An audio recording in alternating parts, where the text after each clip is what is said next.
Hello, everybody. Tonya Asamiya. Well, Tanya was here before the stream even started. Anna, Koala, if you're still here, thanks for popping in and saying hey. It may seem like a little thing, but it's actually always really cool to see. And then Brian, what's up? About to grill, you may break into the bourbon, but I shouldn't given that's a Monday. So I was thinking of it because I was doing my nails a bit, and I was just sitting here. I was thinking about that. I think about that for myself. I never drink on my own. I don't know if I've ever done that in my entire life. Now this is for me personally, because this feels really situationally dependent, you could say. So like, I feel like if you do it a lot, well, here's the thing. If you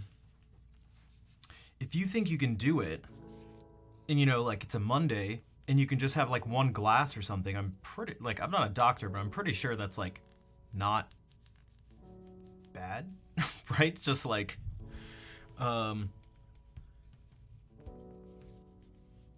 so to me, it seems like the amount you're having and also the frequency, and then that's going to tie into, you know, how much it ends up having a potentially negative effect on the other things in your life, because, I mean, that's like basically what that's why something would be bad, right? It has a negative effect on your life and or the people around you. The reason I break it up into that distinction, because I don't know if some things are so bad just because it's like, oh, it's not a, you know, it's a Monday, so therefore, like, by definition, it's gonna be bad no matter what to have a drink, but, like, I definitely don't think that's the case. I know for me, I am almost afraid that I'll find something. There's a lot of alcohol, I feel like, that I just don't enjoy a lot, but, like, I really like wine, and I'm kind of afraid that if I start really liking lots of different wines and start just drinking, even if it's like casually on my own, I'm just too afraid, knowing my personality, that I might just start drinking all the time. And like, I'm like, I don't know if I should do this. Like, this is a conscious thing I've thought about.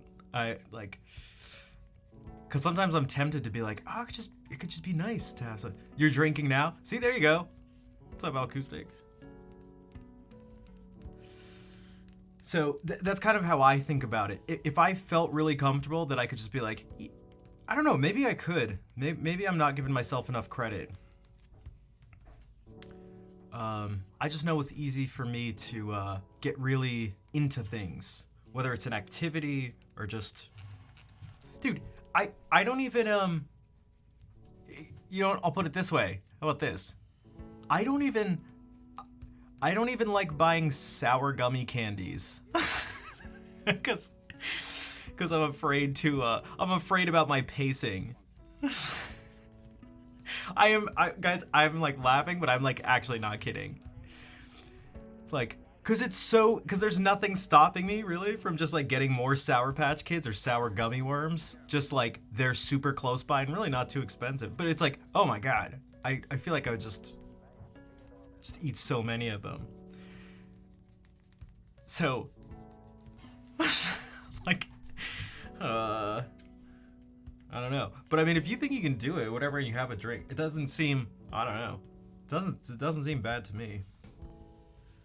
That's just my 2 cents, you know.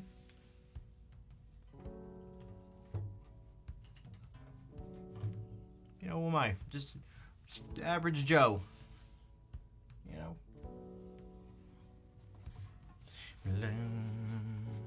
Out of tune guitar.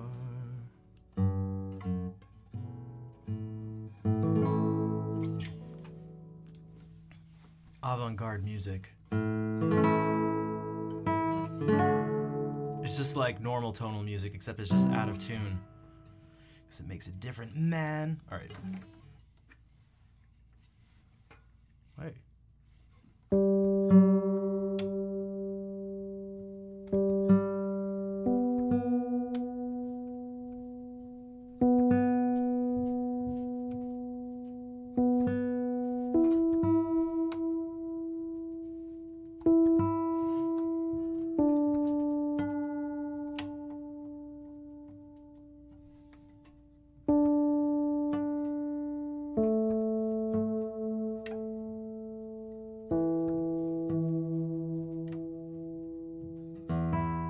Yeah, I'm just experimenting with microtones, man.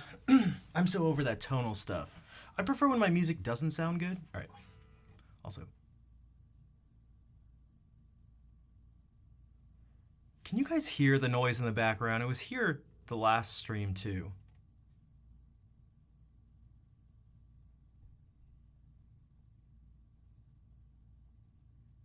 Can you hear that? What's up, Nad? What was that about? I was just making a joke about playing with my guitar out of tune on purpose.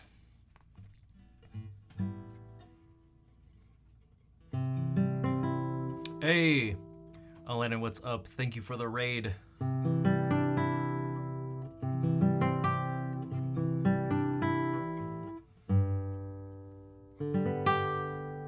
Yeah, not experimenting with microtones and the red wine. Oh God, I love red wine.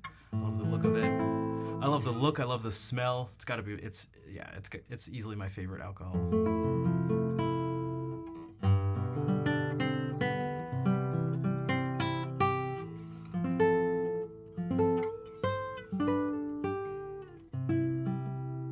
But you guys can't hear. It's an air conditioner upstairs. I know what it is. Can you guys hear this? Ready? Not the person walking, but okay, not the person walking. Or the dog walking. Because I can feel it like really loud in my ears. Let me do this. It feels like someone's tapping the insides of my ears. Like, I said I was gonna change it. Yes, here, I'll do this. One second. I'll be back in just a second. Take wine tastings for college credit. What? I want to take wine tasting for college credit. Let me do that because it was bothering me yesterday. Again, because of the stereo sound and everything, it feels like someone's tickling my ears, the insides of my ears. Someone's just poking my brain. Almost a year and a half. Cons, thank you for the 17-month resub. 17 months in a row. Again, I think it was the Claire collab stream, right? The first sub. If there's a song you like, check out this list. You also hear it on lower volume. Yeah, it's the. I'll be back in just a second. Check out that song list. Also, I have a new video done, but it wasn't. I wasn't able to upload it to YouTube fast enough for it to get processed in HD. So it's gonna take some time. But okay. Oh.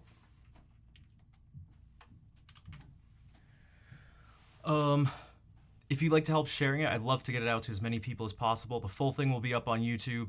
You can get an early access to it tomorrow on Patreon, but it'll be out for everyone on Wednesday. But let me turn this off so you can go check out. You can just go follow in all those places. It's free. Oh my gosh, that's amazing. Oh my God, I appreciate the support. Okay, but actually, all right, one sec.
so we should...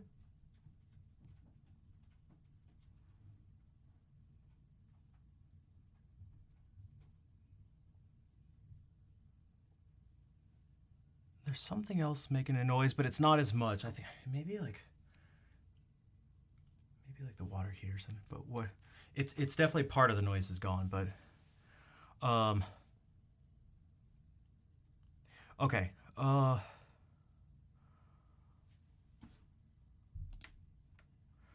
Dude, Brian, thank you for the $5 donation. I'm gonna play. I know you like that one specifically. I'll play all of them because they just go well together.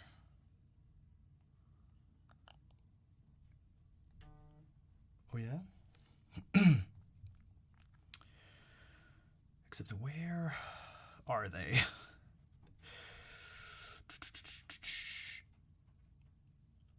I forgot. Can I search like this?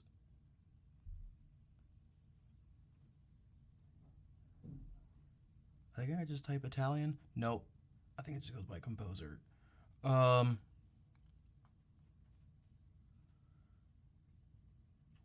sec. Oh, I just don't have the word Italian in the title. Okay. Millendal, what's up? How are you doing? Okay, so these are 6. Well, I'm not going to play all 6 of them. I'm not a big fan of 2 of them,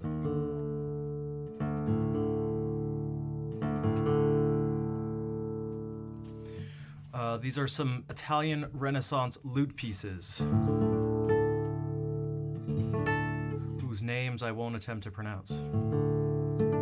But one of which is what Brian requested.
Brian, thank you again for the donation.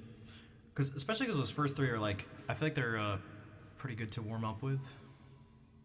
And then this last one, Bianco Fiore, helps get the fingers moving a bit. Like this is kind of.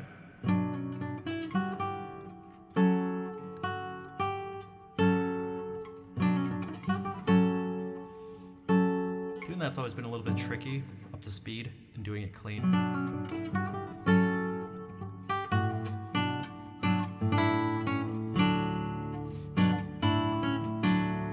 Man, these cadences are so simple but so nice.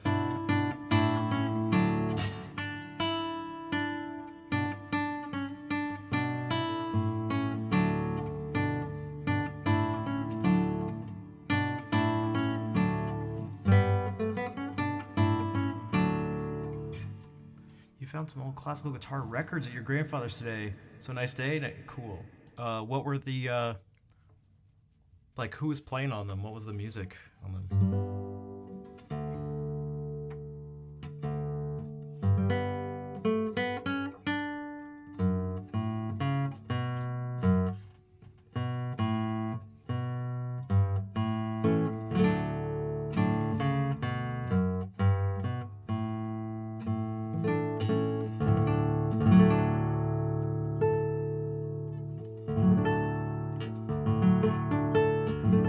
All right, take care, Tonya. Thank you for hanging out for a little bit. I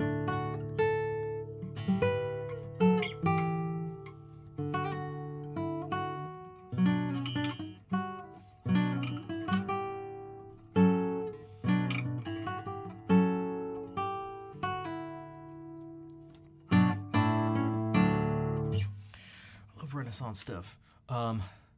This danza, this one that I skipped, one of them that I skipped.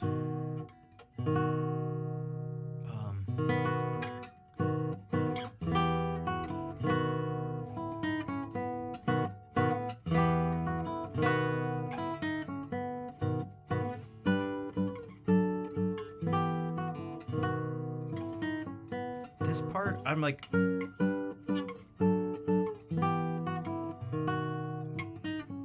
I'm not the biggest fan, but I really like the second section, so I'm always torn.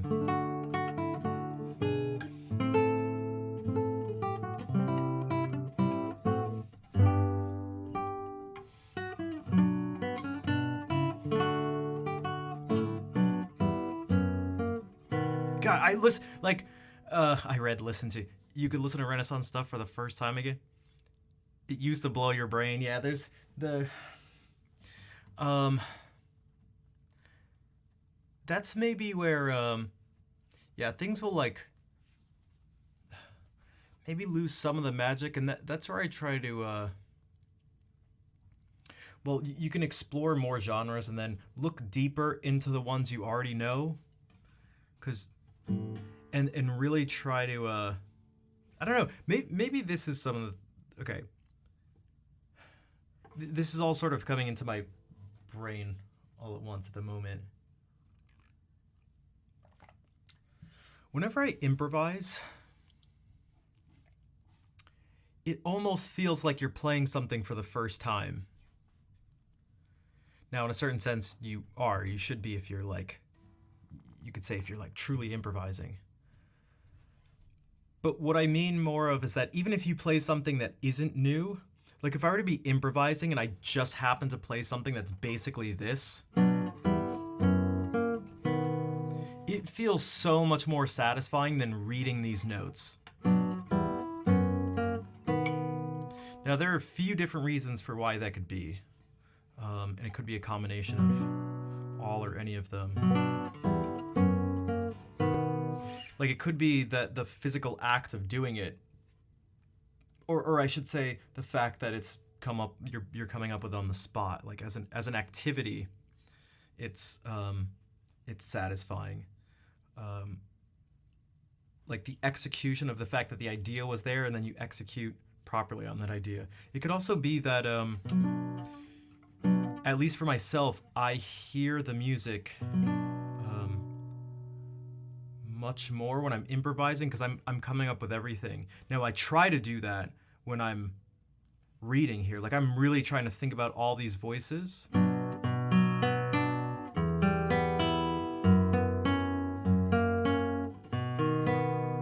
That like one of the voices, they kind of come together at one point, but it's like.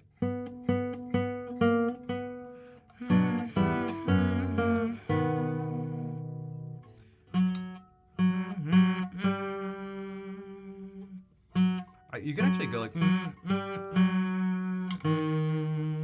go or bum bum bum bum bum bum bum bum, and the one that everyone's gonna hear the most. Bum, bum, bum, bum. So then when you play it all together.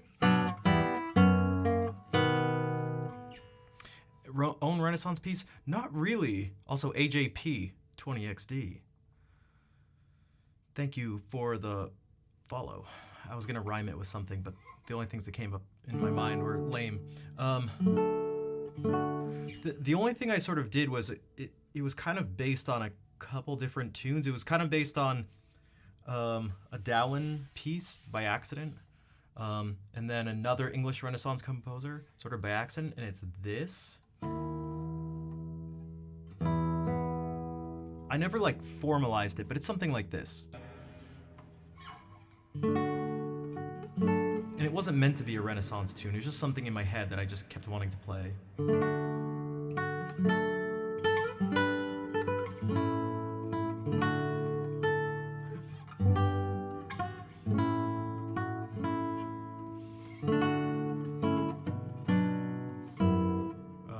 I'm not in D.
Something kind of like that.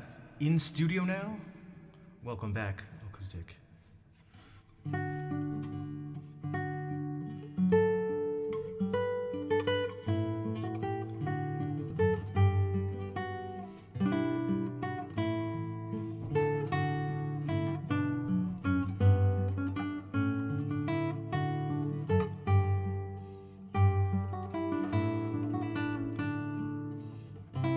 It'd be nice to do something different with.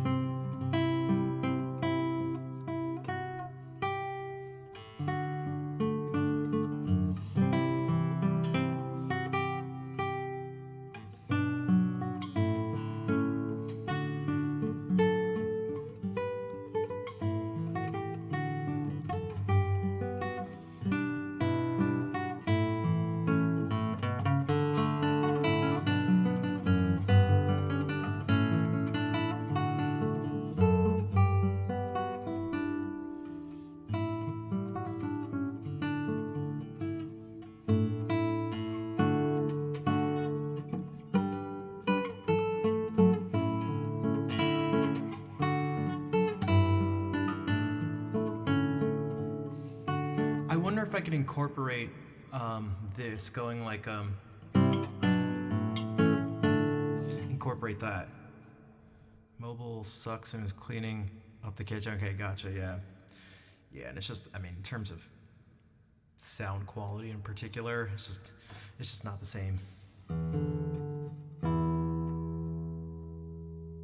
So this is one of my favorite cadences. Again, if we're in D major.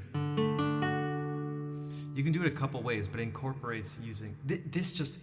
To me, this just screams Renaissance.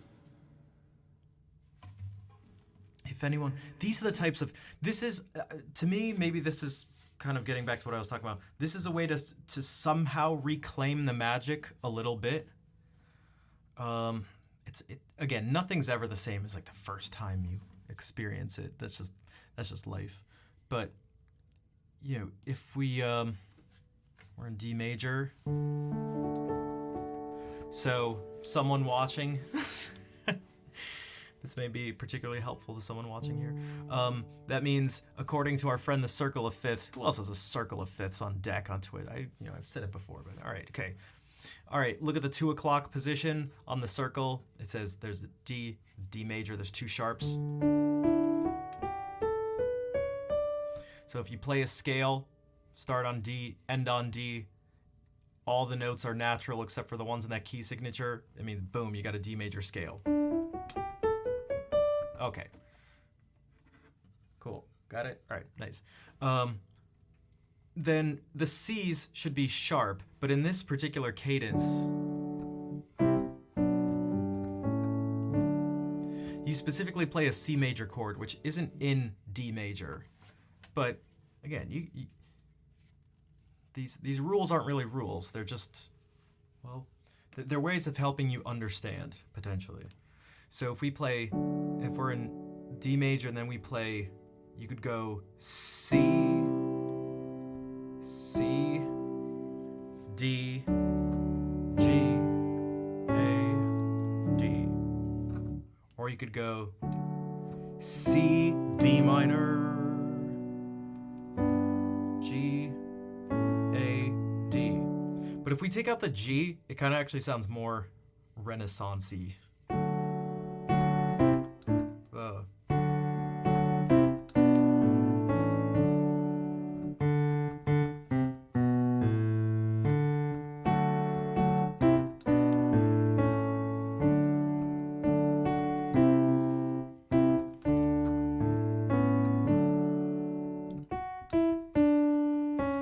And if we have this particular, hey, what's up, Captain? If we have this particular thing in the top, we get this very particular suspension.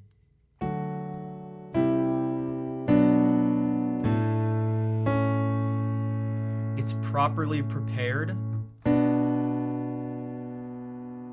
because this note that's going to be suspended is part of this chord. Okay, prepared. It's not part of this chord, but it resolves to something that is part of it. And then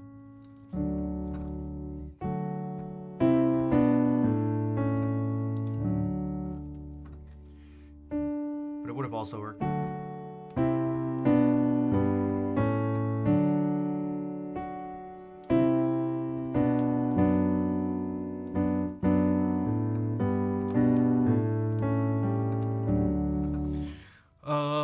Might sound esoteric, but you like to get more familiar with the Schulwerk method, long associated with composer Carl Orff. After just purchasing the live recording of his work, Prometheus. I'm trying to think about what that is specifically, because I know I've heard of it, and we did Orff teaching stuff at the school I was at, but because doesn't that mean schoolwork in German? Cabo G5 is maybe what that is, unless it's California Pog 5.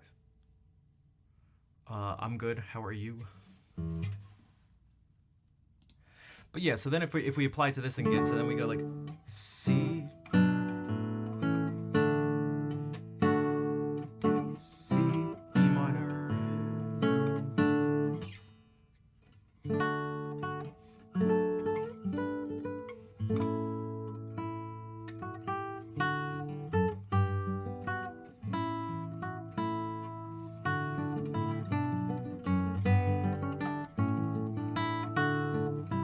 See, now it rhythmically like doesn't fit here, and I don't know where you can't just play the cadence, because that would sound like this. And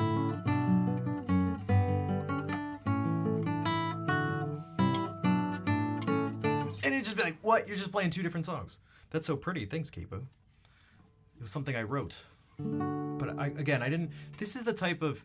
So this is an example of just a small snippet of like the type of work you could actually do when it comes to like composing. So if I'm going through the process right now, I'd go like, okay, if I do this.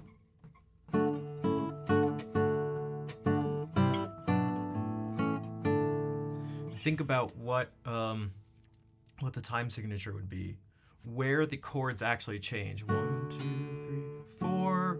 1, 2, 3, 4, 1. Okay, so we're in 4. So we'd want this to be on 1. 1, 2, 3.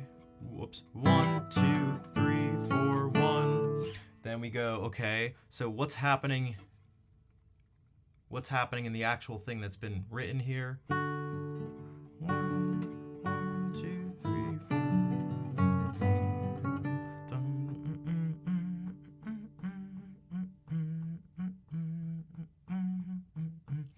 So the way this doesn't really line up like that is this is kind of in a triple meter. So that's just to say that things are kind of divided in 3. 1, 2, 3, 1, 2, 3, 1, 2, 3, 1, 2, 3,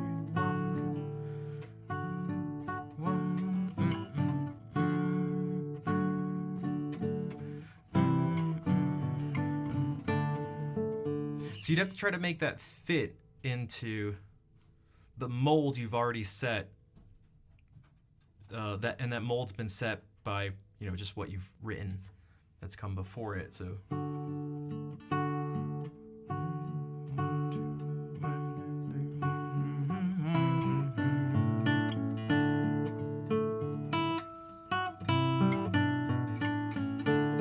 So that kind of fits.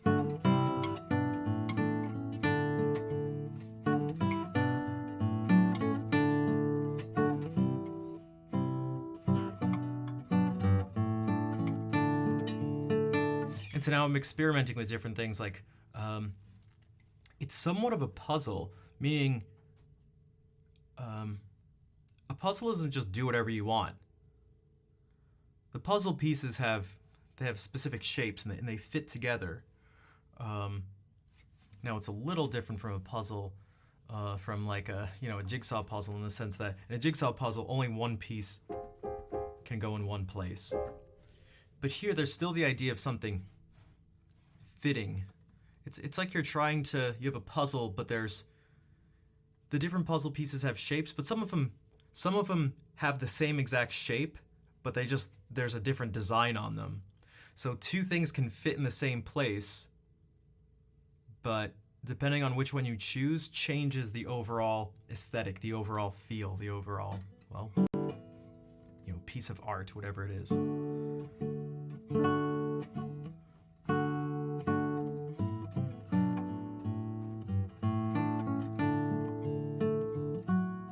I think I probably just wouldn't, instead of forcing it, I probably just wouldn't do that. But I don't know. That was to sort of respond to the question of composing my own Renaissance piece. That's sort of the closest thing, but domino pieces, maybe it could. I'm just thinking in terms of I never played dominoes. Also, hello, Ag.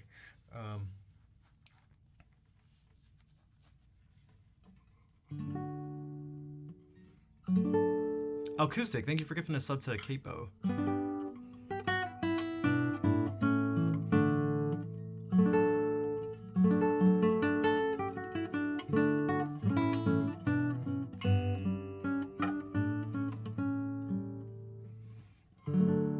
Although if you want to go into more detail about that analogy, I'd be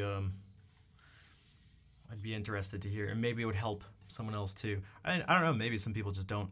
Maybe everyone's like, yeah, we got you, we didn't need an analogy. But whatever. You know what? Whatever.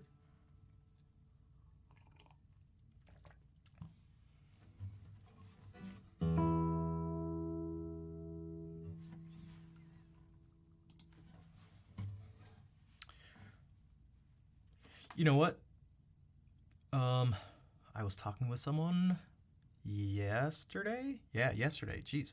And in terms of they had asked if I plan stuff out when I stream, but I never know what's going to come up, and that makes for the best things. It's the most organic, and it allows for things to be spontaneous but also flow from one thing to another. So like I didn't know I was going to talk about this, but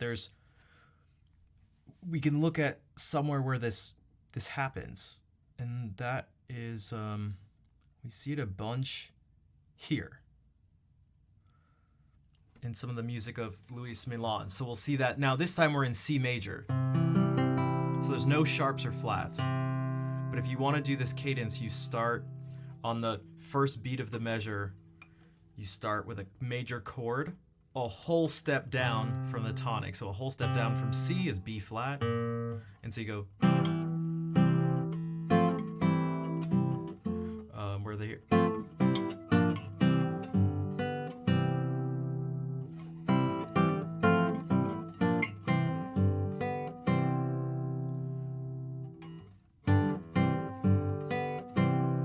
There's another cadence that pops up. That's another one, but that's totally different. That's actually, this is actually, we're going to G major, so this is like 4, 5, 1 in G. Then there's also, again, N. So those are the things to listen to, but whenever you see this.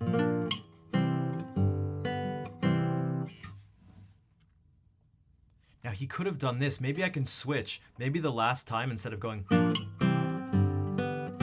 maybe I can go. It still works. The top note is still the same. Whether we go from B flat to C, there's still a C in there. Or if we go from B flat to A minor, there's still a C in the top. So it's just whatever sound we want, whatever sort of color.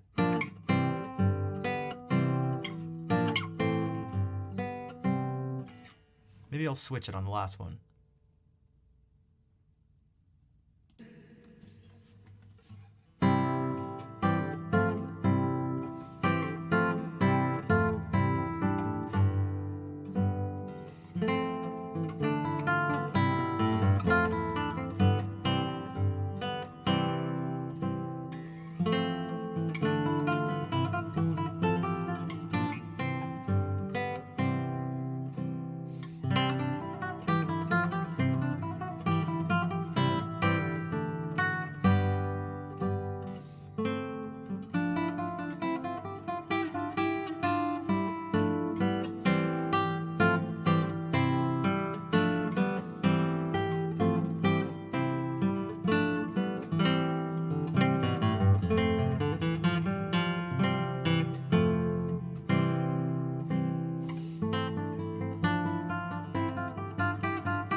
Chords just sort of smushed together. I mean, that's what happens. That's what happens. It's like, I don't know why I said happens like that. It's what happens.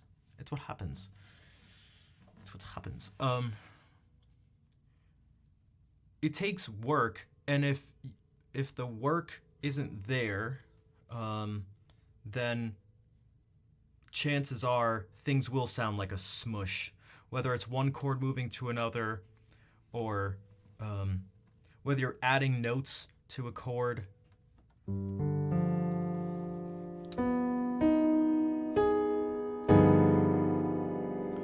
A lot of stuff might just might sound wrong.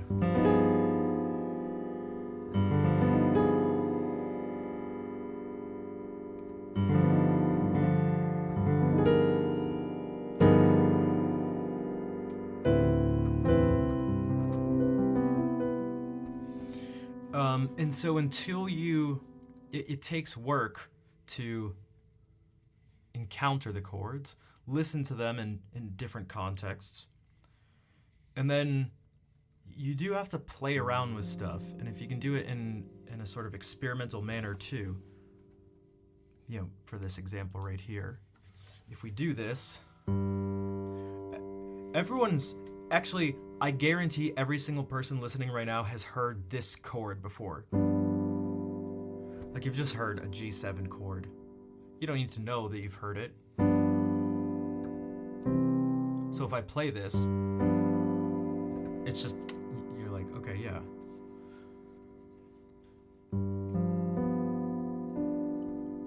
But maybe, like, does this sound wrong to anyone?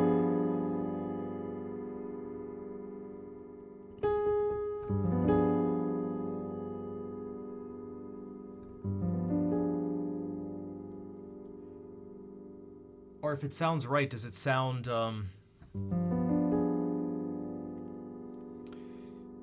last note? It sounds like it needs to resolve. Yeah, and that's what you want. You want to hear that something. That's something. It's a very strange thing to talk about, and even the language is very weird because, like, what does that mean that a note like wants to resolve? It wants to do something.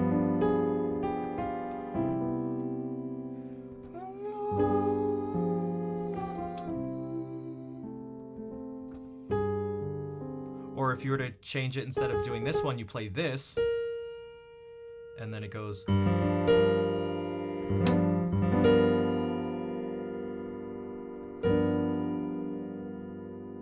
So it could do lots of things.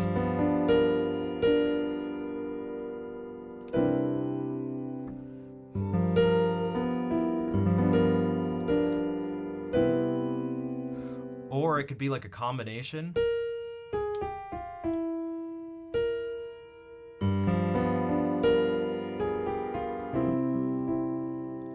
And that's partly the basis of a particular scale. I really only see it in jazz.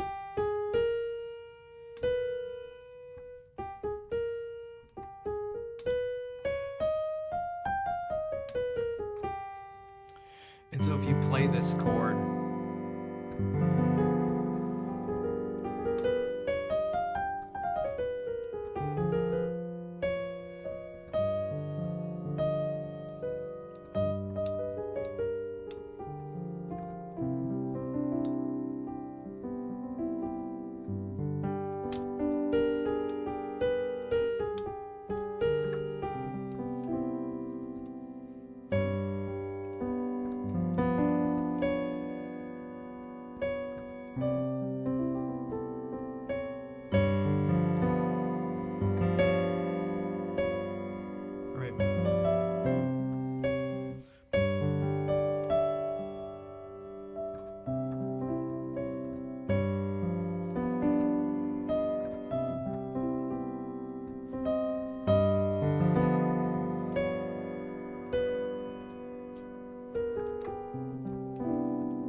but the more you expand those sounds that your brain's able to sort of process and make sense of, the more it's like developing a particular palette. Some of these things, you could call them acquired tastes, I guess. And that could even have that could even work, like, in the case that Ag brought up a second ago, maybe the difference between verses. I mean, there's only one note that's different.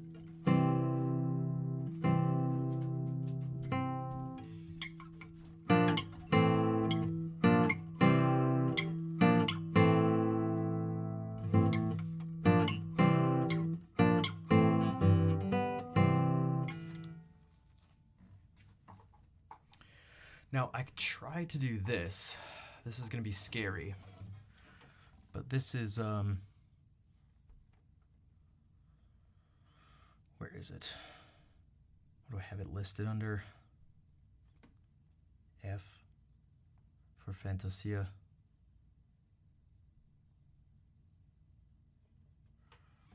It's also difficult to read. It's so small. And, well, I'll do it like this. Shut up.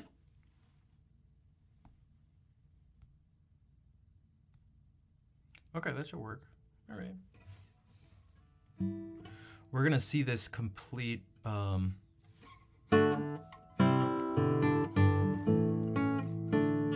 it ends up being this progression essentially.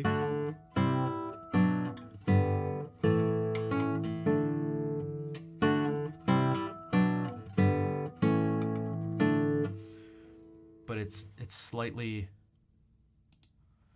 ornamented or altered. So that the melody goes.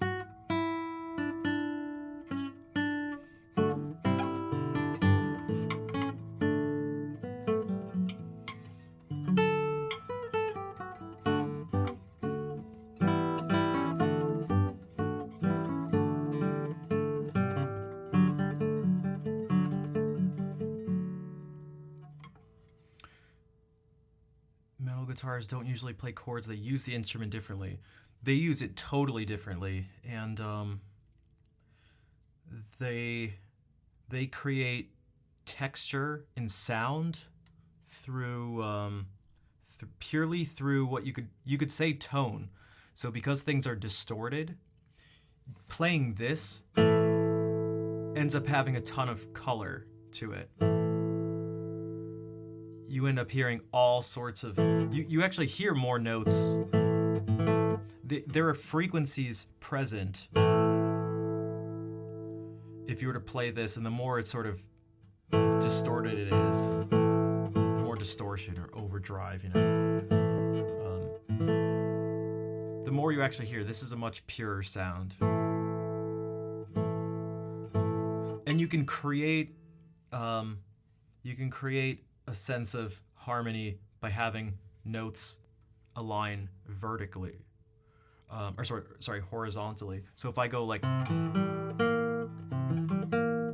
none of those notes happen at the same time, but it just made this chord.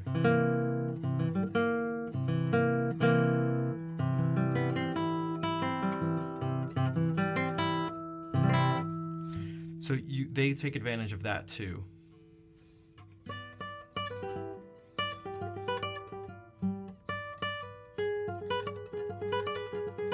If you were to play these notes individually, like those were all single notes, but it's still just a diminished chord. It's still just.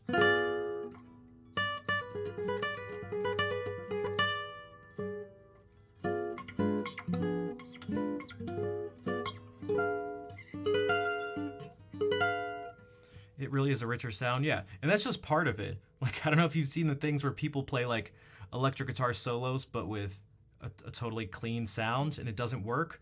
And it's like, it shouldn't actually really say much. It shouldn't be a judgment on, you know, sort of like the worth or the validity of the solo or the music itself, because you can't just take away. You can't dramatically alter the timbre of something and then go, oh, see, look what it looks like. It looks or sounds terrible. It's like, well, yeah, we're not listening to what it really is anymore. So, it'd be like taking a piece of music, putting it in MIDI form and having the computer do it and be like, see, the song sucks. It's like, well, no, what we're listening to sucks, and it does suck, but that's not the song. Hello, Ro. How's it going?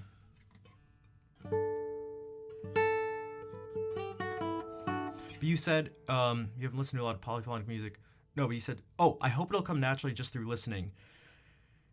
Things will happen naturally.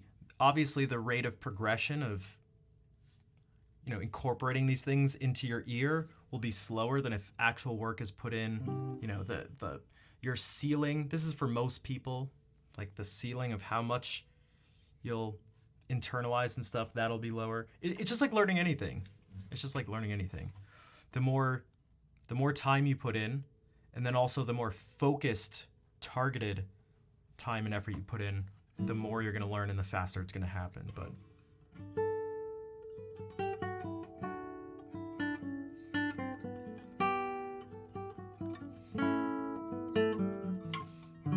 it is partly why I try to talk about this stuff at least a little bit. It's not so that you all become expert musicians and composers and stuff like that. It's just so that perhaps something in your mind or your ear maybe opens up a bit. And then if it does, I think that's cool. Does TwitchCon ever do anything with musicians, like performances? They do, but I don't know. I can't really get into it. They have something called the Kappa Cabana.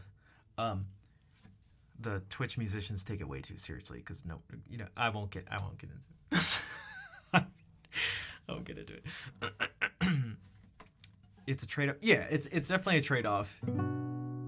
There's only so much time in the day. I'm laughing. I just gotta be honest about the Twitch. I could go for, dude. People are like cutthroat about it. Oh, I need this time on the stage. Like, dude, 5 people are watching you. Like, and if you want to go tell, if you want to clip that and send it to him, I mean, whatever. I don't know what to say. From my very first TwitchCon to the most recent one I went to, it's just like, yeah, I don't know why you guys care so much. You're not playing, you're not playing some, it's not Carnegie Hall, it's not some huge, I don't know, the Astrodome. I don't know, I picked that. You're not playing to 20,000 people. Like, I don't know, it's just, like, I don't know. Not that it's a bad thing to do. Not like it's not, but...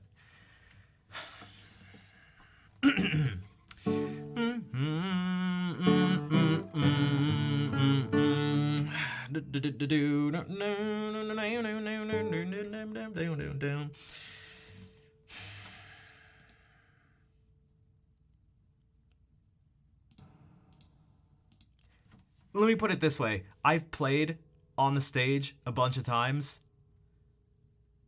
You know how many followers, new viewers I've gotten from it in total? 0. That's 0. So if you're gonna do it, this is the thing. You know what? Maybe you actually should send it to him. Do it, but do it for fun. This is not your opportunity to shine and show the world. Like, just do it for fun. It's not gonna help you. It's not gonna help your channel at all. Just letting you know. But it's not worth being ruthless and cutthroat about it. It's yeah. Now maybe you could be like, well, Rafi, that's because you suck and people hated you, so of course it. But I don't know. Maybe. Okay, fair enough. I don't know. But I'm just saying. Just saying. Moving right along. All right, this Fantasia. Boop, boop, boop, boop, boom. Fantasias of in this style are imitative by nature. And so this one even specifically says, it indicates that the imitation happens at the octave. So what that means is if we have this,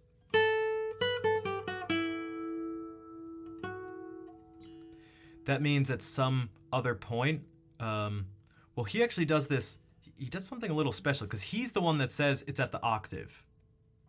So if you hear this, that means you're going to hear it an octave up and or an octave down. And you do, that does happen.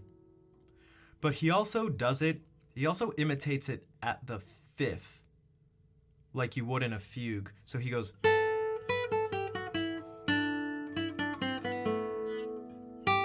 And then he imitates it here in sequence. And then you actually get it imitated at the octave.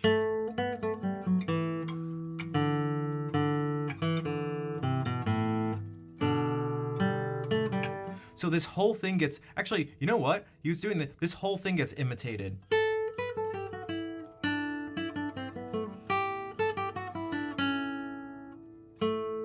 It gets imitated here.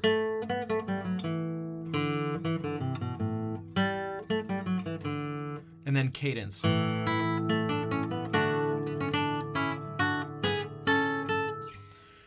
So just listen for the imitation. music side of Twitch is a little on the unrecognized side. All deserve so much more viewership. Raw talent deserves recognition. Yeah, there are lots of factors that go into that, which I've railed on about for years. That man, I just can't get into it, or else it would totally take over everything. But you know, a lot of you know I'm very I have opinions and I'm very passionate about this, but it's partly up to Twitch. It's also well, you know, I don't, you know what? Let me just drink some more water for a second. I'm just gonna gulp.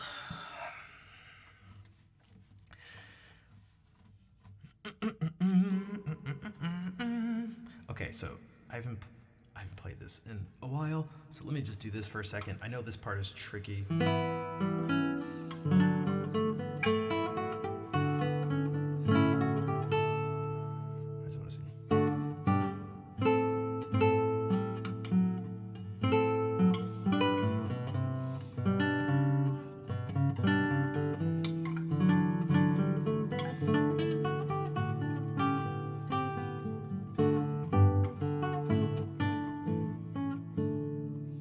I really should just go like.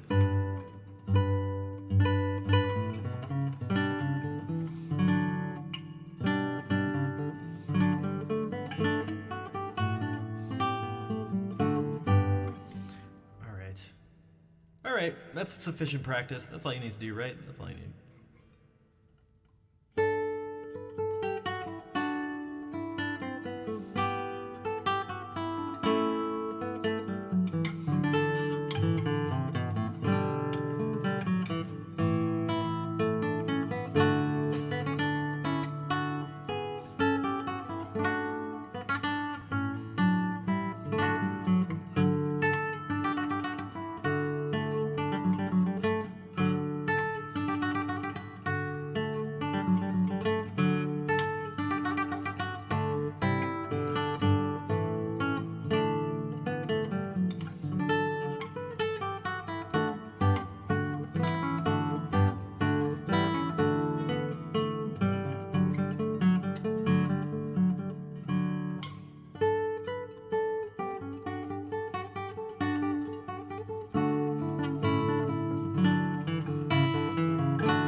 Versus playing a damn game. Well, the people who do. So here's the thing. I don't think we can. In terms of there's two things to to take into consideration. There's two main things. One is the idea of getting, does someone deserve an equal amount for the amount of work they put in? Now, we talked about this somewhat recently, and I think depending on, I'd like to use the definition of the word deserve in the sense that, yeah, you do. But just because you deserve something, it doesn't mean you're going to get it. And if you take a different approach to it, a different definition, you could say no one deserves anything ever. Because even if you sign a contract or something like that, because that's how life works, something like that. There's, in the wild, in nature, there's no such thing as deserve. Deserving is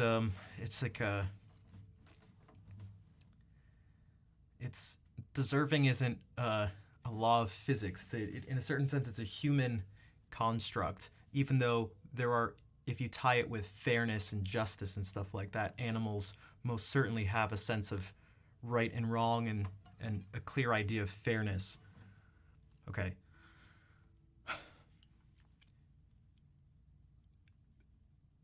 So if you look at it that way, like, there are a lot of people who do gaming stuff who I know work harder than a lot of the musicians. Who we can't look down on people on the surface level of what they do. And there are gamers who don't do anything. They don't put in really much work at all. So it's like, we can't just separate it by music or gaming. And I've talked about this.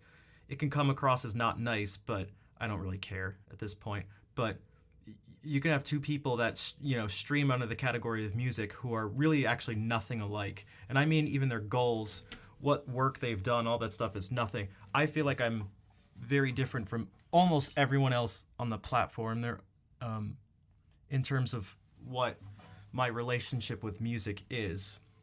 And if someone wants to, I don't know, has a problem with that or something, they can let me know. But what I mean by that is approaching music for the sake of music as a craft.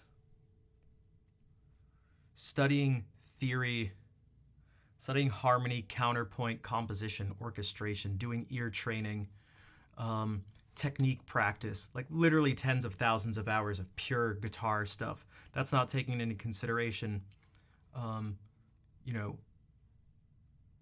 going to school for it, and then the things I've done over the years outside of it, not at school.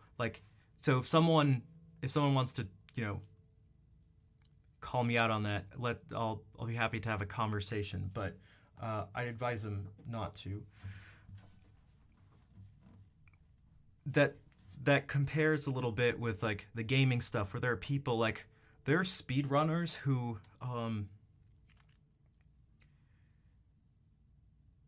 for their game, they'll have literally tens of thousands of attempts. I mean, just working on a game for years and years and years. They've put in their 10,000s of hours. They analyze things down to the frame. They understand the code, behind the games and all this stuff. And it's a very deep understanding. So, but then you can go, well, it's not, what value does the person in the end provide to people? And you have to think about if the market is there. Hello, Sandra. Story of Picasso making a little drawing on a napkin for a lady. I don't think it was here. Maybe it was. I mean, I know that story, but... And the idea was that she shouldn't have to pay that much because it only took a second to do, but he wants to be paid for the years that he put to get to the skill level of doing that. Under your belt and skill, I highly appreciate. Well, I appreciate that, Ro. I mean, I feel greatly. Man, it sounds really, I don't know, arrogant to say, but I think anyone here, again, I'm not saying it for no reason. It just directly ties into the conversation, but I feel quite underappreciated. It's part of the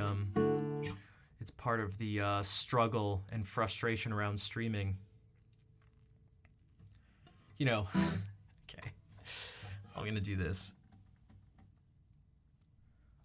As a joke request for Claire, I decided to do the opposite of what people do. She was doing song requests of like pop songs. I resubbed.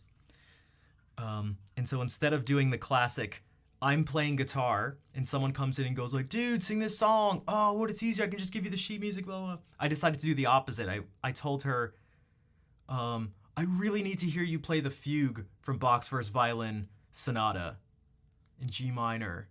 No, you really have to do it. Oh my God, it's so important. My life depends on it, but I can't give you any money for it. It was just all a big joke.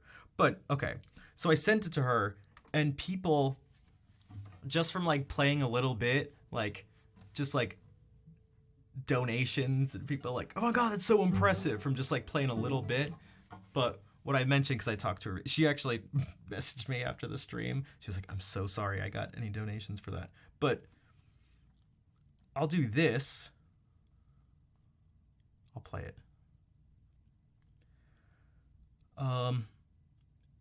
It was all just filled with the chat like, no way, that's crazy, blah, blah, blah, blah, blah.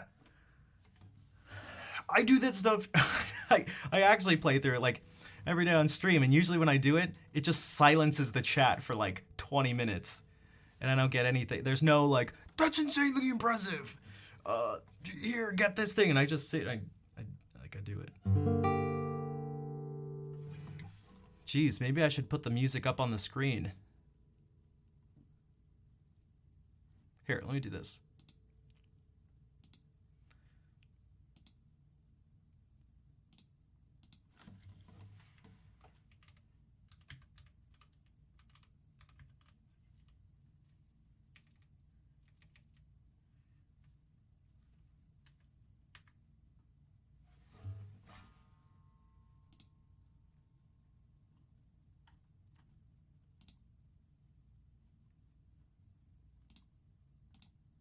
Turn off the dark reader thing. All right.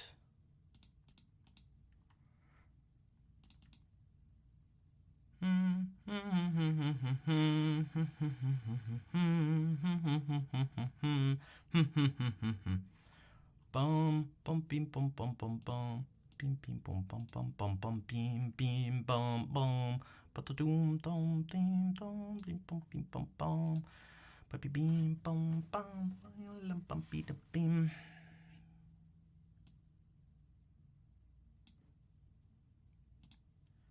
Why is the top cut? Oh. All right, ready?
There you go. There you go.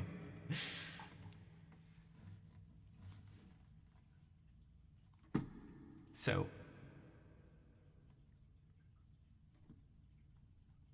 what if we do the fugue here? This is the first page. This is the first page of the fugue. Page 2, page 3, page 4. Let's see if I can do this and flip the pages for you. What's up? I'm glad you enjoyed it. Again, this is, I mean, I've read through this sometimes in my life, but I haven't figured out any fingerings that are like, this is pretty close to just sight reading. This is, so, but, you know, mostly when I do this, there have been times when I've done this, you can go back and look. Twitch has included a new stat which shows how many messages in chat there are per certain amount of time. It'll be literally 10 or 15 minutes with 0 messages. But it's like, again, I get it. I don't expect anyone to be like, dude, did you hear the way he appropriately took care of those voices? It's like, no one's gonna do that. So part of it's like the platform too, which was another main point here. And that gets into, there's some things that Twitch could do about it.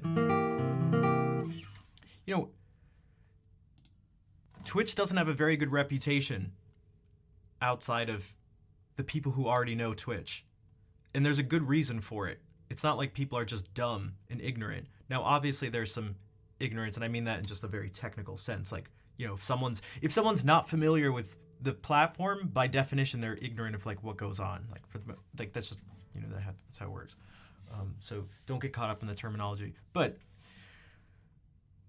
you know, when I tried to talk to a lot of people when I did the charity stream a week or so ago, and a lot of them were like, on Twitch?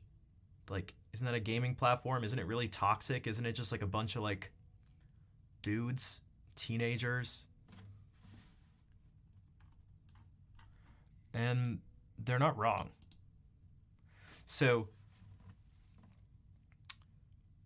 that's what I'm hoping to do something about. I'm trying my best, but I'm not a big channel. I can only do so much.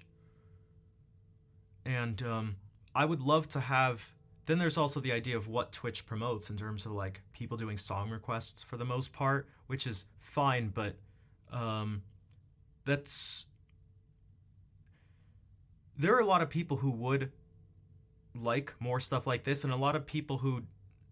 man, I don't know how to really put it, but I think it would benefit not just me, but the platform in general if Twitch were to try to show more of what goes on and what is possible with live streaming, because I know there is more that's possible. I mean, we do it here, and I'm going to do it in a little bit too, a Joy of Music thing. But I don't know. I can only do so much. I can only do so much. My reach can only go so far. I can shout as loud as I want, but there's nothing I can... There's only so much I can do. Now what I'm hoping is that going back to school, the person I'm studying with, again, is the most...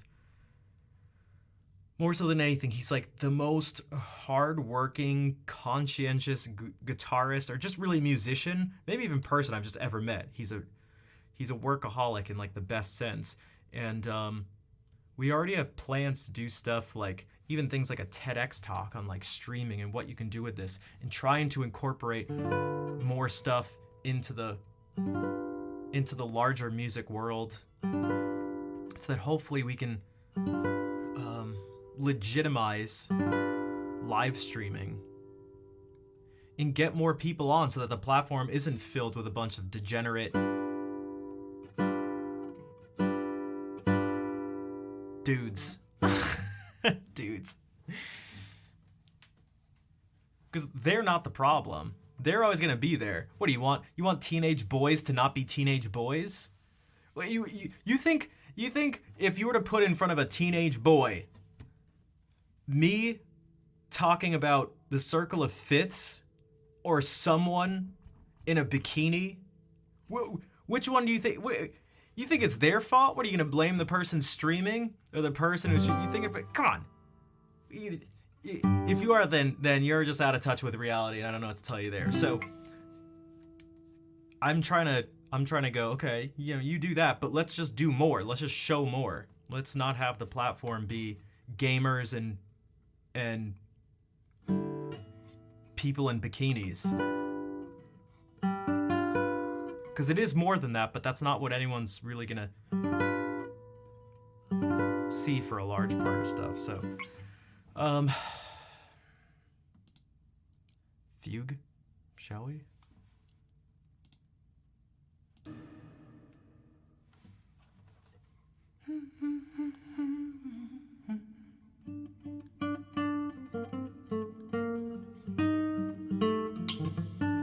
What if I do? Okay, so that's like how fast I would ideally want to play it.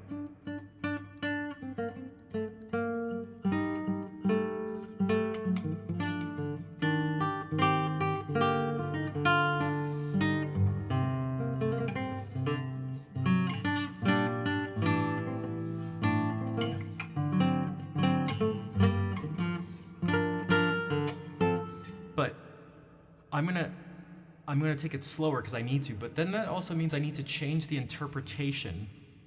And what's difficult about that is that means I need to actually change how I'm hearing this. I need to actually hear it differently so as to play it differently. I need to change the fundamentally the character of it. Instead of having this, I don't mean like an actual character, but instead of like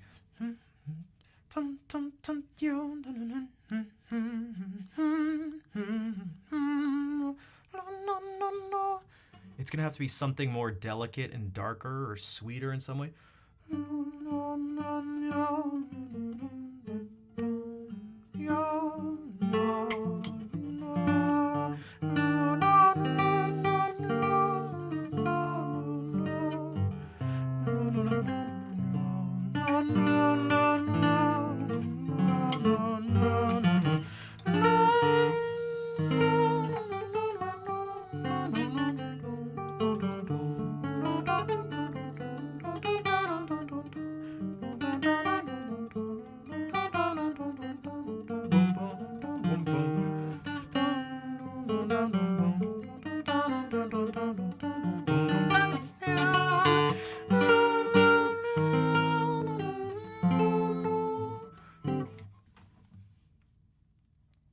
It has this, it does, just by the, God, even just by the nature of the fugue subject.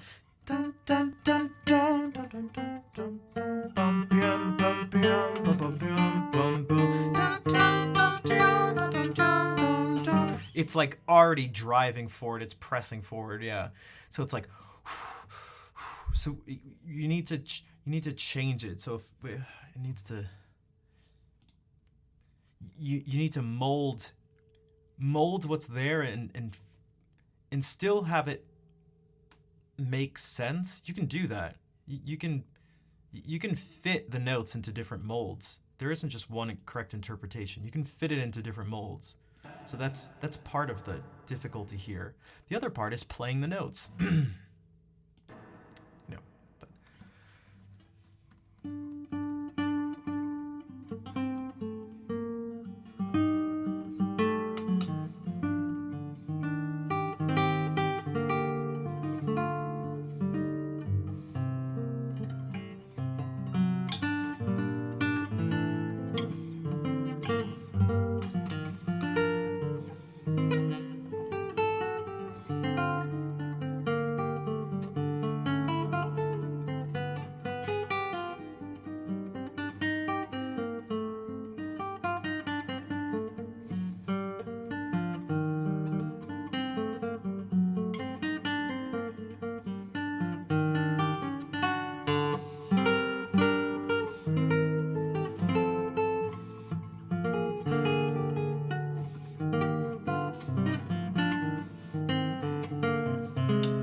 pages flip at different times. Oh, you can't even see it.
Flip it for you.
Oh, I skipped a bunch. Whoops, that's all right.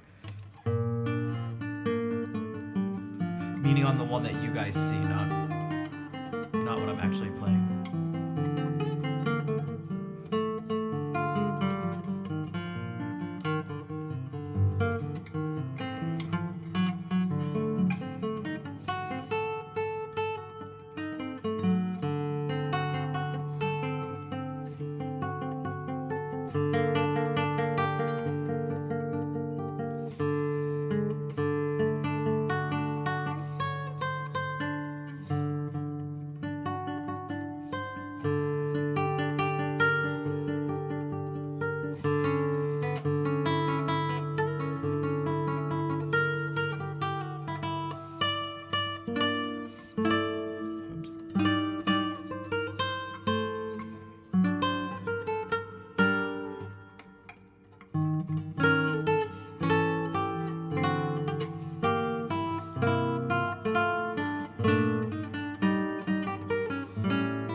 it's hard to I could do it, but I was just doing this on the fly. I was just doing this on the fly.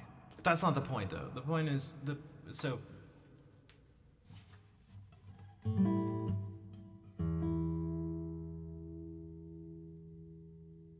and that is probably pretty. Yeah, that's like gonna be impossible. It's gonna be impossible. That's not the point. That wasn't the point. That's not the point.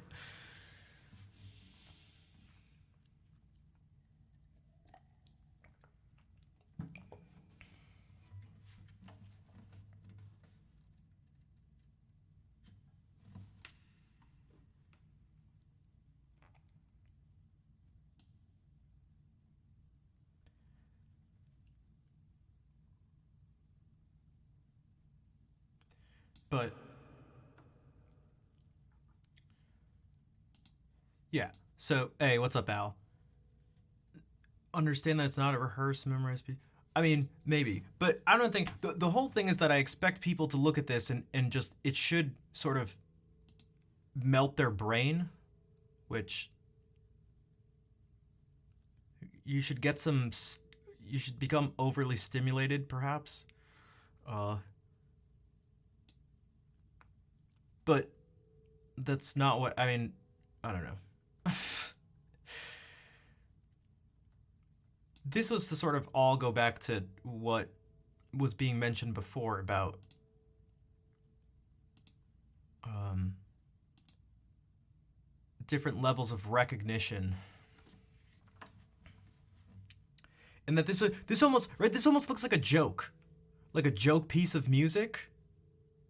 But this isn't a joke to me. I mean, I just read through it. Like, obviously, it wasn't perfect, but this thing we're looking at right here wasn't terrible. This isn't a joke. This is.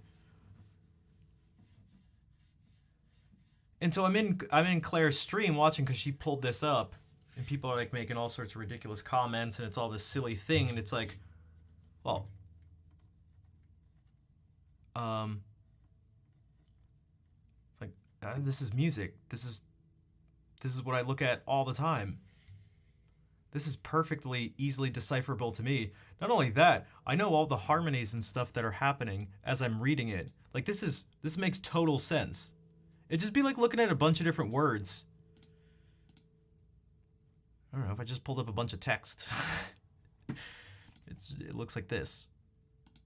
I don't know if you guys want to see what my stuff looks like here. I tried to get her to do, yeah, because that was part of the. It was a little bit of an inside joke of I tried to sort of flip the script of instead of having while I'm playing guitar, have someone request pop music and really be really pushy about it. I did it the other way where she was playing pop music and I decided and had her play some of this stuff and be pushy about it,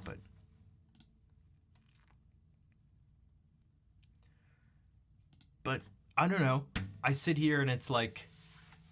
I don't know. There was no freaking. I mean, Al said that's freaking ridiculous to sight read. That's about the most, crazy thing. But there was no outpouring of, donations or subscriptions or people. No one's throwing their broad onto the stage. No one's trying to slide into my DMs. Like that's not what this like. Sponsors aren't calling, so it's difficult for me to have conversations about this stuff sometimes because from my perspective things just look ridiculous to me when I sort of look at what happens on this platform and kind of just on the internet in general, but it was about Twitch, so it's like I don't know what to tell people anymore. I don't know what to tell people. I don't know how much anyone's really going to listen, honestly. Besides the person who's asking, maybe, and a few of you, but you've already heard me say this stuff, so I don't know what to tell you.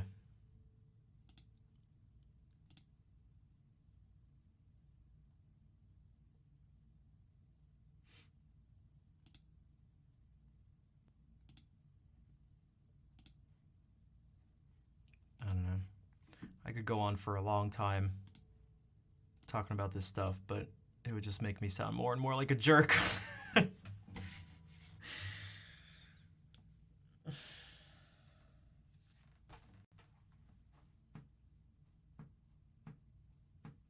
I'll give one story. I'll give one story because I don't have self-control. I won't name any names. But there was someone who was trying to figure out how to play a B minor chord. And it was taking a really long time. And when they finally got it, everyone was freaking out, including the other person who was streaming with them. They were doing a collab stream. And it was like,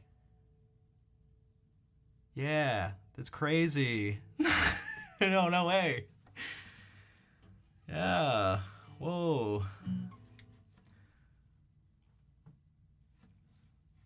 You play. Okay. Like, how am I supposed to react? How am I supposed to react to this stuff? And then, like, I don't even know what. I don't know what to say anymore. I don't know what to say. I don't know what to do. I don't know what to say or do. And it's like,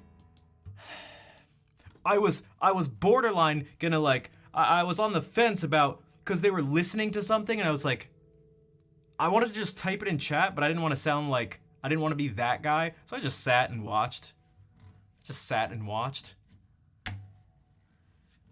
Kim, thank you for the raid. Welcome in.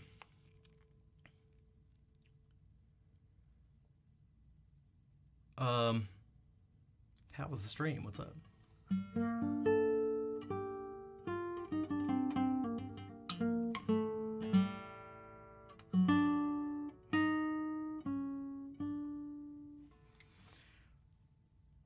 Hey, Jay, thank you for giving this up to Kim. And then there are people like Jay, who's...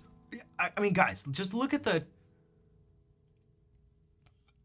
Just look at the top gifters. It's unreal. Jay has taken so much of the support. Jay, thank you for giving this up to Chris Bean. Were they new to the guitar? Nope. In fact, there's someone who's been streaming music on Twitch longer than I have. And so, I mean, it's difficult to sort of be stoic and be like, it doesn't matter, just, who cares? Like, but, I'm like, oh, okay, that's crazy. I'm like, it's just, oh, no way.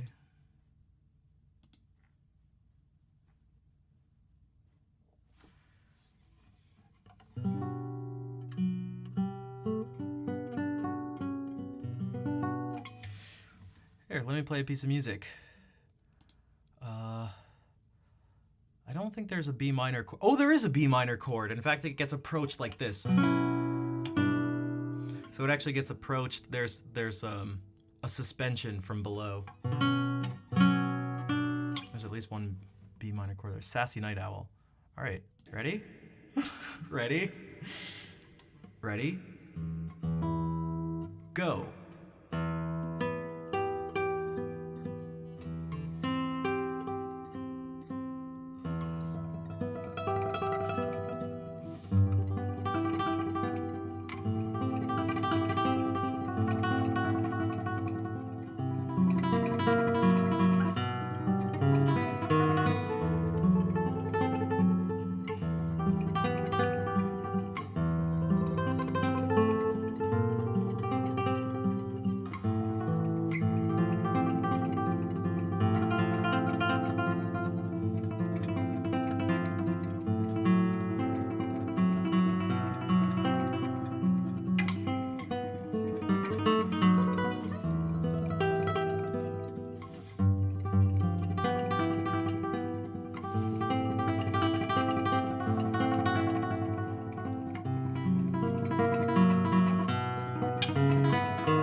That's technically B minor.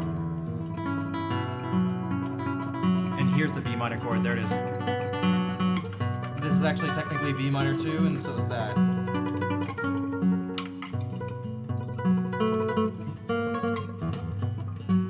And actually, so are all these. The B major.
Maltayo, thank you for the follow. Jay, thank you for gifting a sub to Sassy Night Owl and to Pierce. Thanks for the claps. I can't imagine learning guitar. I mean, you could do it. It's hard though. It's really hard. It's really hard. And it's not just really hard. It takes a lot of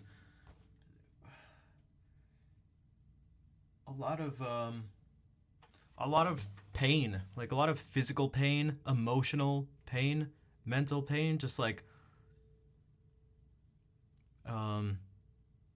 I was watching an interview today with a really famous skateboarder. Some of you may know who Ryan Sheckler is, but he made this documentary that's coming out soon about skateboarding, but it's about more than that. And he was explaining how it's about more than that. And what he talked about, he's like, it's not really so much about skateboarding. It's through the lens of skateboarding that all the people in it, it's about obsession. It's about people who are willing to sacrifice their bodies for a goal and for a craft. It's about people who are willing to go to the most extreme lengths to do things. It's just about people who are almost just out of their mind.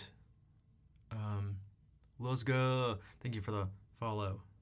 And so that's what I feel like. That's what I feel like with this. That's what it's about. There's a reason I've had my nails covered. I don't just have long nails. I have my nails covered in super glue, and I have for over a decade, and I plan for that to be that way for the rest of my life. That's not a normal thing. And the amount of work that even got to there, I used to do my own acrylics. I've experimented with all types of glue and tape and different stuff. Jay, thank you for gifting that sub to Let's Go. I've spent years going to different hand therapists, hand surgeons,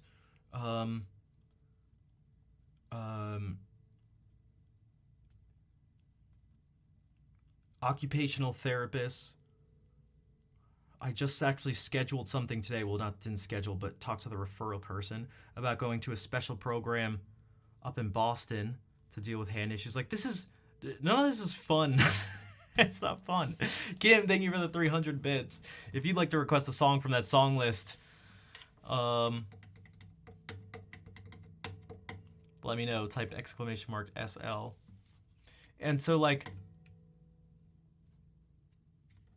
I don't feel very connected. What does this have to do with Loctite? Oh, the hand stuff, that doesn't have to do with Loctite. I'm just talking about, like, ridiculous things I've done. You could be. I mean, there's almost too many to. Like, I literally designed and 3D printed this piece with the help of Renter Jack. Just to get a guitar support at the proper height to do this. It's just all sorts of things like that. Although, to be honest, that was actually really fun. I got to put my engineering brain to the pure engineering test and draw out little incredibly specific diagrams. This thing is so perfectly tight. There's no wiggle room. Like, I used the caliper that goes down to 1/100th of a millimeter. It was fun, but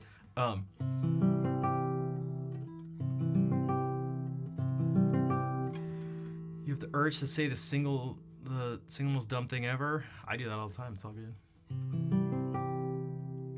So, I don't know. I'm not the best person to have these conversations with. I'm not the best person. I'm not the best person. People probably. I don't think people would like to hear what. I don't think most people want to hear what I have to say, if I'm being totally honest. You'd probably expect me to be like, yeah, this community deserves better and stuff, but I actually don't know if we really do.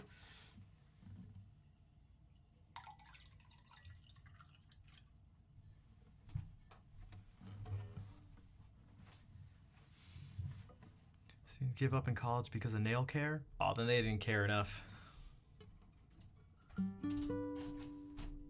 I mean, I've wanted to, like, God, it's made me miserable. in this hand, I've dealt with like extreme sensitivity in this finger for going on 2.5 years. Every single time I play the guitar for the past 2.5 years, every time this finger touches a string, I get a tingling, sort of prickly sensation on my finger. It feels like something's scraping against it. It feels like the skin's raw. And I still just, it's almost, the obsession and the approach is like almost unhealthy. Alexander technique, I have. I mean, that's gonna be different. That's totally different than this stuff. But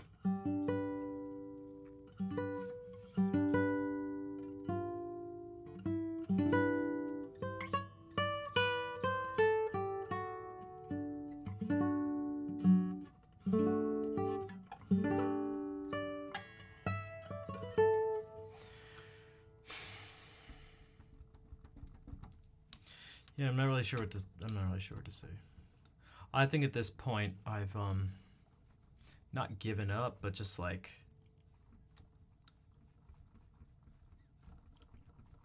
I can't care as much about this specific platform as I used to.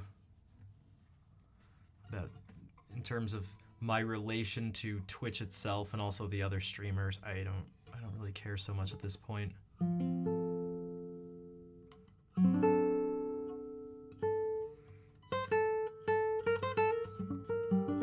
I don't feel very connected.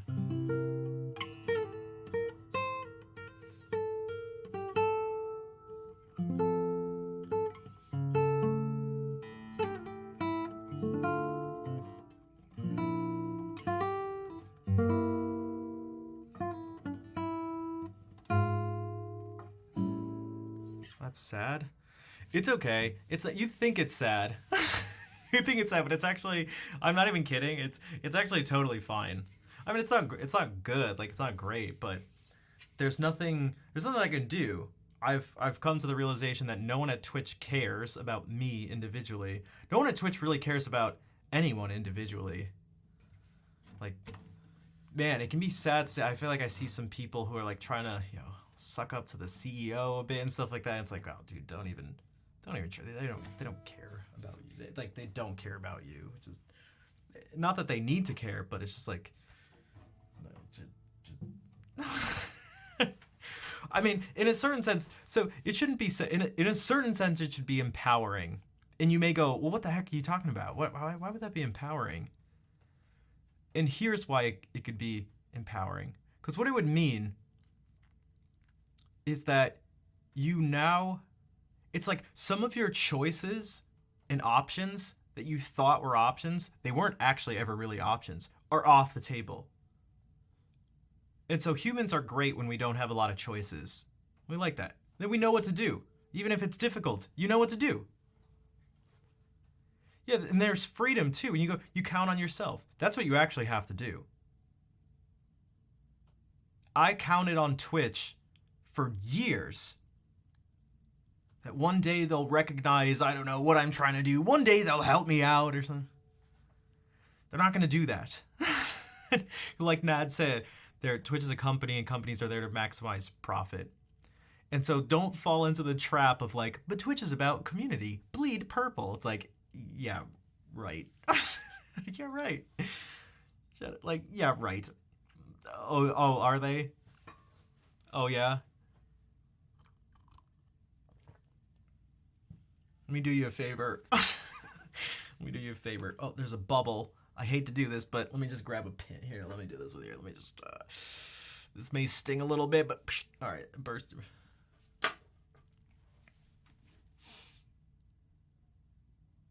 There's power in knowing you're playing your only card. Yeah, you just know what you need to do at that point.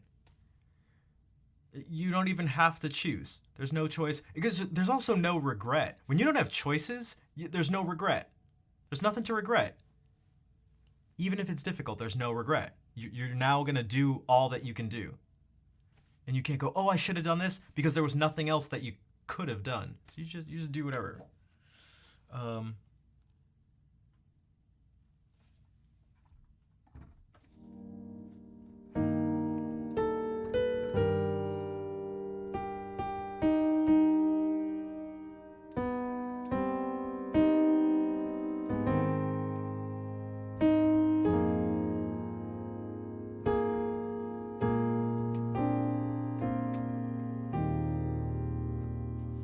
So, all that being said, who's interested in learning about music? Anybody? Anybody?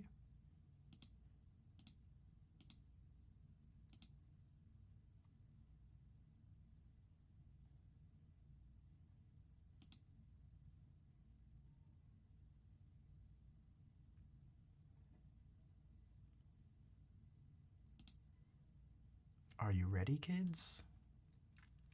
Aye, aye, Captain. Scale length? I could, maybe. I'm thinking more about,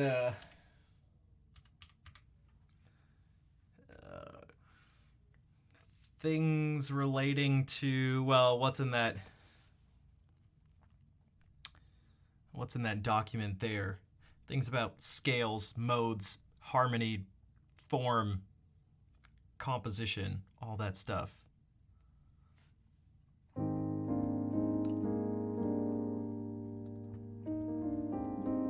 Best time to use harmonics?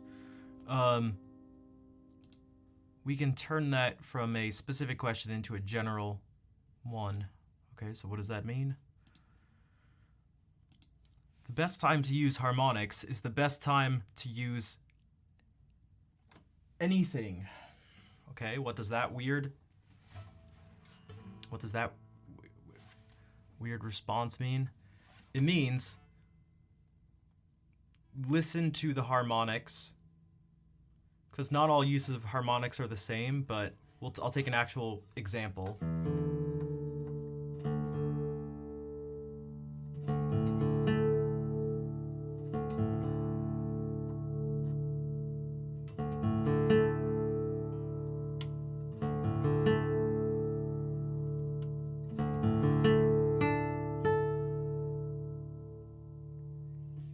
Okay, so if I were to go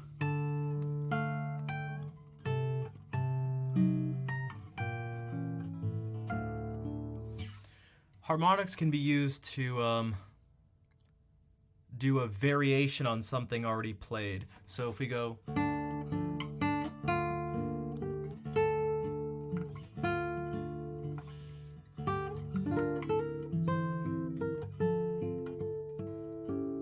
ready?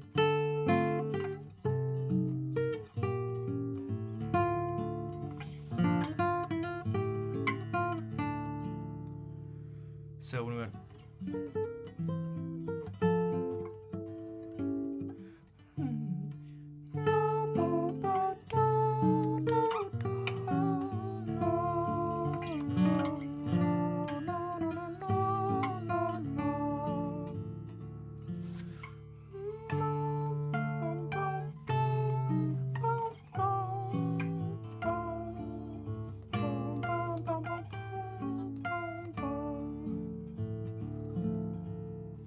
So that's one approach to the answer.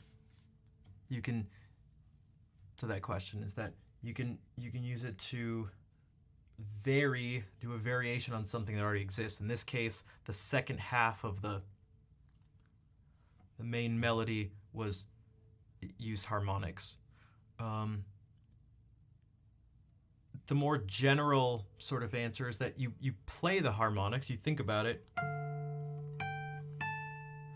go like, what is this? How does this make you feel? What does it remind you of? You don't have to have exact words to describe it, because words don't describe these things, but words can describe them. Words can help you, but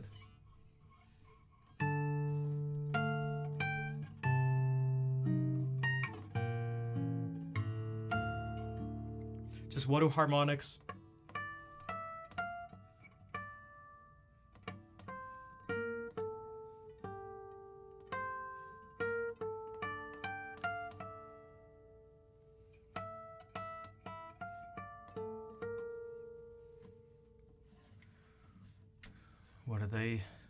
What does it sound like to you? And then, if you want to implement that sound somewhere, now you go, harmonics do that. And you use them.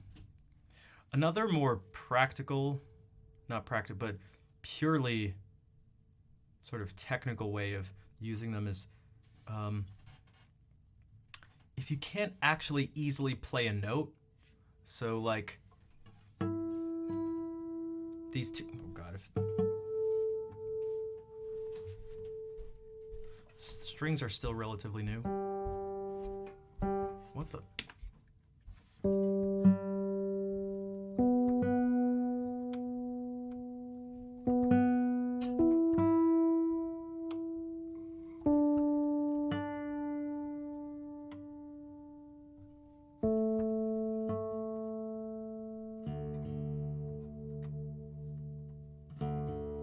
How many bits? None.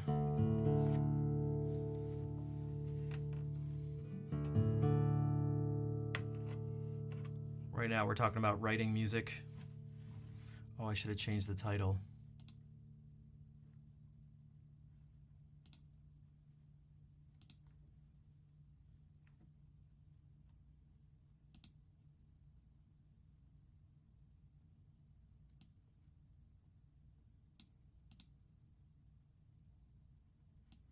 Think you have the same keyboard? Is it a Yamaha MOFX8? Or sorry, MOXF8? If so, then we do have the same keyboard. Do I do local live shows? Nope.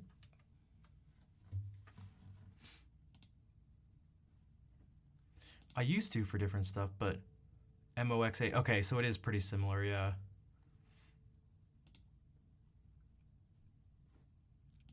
So again, if anyone wants to follow along with some of the stuff when we get into it, those will be all the resources you'll need. Yeah, and this has just sort of more things you can do with it. I don't really... hey, what's up, Charday? I'm doing all right. I'm trying to spread the good word of the music Bible. Trying to help people find answers to their music questions and make them feel like they can understand and write music too. I wish people weren't so loud upstairs.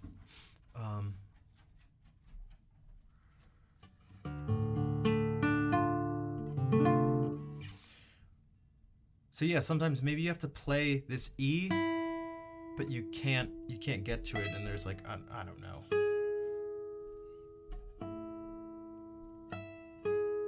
God, there's an E right here, but okay, so maybe you wanted to do this and you wanted there to be this open E, well, the sound of this E.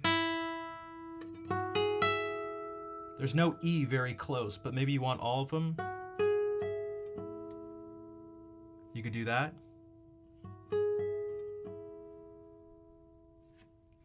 So that's an example. Or you could just play this E. It's this E. That's the same E. This is the same E.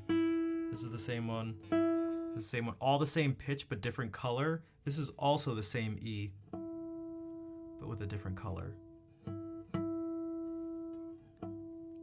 So those are a few different uses of harmonics.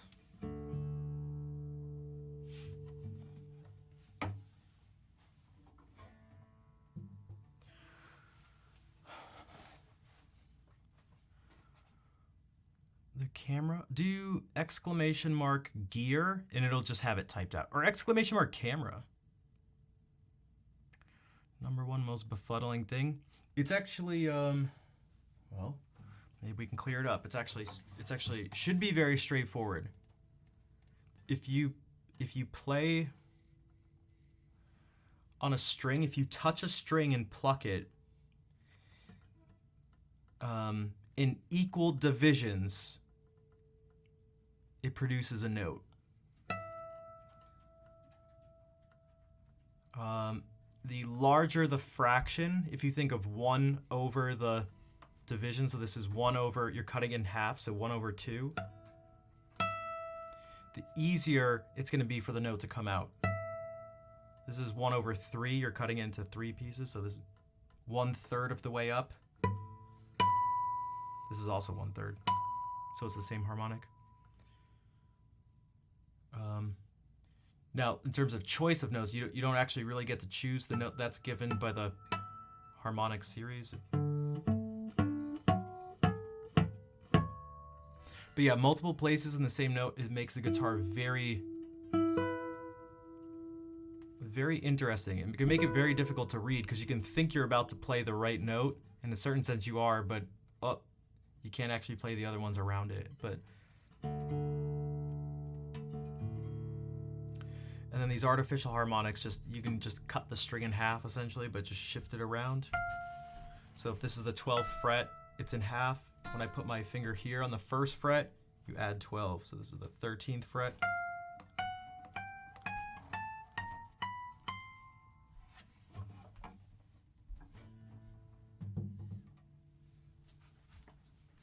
But let's say we wanted to just music in general.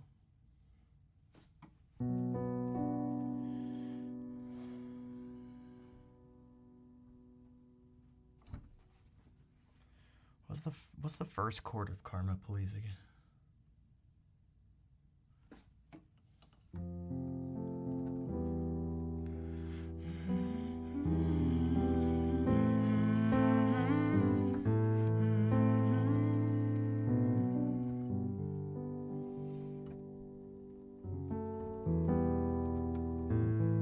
Ro, thank you for the 5 gift subs. Helping support this mission for spreading unique, obscure music and spreading music education to the masses. So thank you.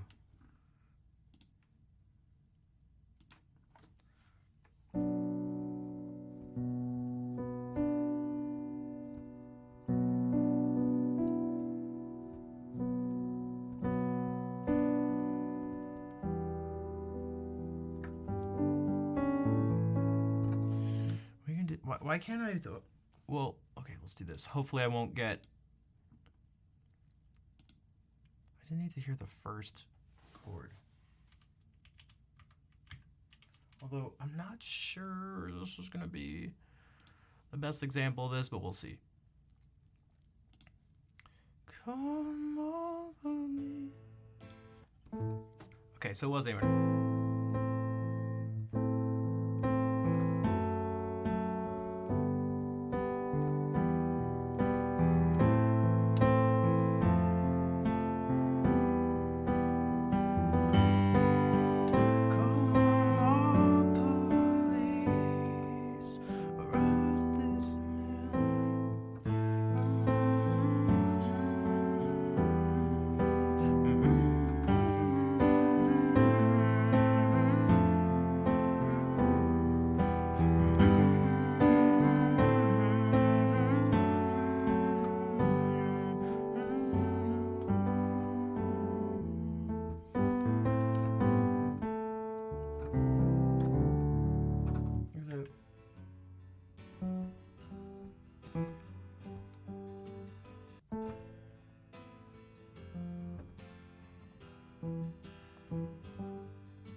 So if you were to want to like figure out this song, or if you even know this, if you already know this song and you just want to understand what's going on, what can you do?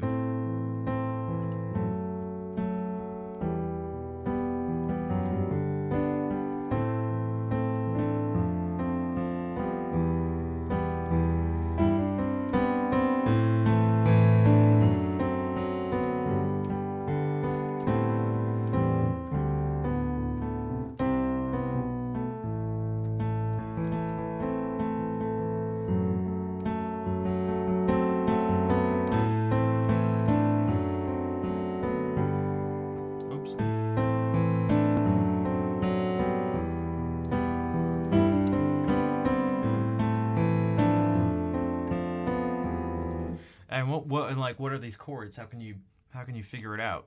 Does anybody know how to figure it out? Does anybody have the desire to figure them out?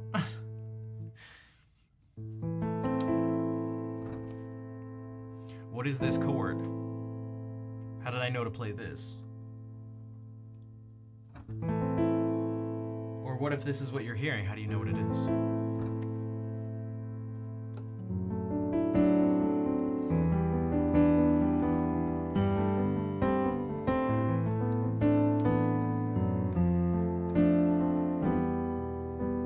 It is A minor.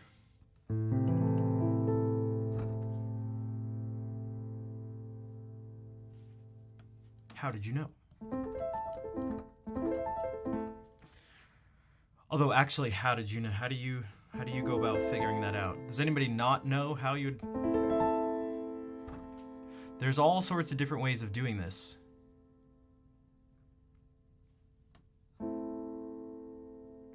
By ear. Yeah, but how do you... I mean, for one, if you just know that the notes, we should actually not take for granted one of the ways of approaching this, which is just knowing the notes. If you have... a lot of people don't know what a chord is. They may hear a bunch of notes together, and go, well, that's a chord. Like, this is a chord, and this is just a note. But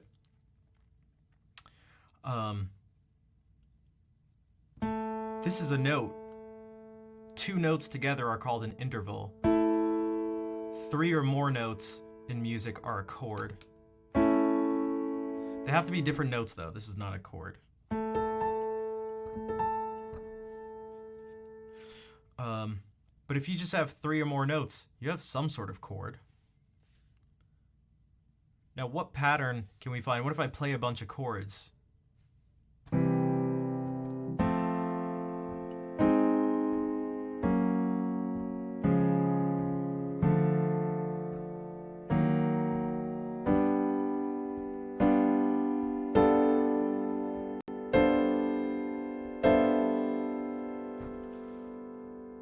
Is there anything that looks, any sort of patterns your brain can sort out?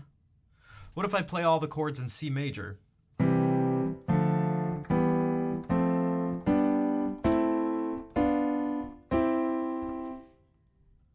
Anything special about those chords?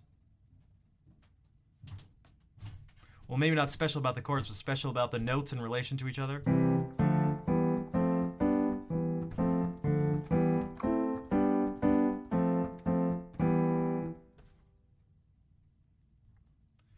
What about this compared to this?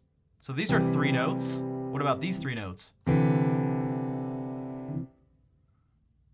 No black notes? True. That's actually one of the ways we can look at it and say, oh, it's an indication that we're in C major, for the most part. What about these notes? Are these notes? Here's 4 notes. But here's 4 notes. Here's 5 notes. Here's 5 notes.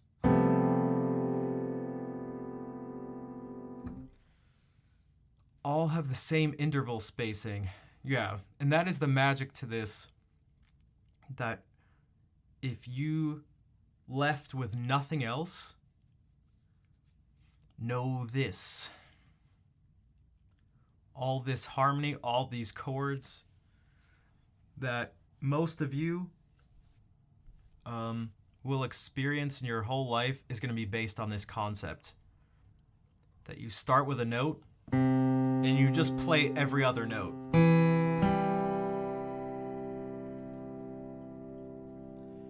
And just with that principle, you can build up notes, or build up chords that have 3, 4, 5, 6, 7 notes in them. Or this one is maybe a better example. This has every note in this key.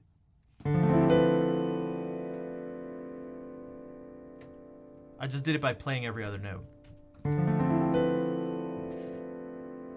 It's that simple.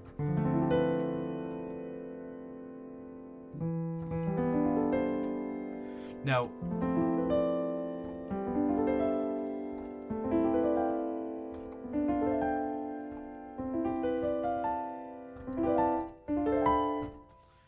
the furthest left indicates the key. It doesn't indicate the key. It also doesn't indicate the chord. Because this is F major, but there's a C in the bass. This is C major. There's a C in the bass. This is A minor. There's a C in the bass. So what you have to do is find out how you can stack them into thirds. So Oh, there's 2 notes in between these. And there's 1 in between here. Okay, so this is good here. These 2 notes go together. But this one, there's 2 notes in between. So where else can we put it? Here. Now we look all the way to the left and go, okay. Or the lowest note, you could say. And so it's an F chord of some sort. This one. Okay, these 2, yeah, there's 1 note in between them. Good, they go together. What about the next note? Oh, there's 2 in between. That won't work. Where can we put this here? Oh! That means it's an A chord of some sort, and it's A minor. How you know that is, we can get into that. But then Elena says, but you have to know which are the notes in the scale you are in. That is true. Now, fortunately, there is something that gives us that information. And it's right on the screen. That is one of the first purposes of this scary circle hated by music students across the world.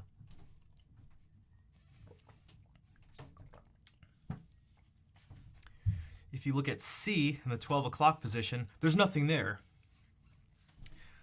Because there's no sharps or flats. It means you just play all the white keys on the piano, or just the natural notes. So then when you're building these chords,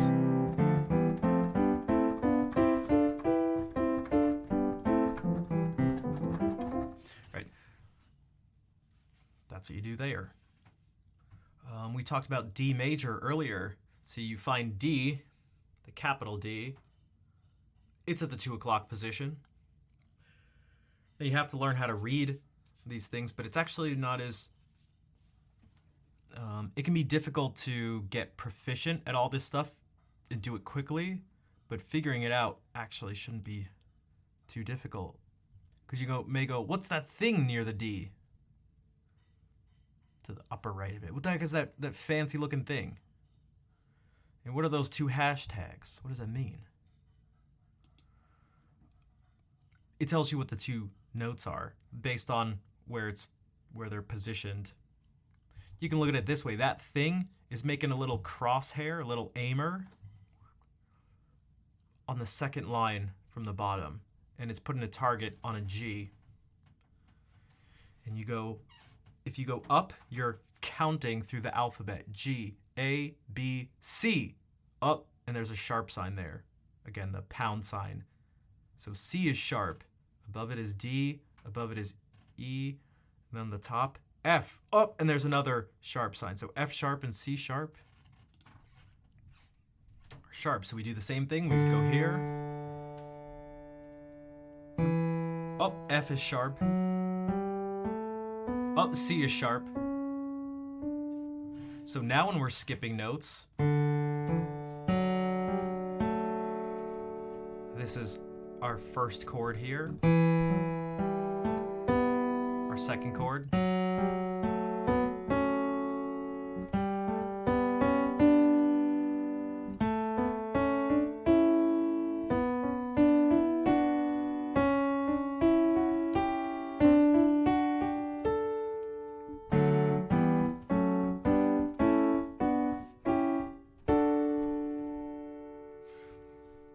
so these are the main chords in D major.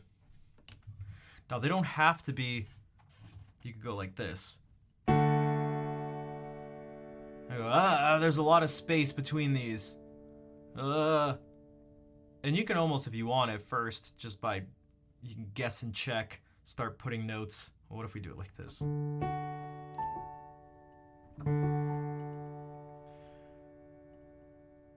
Try to fit some of the notes 2 away from each other. Okay, these 2 are 2. Oh, that's not 2 away. Oh, but here they are.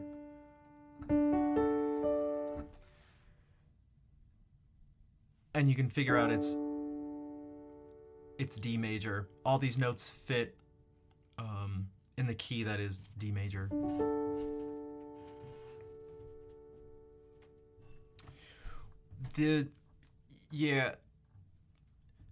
It should make sense in this case. Here's how you can maybe figure that out.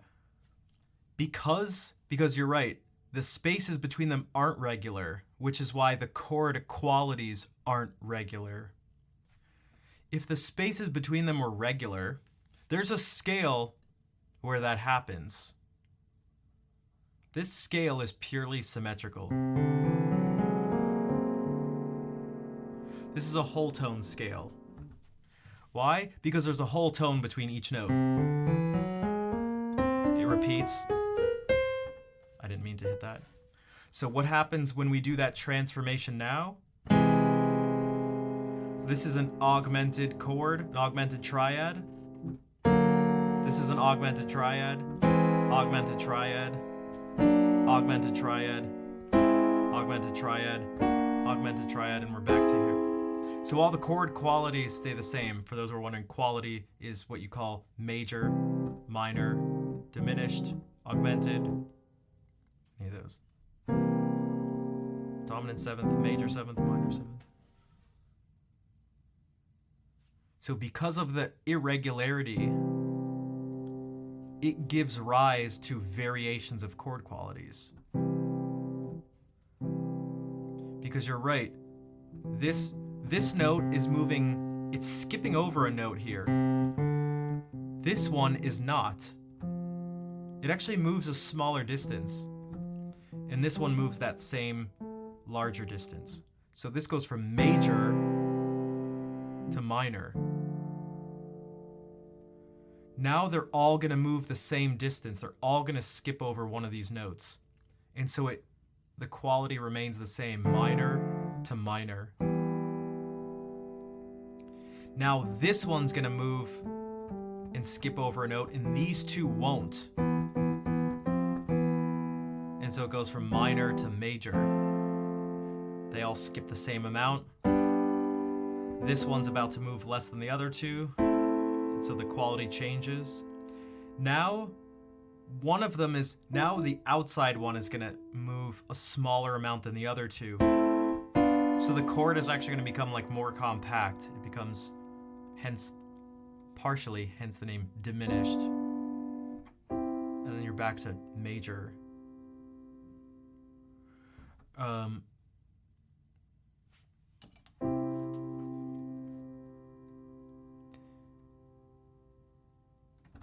But you don't even really need to worry about that right now. You can do a whole lot of stuff without knowing any of that.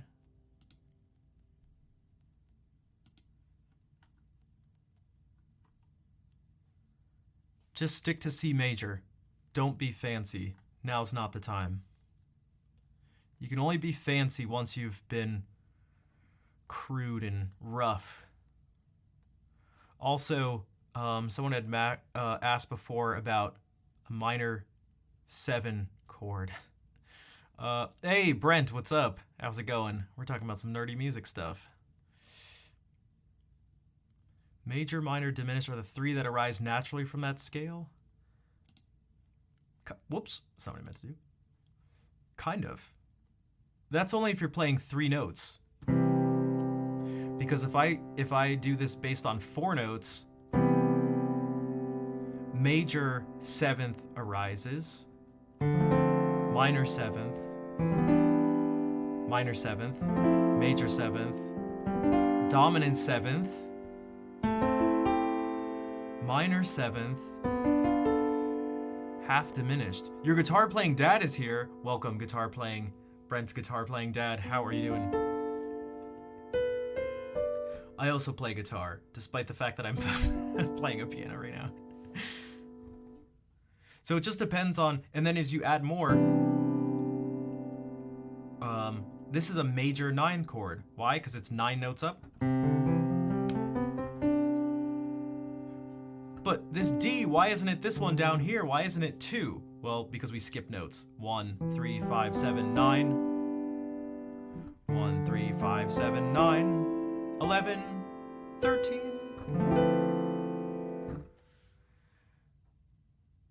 But you're right. From the initial thing, you don't actually even get these augmented triads. But you don't even have to worry so much about that. although they're good questions. If you want to understand like so much of the music that you're going to hear, if you want the most bang for your buck, again, just click on this. It's nothing more than a Google Doc. I'm not sponsored. I don't get money. It's purely for you. It's open to all you to click on. And what you'll see is this. And it may seem confusing at first. And if it is confusing, that means you're the person who can benefit from it. Hold on. What is the purpose of the note below each note on the circle? Oh, that's a perfect question too. That's the key signature for minor keys. So C, you see C and A together. C major has no sharps or flats. A minor also has no sharps or flats. Now that's a little strange. There's a little bit of a caveat. There's actually two caveats. There's two caveats, hence the fact that we have three minor scales and just one major scale. What the heck?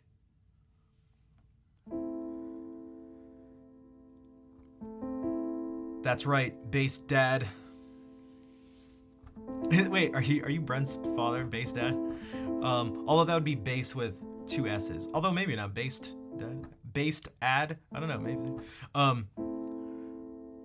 So natural, you could say it's just how it is according to, the sharps or flats, maybe you want to put it that way.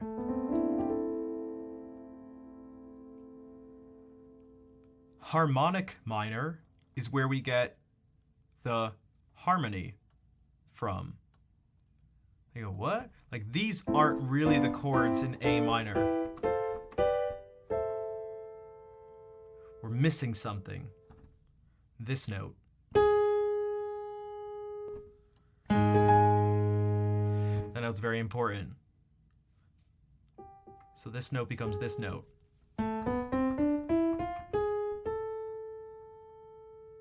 Now we can build the chords.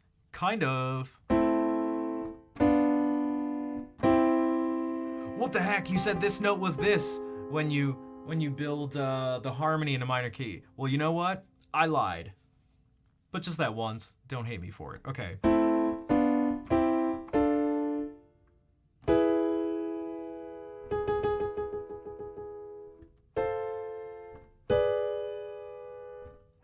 See, I only lied once.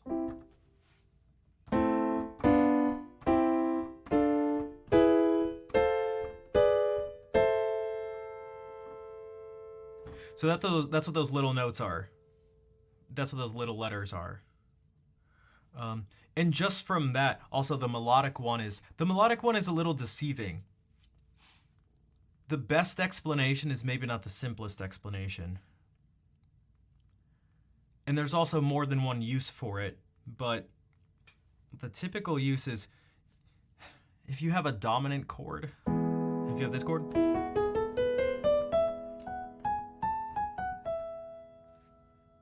because you learn it like this when you study like classical music, you learn, well, you play melodic minor going up and play it natural going down. It's like, okay, but that's not how music works.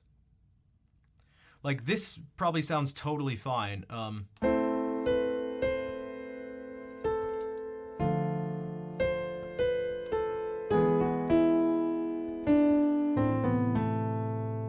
I just played melodic minor going down. What the heck?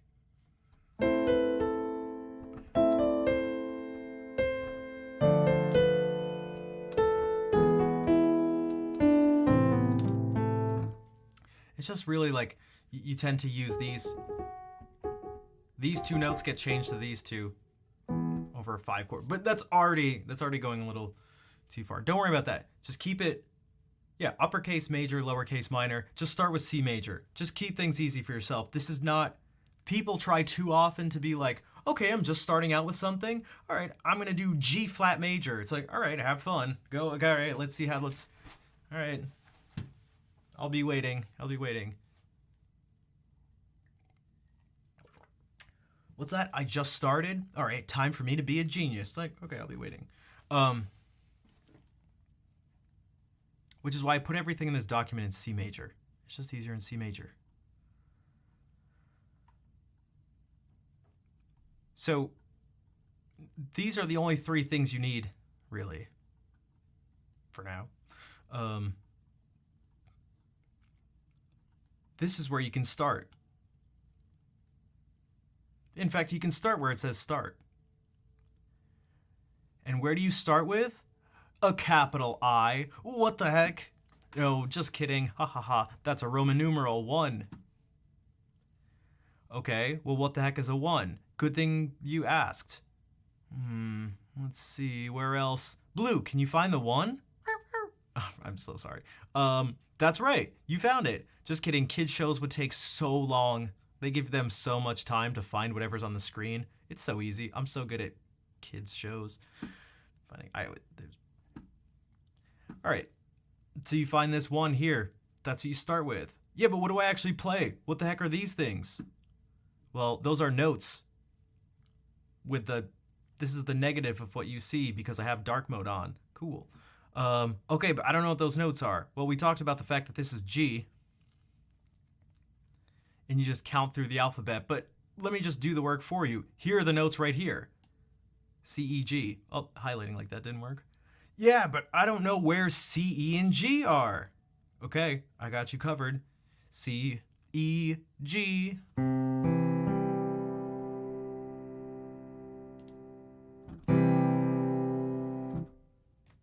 There you go. When I played this, well, that's this. D minor, E minor, F, G, A minor, B diminished, and then it just repeats. Your niece never stood a chance. Yeah, dude, I'm so good at those kid shows. Oh, I see the kite. It's behind the tree.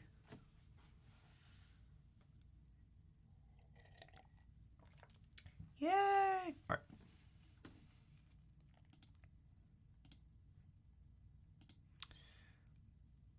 So you can start here and go, where does this thing go? You can go all sorts of places.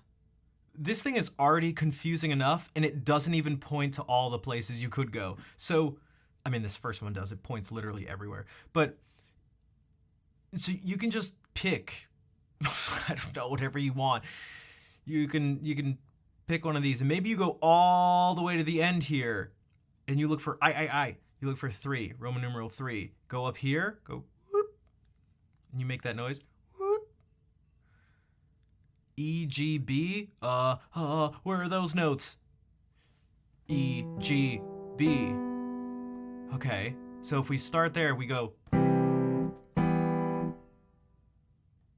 So what do we have now? If we follow this thing, we have this.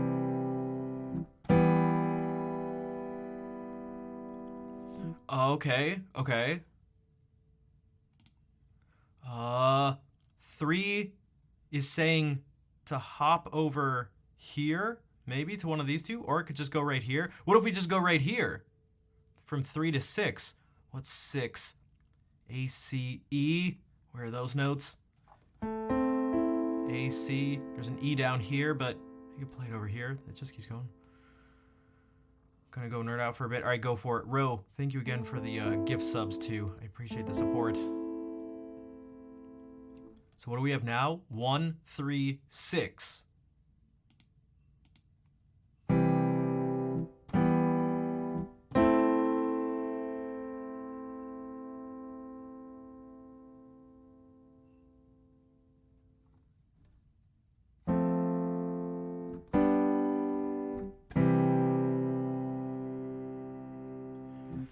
These, good question.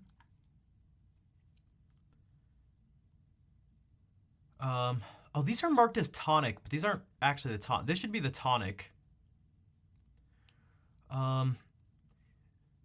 These are a little strange. The ones that are clear are the fact that these are subdominant chords, or you should actually really say predominant for these. Predominant. And then you could say dominant chords. That was weird because that chair was like...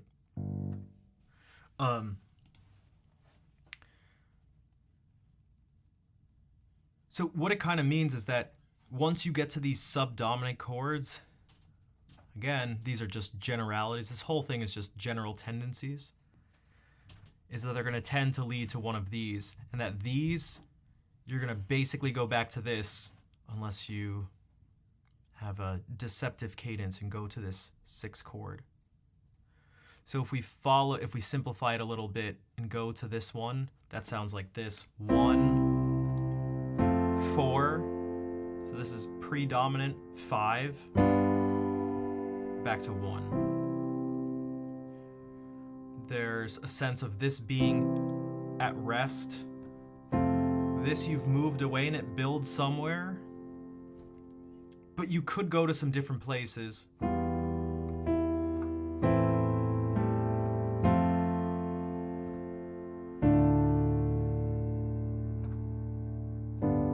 But once you're here, it's like, uh-oh, you're going somewhere. This is the height of like the distance away. This is the climax sort of. So even if you go back to 6, we all know that sound. We all know that sound.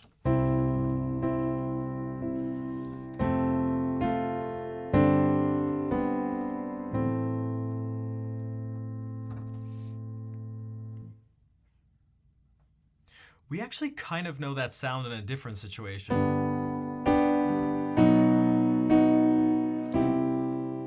Is one way to look at that chord progression.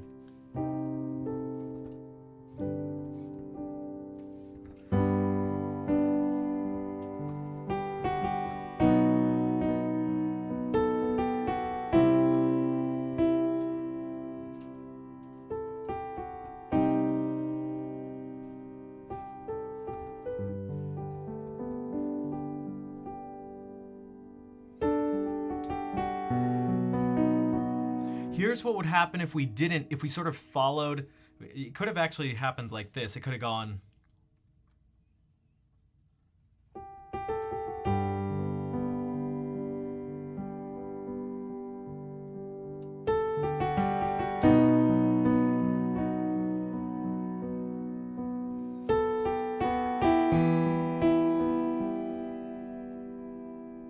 And gone to that chord. So.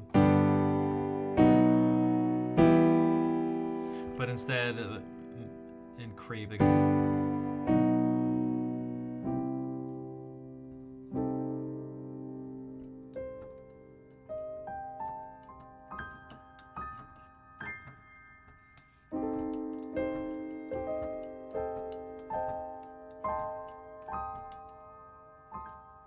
And all of a sudden you've entered a fairy fountain.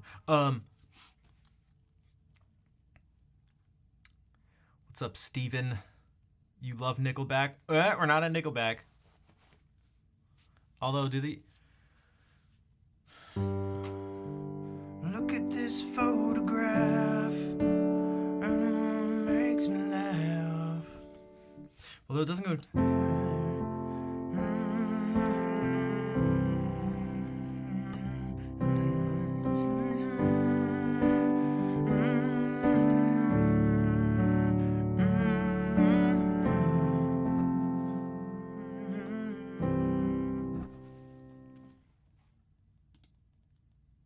But if we go back to the thing we had started with 1, 3, 6, that's this. 1, 3, 6.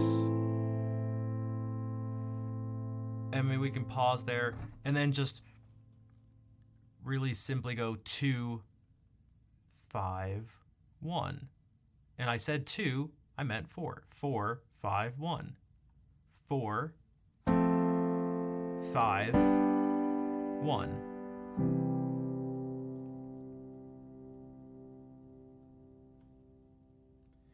And that gives you this. If we pause, if we go like...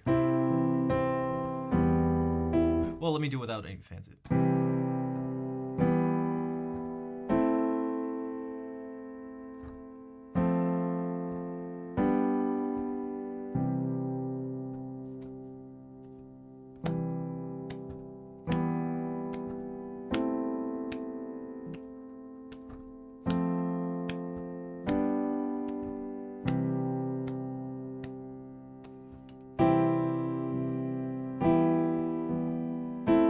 Never gets old. That's the thing. Just start with it. Like, just start with some basic stuff. Because again, if this is for the, because sometimes when I bring up things that are helpful, it could be talking about theory. It could be talking about technique. And a lot of time people all of a sudden go, they just go, but what about so and so? And they bring up kind of like exceptions to the rules. And it's like, well, here's the thing. That person, that doesn't apply to this person. Not because it wouldn't have been helpful, but just because they're like not looking for this information. Most people look down at this keyboard and their brain sees this. You know, we showed this earlier. Just like the people who look at this, it's like, well, I don't need to learn how to read music. It's like, well, okay, then don't learn how to read music. But if you want to make sense of this, then yeah, you gotta. Do you want this to not be do you want this to not make your face hurt? Then there's certain things you got to do. If you don't want to do that, then you don't need to do any of it. I don't know. You can go do whatever the hell you want. But so the point is, yeah, just like keep it simple, because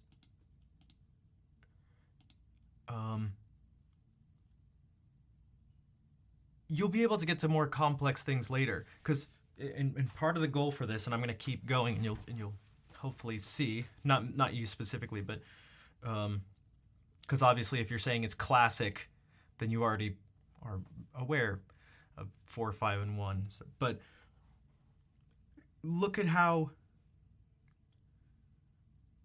what you can do with just this simple thing, because it is simple, but whatever. Also, Boo shows, so I understand, is a tendency for the dominant to resolve in the tonic most of the time. Yeah, it's, again, tendencies. That's what all this stuff about. It's not rules. It's not you have to do this. Even the really strict stuff, counterpoint rules, you could think about it like this. You don't have to do that. You don't have to follow those rules. If you want, to write a fugue and have it sound appropriate to the 18th century, if you want to write a fugue that sounds like Bach, then yeah, for the most part, you're going to have to follow those rules. But what if you don't want to write an 18th century fugue? Don't follow those rules. I mean, that's like, so, yeah. Just like if you want to move, you can do stuff that sounds great. What chord on this chart is not pointed to? God, it doesn't even exist on the chart. That's not there. It's not there. It doesn't mean you can't do it.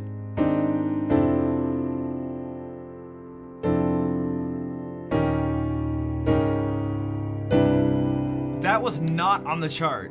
That just wasn't on the chart. You can still do it. You can do whatever the hell you want. But the thing is, you're not really going to be able to do whatever you want if you're not sure how to do anything. Which, I've said it before, I'll say it again. The problem I get when people give the sort of overly poetic and nice sounding thing that's supposed to be encouraging but is actually just incredibly discouraging is, in my experience, is people get the message that anything and everything is, like music and there are no rules and stuff like that. And it's like, okay, yeah, but if someone is looking down at the keyboard and a person, and they're looking for help, and someone just goes, oh, okay, you can do whatever. And they're like, oh, I was doing whatever. Oh, okay.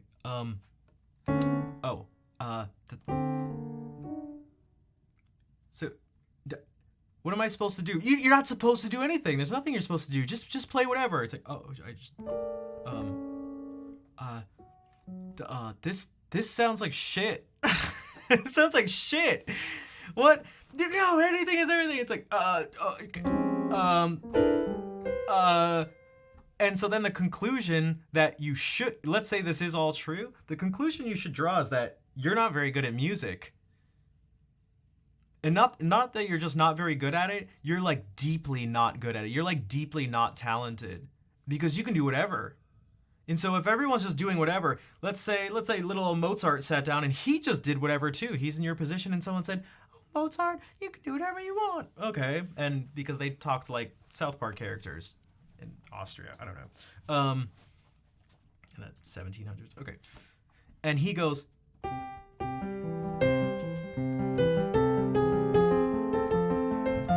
and you're like, "Oh, that sounds good. He just must be better than me." And guess what? I mean, he was.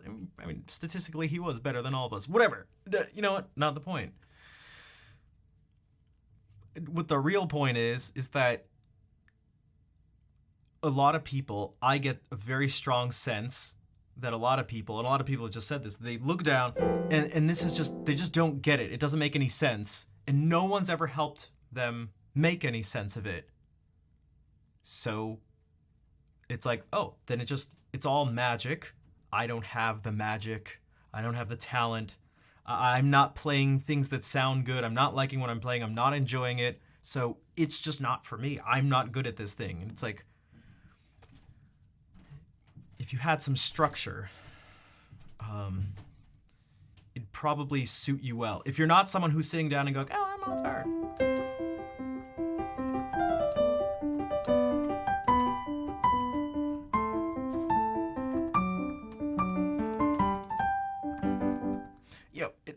So, for the word talent, yeah. I mean, talent is real.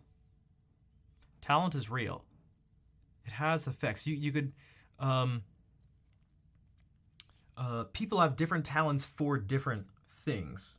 You could say, you could look at it as someone's, the level they start out at, how quickly they improve, and the ceiling for how high they can achieve. And that's a very general way of saying those are all different things. Like just as a guitarist, you could say, some people are going to have more talent in terms of the physical aspect of stuff. And even the physical things, some people may have like a deeper talent for coordination in a particular way.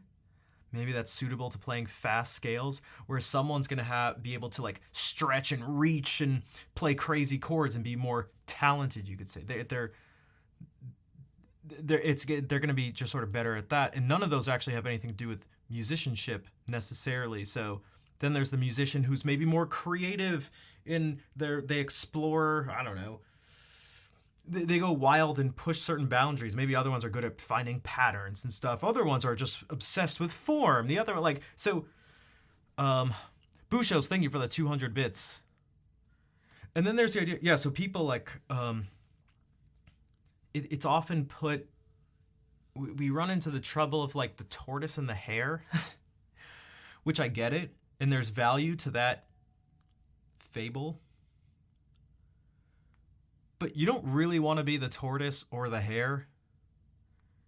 You're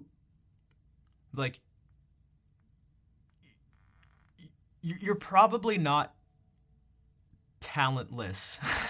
Like you're probably not like deeply talentless.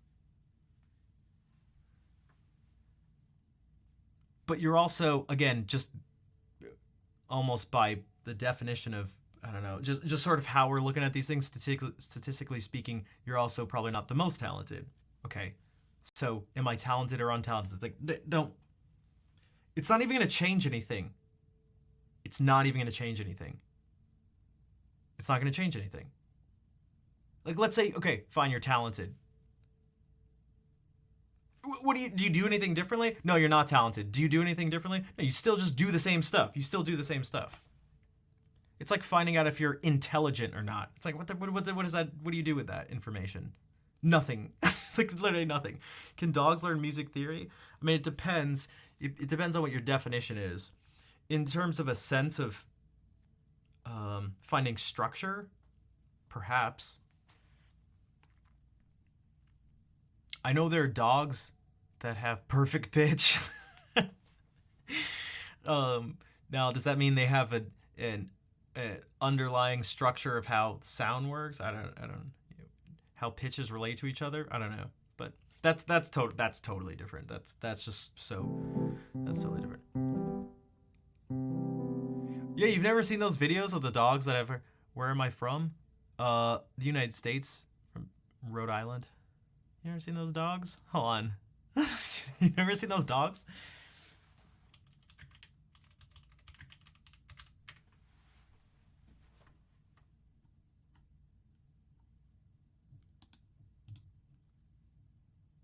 This lady taught,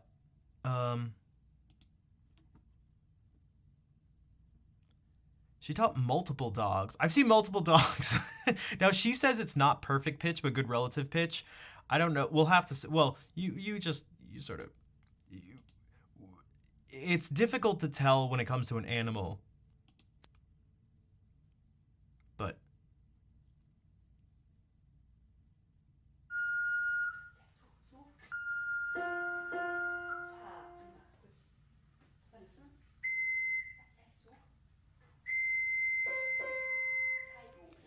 Except that's like, she should play the notes in tune.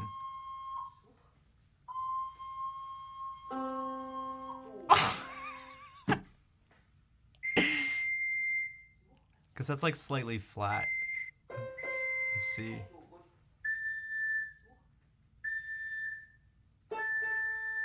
So, what is this a display of? Does the...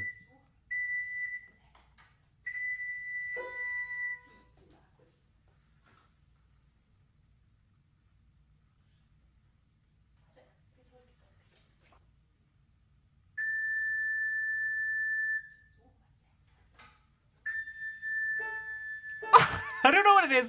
The thing that's funniest to me is there's something about the way the dog reaches over. Something about the motion is funny to me.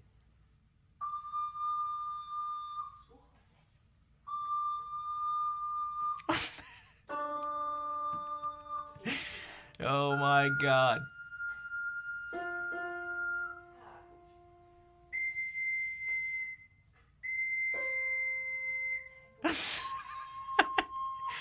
I think the blocking off maybe helps him reach and know, because the dog seems to align himself with this thing, and also, you know, the dog isn't doing this.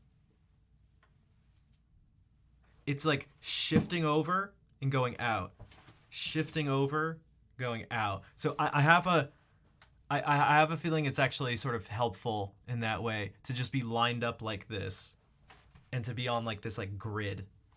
That's always been my guess for this. Because a lot of time the dog does it almost without like looking. Also, how does not make national headlines? I don't know. I should just upload it as my content, and just like every other big Twitter account. Oh god, I don't want to get started on people who just reuse content. Oh god, I can't. You know what? Like, it's not transformative in any way. It's just purely stolen. Does anybody see that on Twitter where they have two accounts? One is literally on top of the other, and they both probably stole it from some smaller account. It's just they both have the exact same thing. It's like, what's something you could say at the drive-through window and also while having sex? What's one thing you could say at the drive-through window and also having sex? It's like, what are you...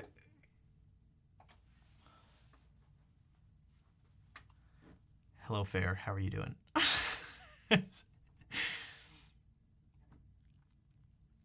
So, yeah, this video does not need to be as long as it is. It is 7 minutes long. But, hey, what's up, Lemur? So, that's the dog thing. All right, back to business. Back to business. Okay, so we've established that this is for people who are struggling. You arrived in... Oh, wait. Fair, did you not see this thing? Okay, really quickly. A few for Fair. Look at this. Right? Look at this dog.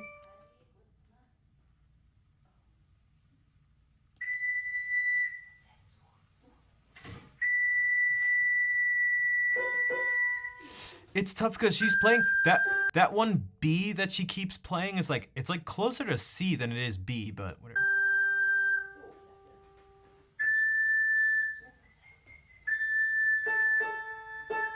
Yeah, that's also flat.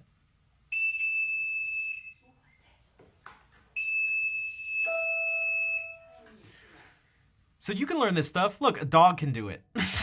A dog can do it. You can do it too.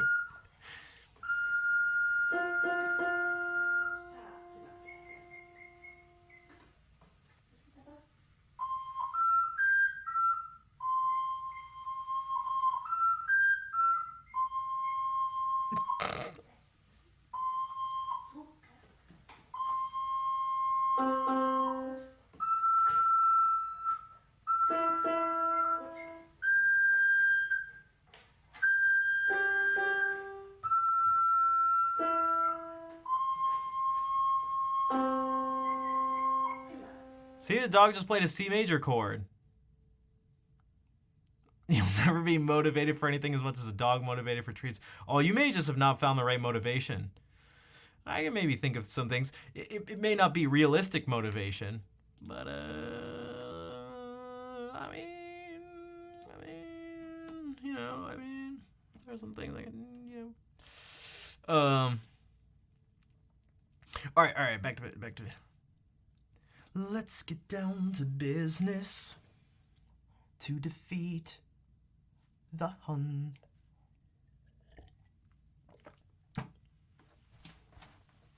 Okay, so you're going, I don't know what to do. So start simple. That's what all this was about. Okay, so we've established these chords. 1, 3, 6. Again, why is it 1, 3, and 6? Well, we're in C. This is 1. We just know 1, 2, 3, 4, 5, 6, 7. 1, 2, 3, 4, 5, 6, 7, 1. So 1, 2, 3. Play every other note. 1, 2, 3, 4, 5, 6. Play every other note. Okay, so 1, 3, 6, 4, 5, 1. Now, take your right hand. And whenever you see, if you notice, all of these chords have just 3 notes. 3 different, they're color coded here. Whenever you see one of these chords, just play one note that's in this chord. So either C, E, or G, and just play it with your right hand.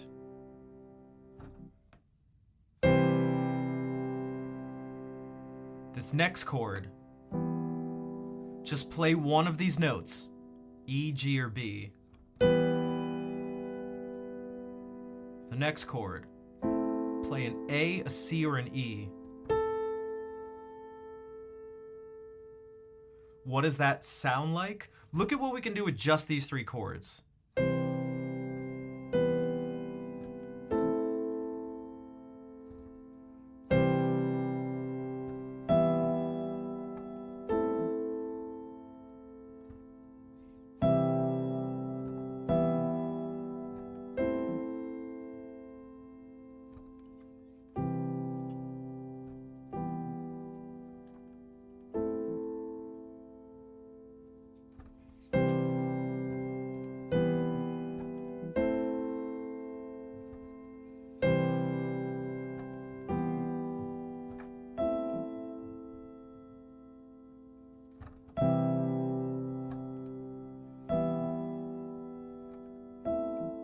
I didn't even move. There's E in all of these chords.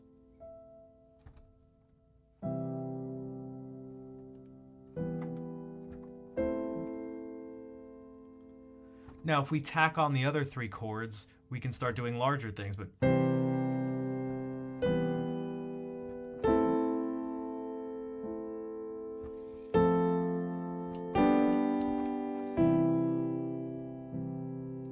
just to show that the third and the final chord are twice as long. So I'm just repeating it quietly.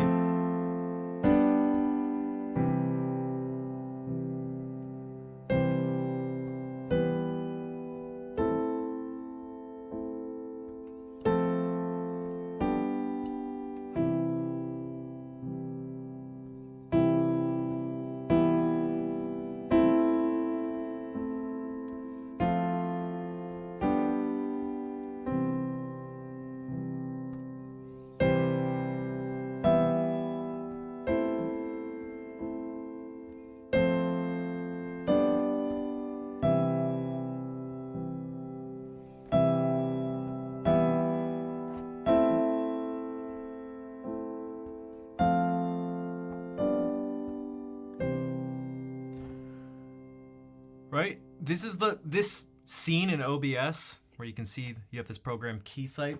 This is the anti-cheat device, right? You did see that there were never more than 3 colors being played at once. Correct? Right? So just with this chart I gave and all this information, it enables you to do what I just did. Now, God, what if you have a keyboard that has a string sound on it? Oh my God. Oh my God. Oh my God. Are you ready? Look at just the change in sound. Are you ready? Are you ready? We're going to do the same thing. Again, watch to see if I'm cheating. I'm not even doing different chord voicing. So by voicing, I mean where you put the notes in the chords. They're all like this. None of them are like... It's just the...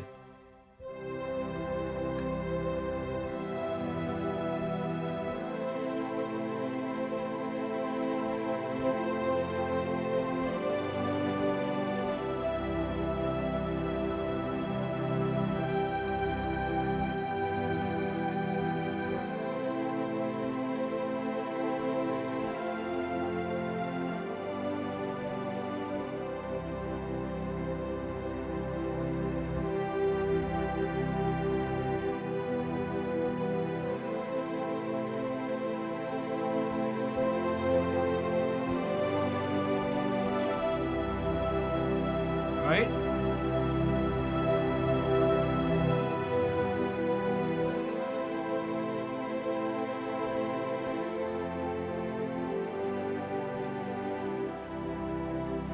I'm just using... ¿Era de España? No, she's from Mexico.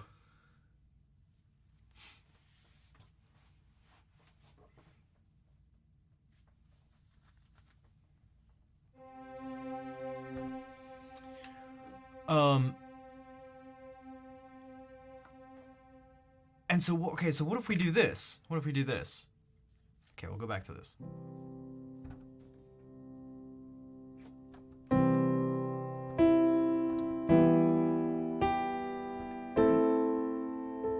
What if you play 2 notes every chord and still just follow the same rules? You're just only playing the notes that are part of these chords. They are called chord tones, as opposed to the very creative name for the notes that aren't part of the chord. Non-chord tones. Okay, cool.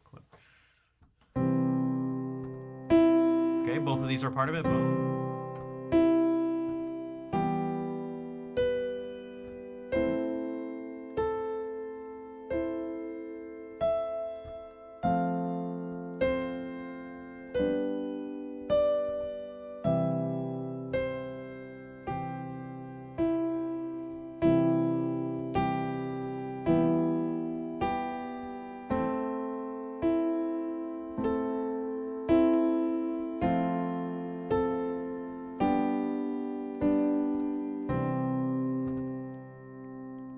Apply some string sound to it.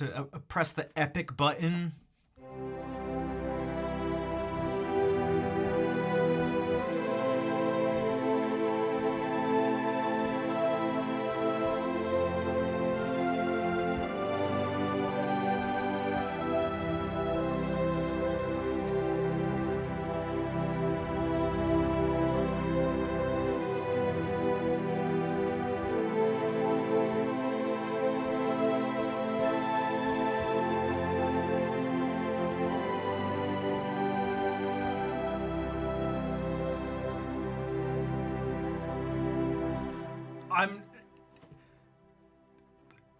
I don't know what to say. Like, you're seeing it, right? Okay, now, this gets a little more complex, but it is still sort of based on all the same things. It's not that complex, but it opens up things a little bit.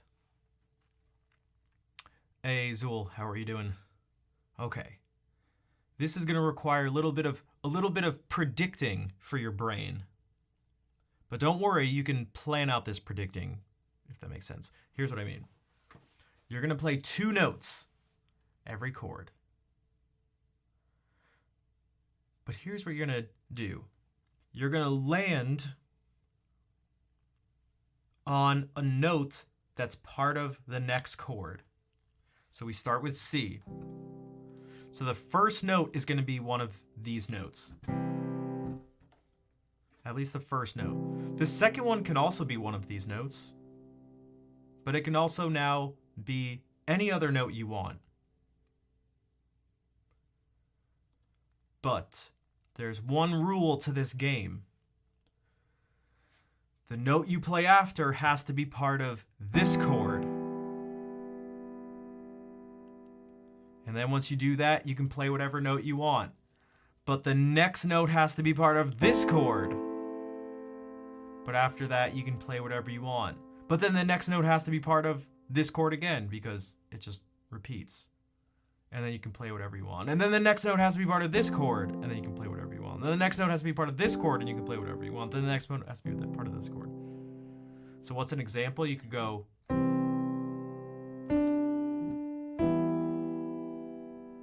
That's just between the first two chords. Does that make sense? Or you could have gone...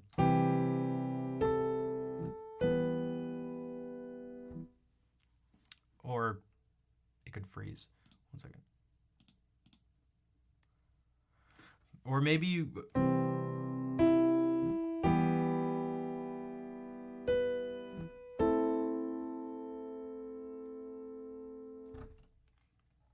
So that was only notes that were part of the chords.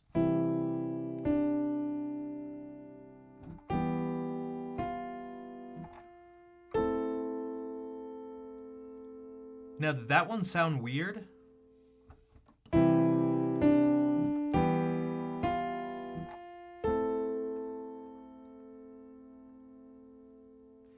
There was something very different about that one. All the other ones I was doing, the notes were all going in the same direction. This is going up, so the next note is going to go up. It's going to land here.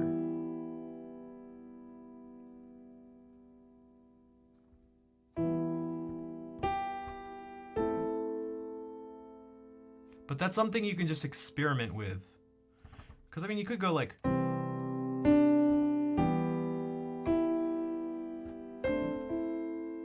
Or...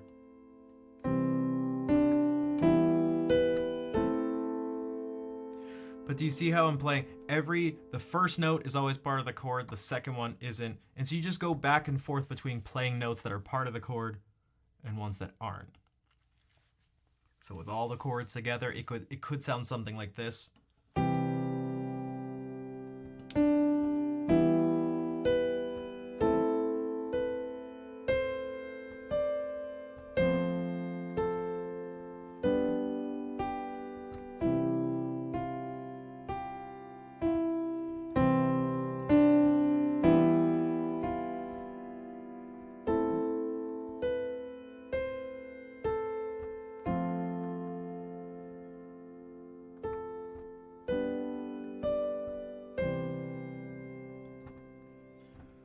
Epic button engaged.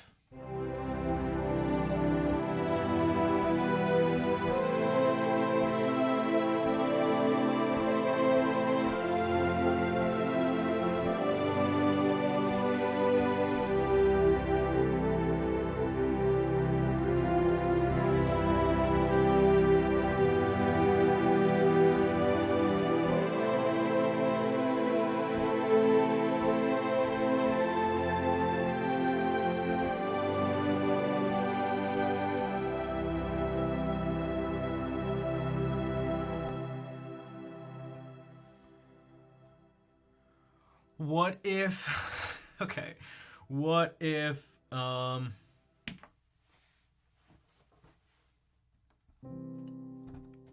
remember, this all stemmed from going, here's our 7 notes, we'll label them 1 through 7, and all the chords will be based on the principle of, they're all based on just playing every other note.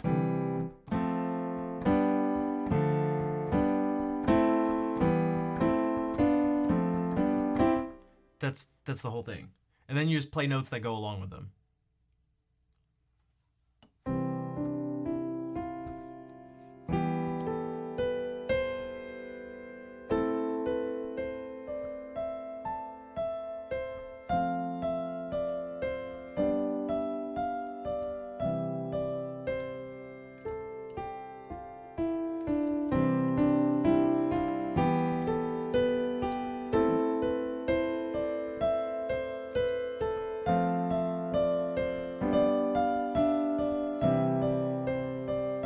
Now I'm doing it with 4 notes, so the first one just has to be part of the chord.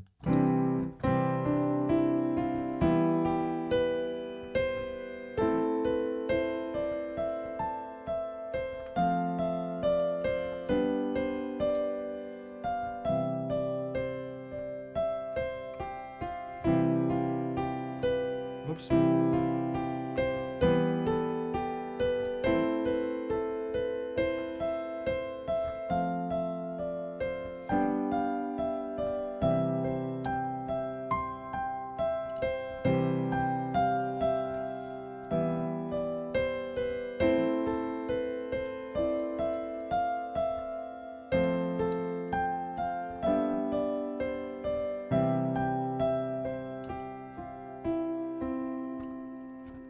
Epic button.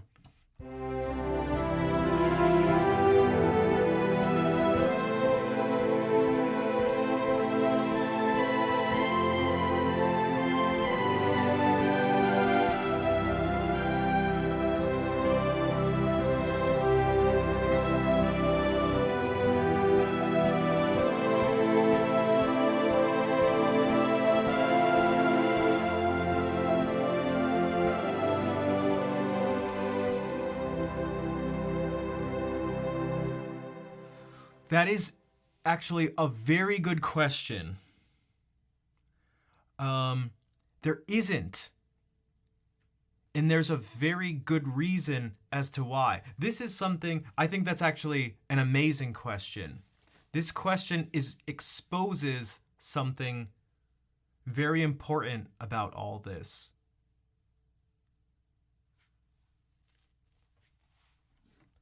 Does anybody know why there's no circle of thirds? The thing that's important about this is it's going to expose the fact that it's not a person who chose to have a circle of fifths and not a circle of thirds, which I think is it's not necessarily helpful for writing music, but it's helpful for, you could say, overall music appreciation or like understanding music, because here are some experiments. It's the same reason as why aren't chords just totally, why built off of thirds? Thirds don't add up to octaves? Kind of. Well, think about this. So the circle of fifths is, you could call it actually the circle of perfect fifths. So if we follow this pattern, if we start here and we go up a perfect fifth, we get to G, and then D, A, E. Well, actually, we could start down here. I was gonna just to make it clearer, maybe it won't sound as good.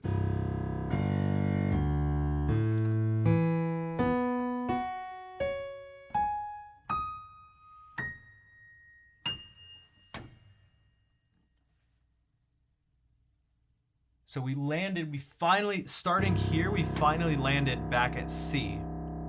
But not only did we land back at C, what's important is that we hit all 12 of these notes.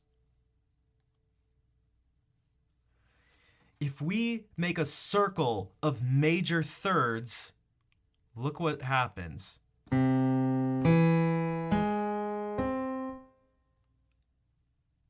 We got back to C after only we only got to hear 3 notes.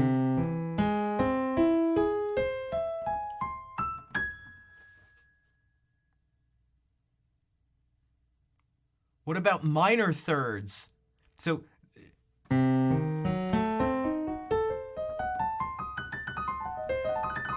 minor thirds just spell out a fully diminished chord.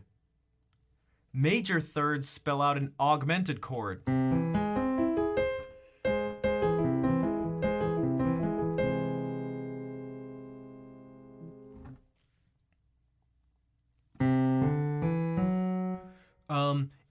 If you make a circle of major seconds,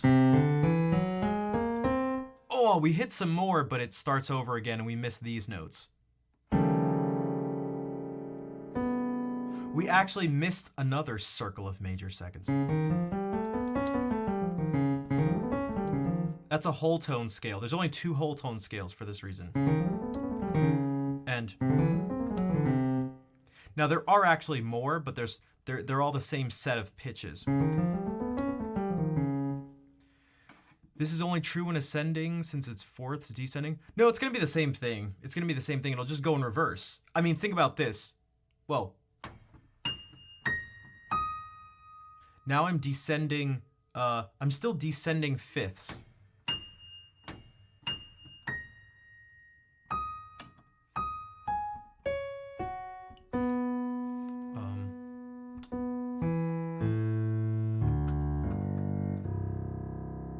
And you can go fourths up and do the same thing.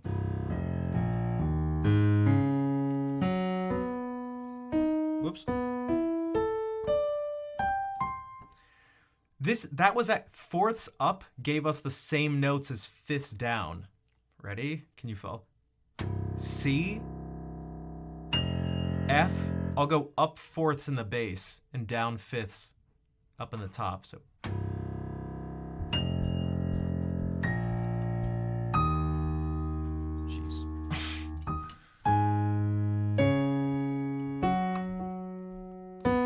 Oh, they actually meet at this point and then split back up.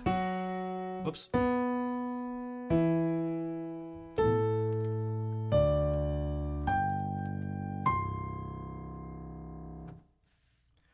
So you don't have to think about ascending or descending. Moving by fourths and moving by fifths just gets you the same thing. Because they're inverses of each other. Every interval has an inverse of itself. So C up to E is a major third. C down to E is a minor sixth.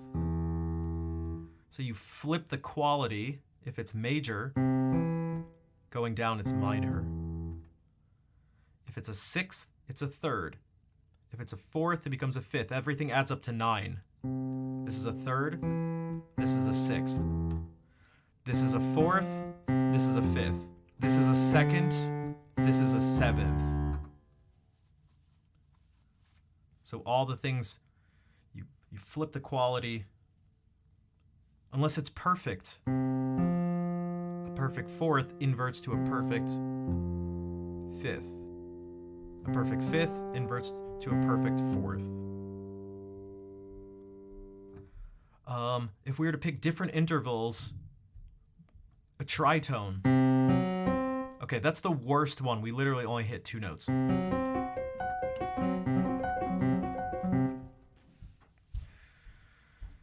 these streams get saved? They do. They do. And actually, I should save just this chunk of it too.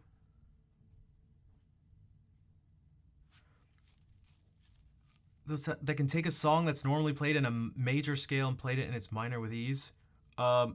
Yeah, I mean, I don't know if you have an example of something. Some songs will lend themselves to. You can't always perfectly do that. It works best if the notes, the chords are all in one key. Because remember this chord progression I did? Well, what if you do this?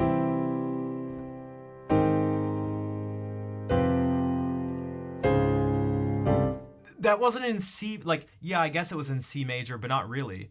And you could find a way to do something. We could go like this, we could go like, and try to change some quality of this and go like,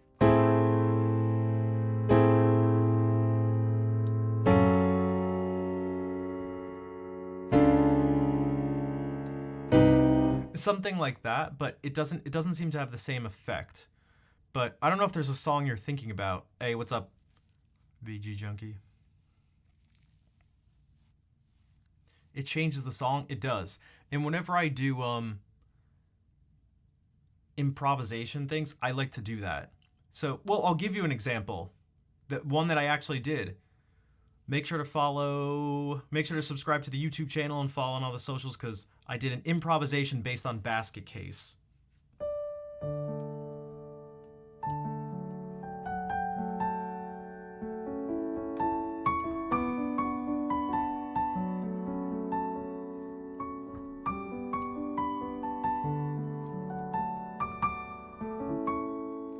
Drum corps music. Do I follow DCI? I don't know what DCI is actually, but drum corps stuff is cool. Like I love like marching band percussion if you want to categorize it like that. That was the last stream I was at. So in the middle of the improvisation, I did that and I tried to think about what the what the feeling was. So we can take it from D. You could do it two ways. You could go from D major to D minor. So instead of going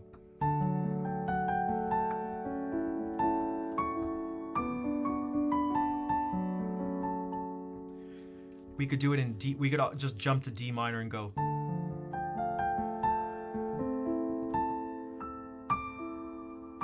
Okay, this is a little different. Okay.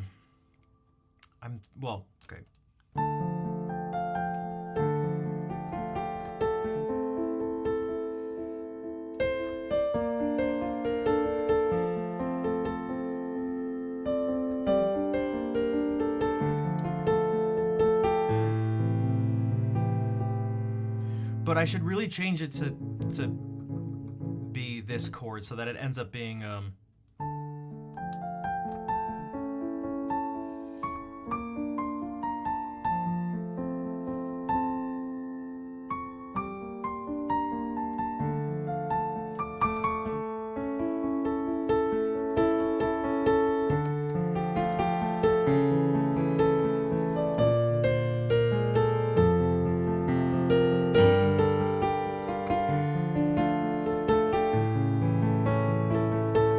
you could also reharmonize it in a minor key, like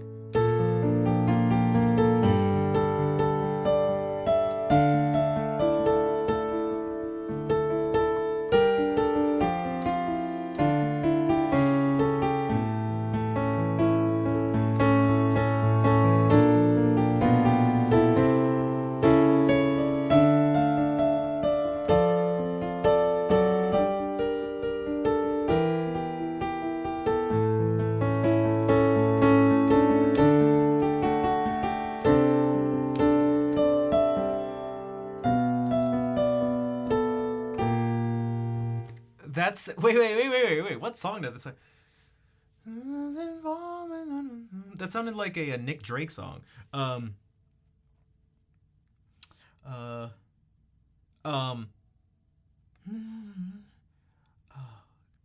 it! What is that song called?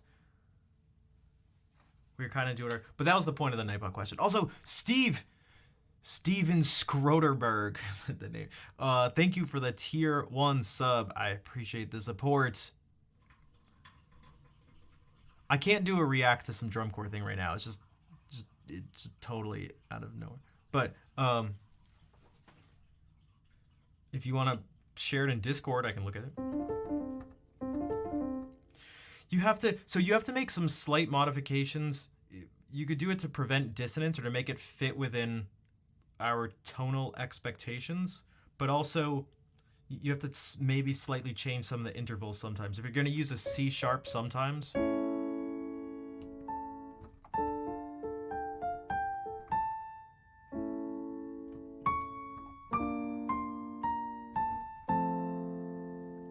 this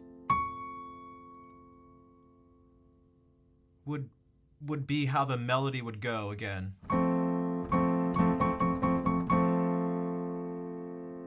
Because in the original, the melody repeats there.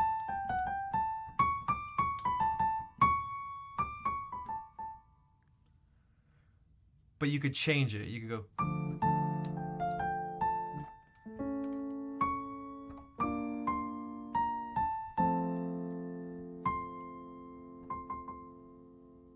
Remember, and I mean, look at the color. We're kind of just going through the same exercise. It sounded like a Green Day song. It is, Royale. Perfect. That's good, because that means I've done my job. It switched it to a minor key. But you could also go like this. You could go from D major to its relative minor, B minor, and do the whole thing from there.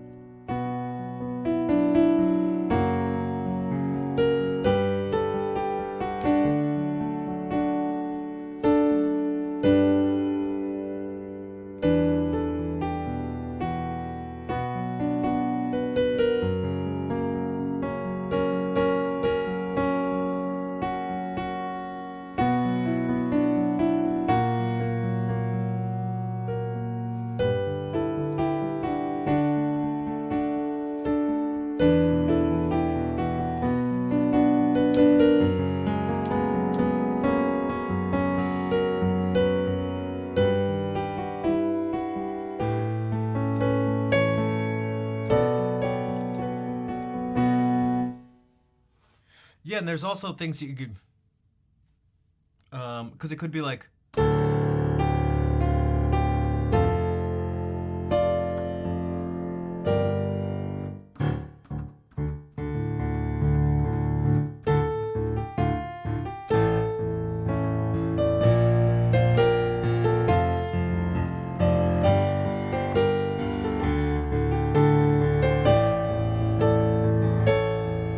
or it could have been like,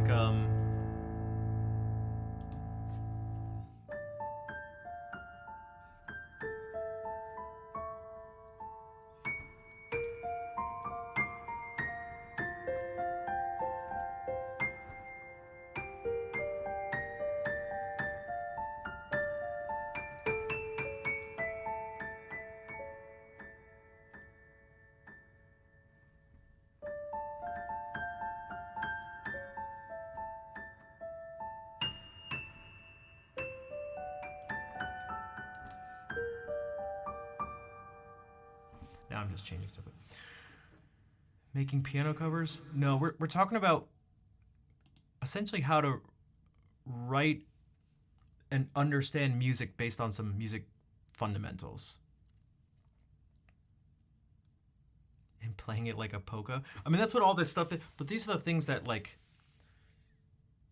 they don't go into my thought process. They go into my subconscious thought process, meaning they've gone into my conscious thought process so much that you don't have time to go, okay, this is D major, how many sharps are flats? And then if I want to go to the relative minor, that's, let's say I go down a minor third, so that's going to be 3 halves, that's B minor, so that's also going to have 2 sharps. So what's the 5 of that? That's, hold on, what's the, to F sharp? Okay, so F sharp up from there is going to be F sharp, you raise the leading tone, so F sharp, A sharp. It's like, that's, you don't have time for that stuff. It just has to be right away. But you also want to start with this. So, to give you an example, after I graduated from college, I went back through all my music textbooks. The theory stuff, the counterpoint, orchestration, all the history stuff. And one of the things I did is I took these 7 chords. Dude, forget about this one. Forget about this one. Forget about the 7th one. Just think about these 6 chords. And I just like tried to go crazy with them. Because here's what you can do with just like,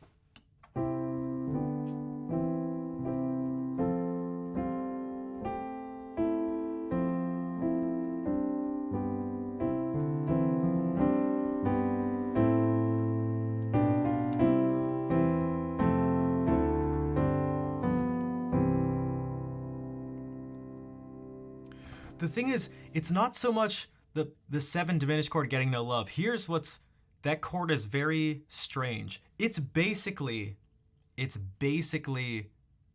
your 5 chord. What? What do you mean? It's too jazzy. What's up, Blackberry? This is really interesting. So in the last piano lesson I had with my nephew, because I have him, he really likes doing it as a game. I just quiz him on chord qualities and notes and stuff. I played this, and he said dominant 7th.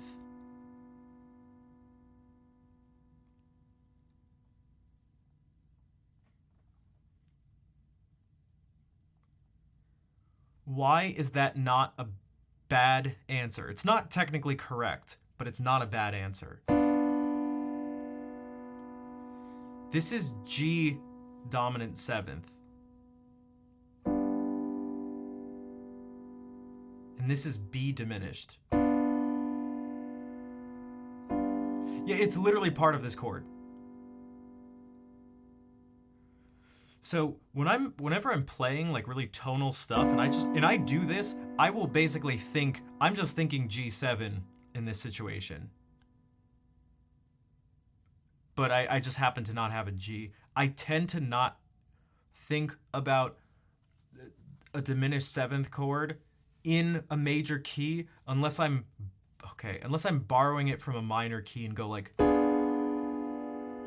Because that does feel different. Although if you add a G, this is G7 with a flat 9. But that's different. This is a much different feel to it.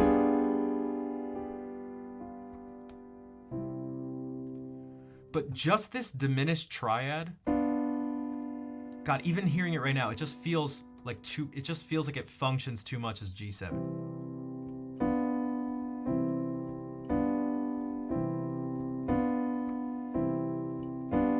I'm going back and forth between having a G and having no G's.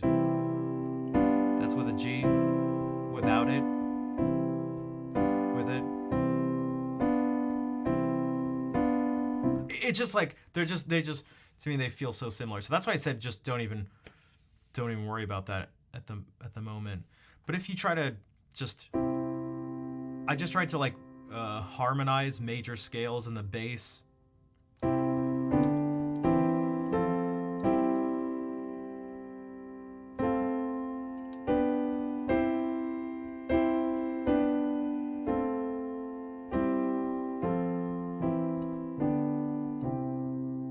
Just at least that, and you can do it in different ways.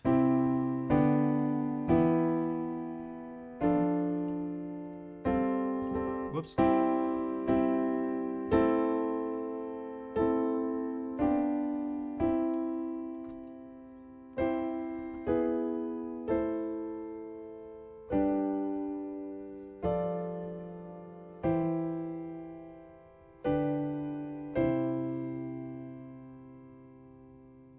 Or you can go.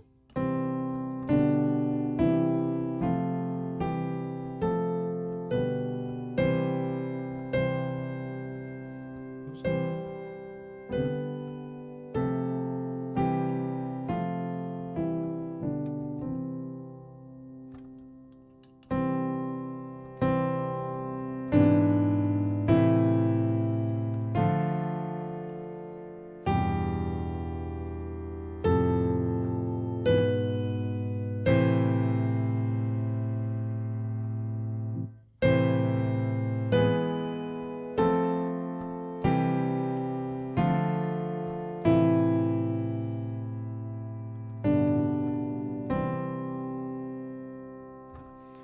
Middle Eastern music having quarter tones. I was thinking about it earlier today, sort of, because I was thinking about some Armenian music. In some songs, because it depends on the song and what they're using. It's not as so people tend to think of microtones as destroying the idea of 12 notes in a scale, but it doesn't. So I actually used this as part of the improvisation last night. I went, if we had it here, it was...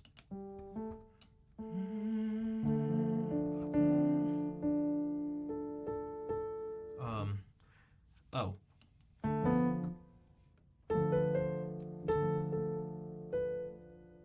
Or no, did I do it in C? Okay, I did it in, I was doing it in C minor. It doesn't really make a difference, but I don't know what the... Whoops.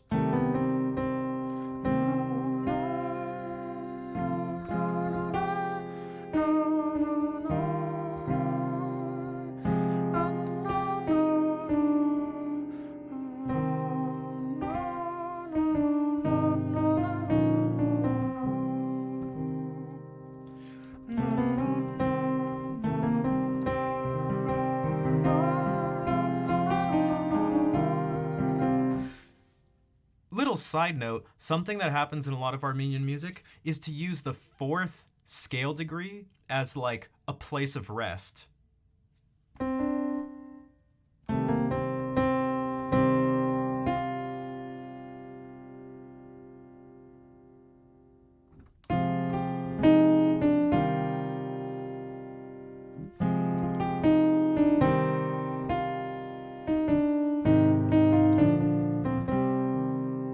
But this note is not actually D. And it's not D flat. It's not...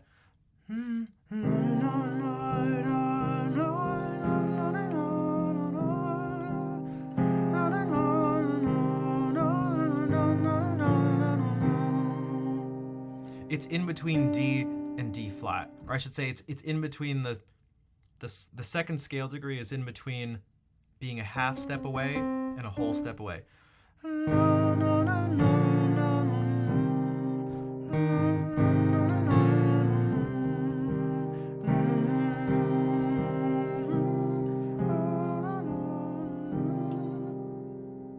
Also, Al, thank you for the $10. Thank you for the $10. Thank you for $10. Thank you for the $10 to help the support. Also, I mean, is this not? I mean, are the the person who's coming up with this Armenian song, are they thinking C Dorian? I'm sure, not. But it doesn't mean that it doesn't fit to C Dorian.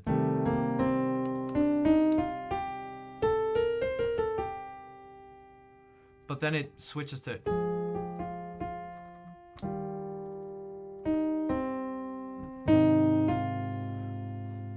Well, I could play it like.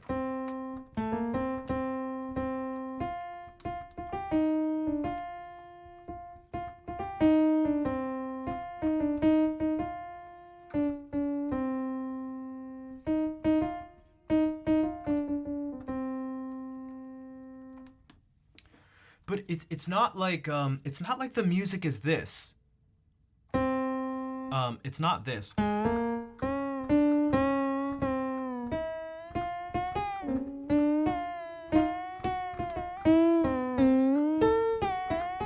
It's not that.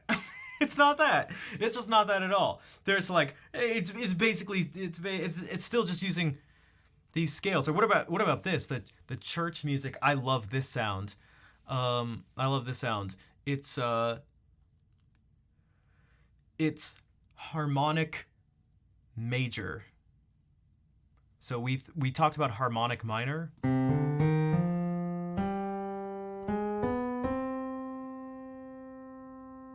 The best thing I've played all day. Damn it. Damn it. Guys, that was just me being I'm just like super creative. Look, to me, if it sounds good, that means it's boring. It's shit. I'm just beyond that.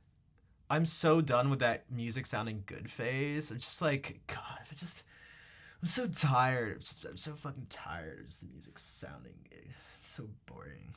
I don't work within those restrictions. Okay. God, like I want to hear one more song where things sound good. I want my music to sound bad. All right.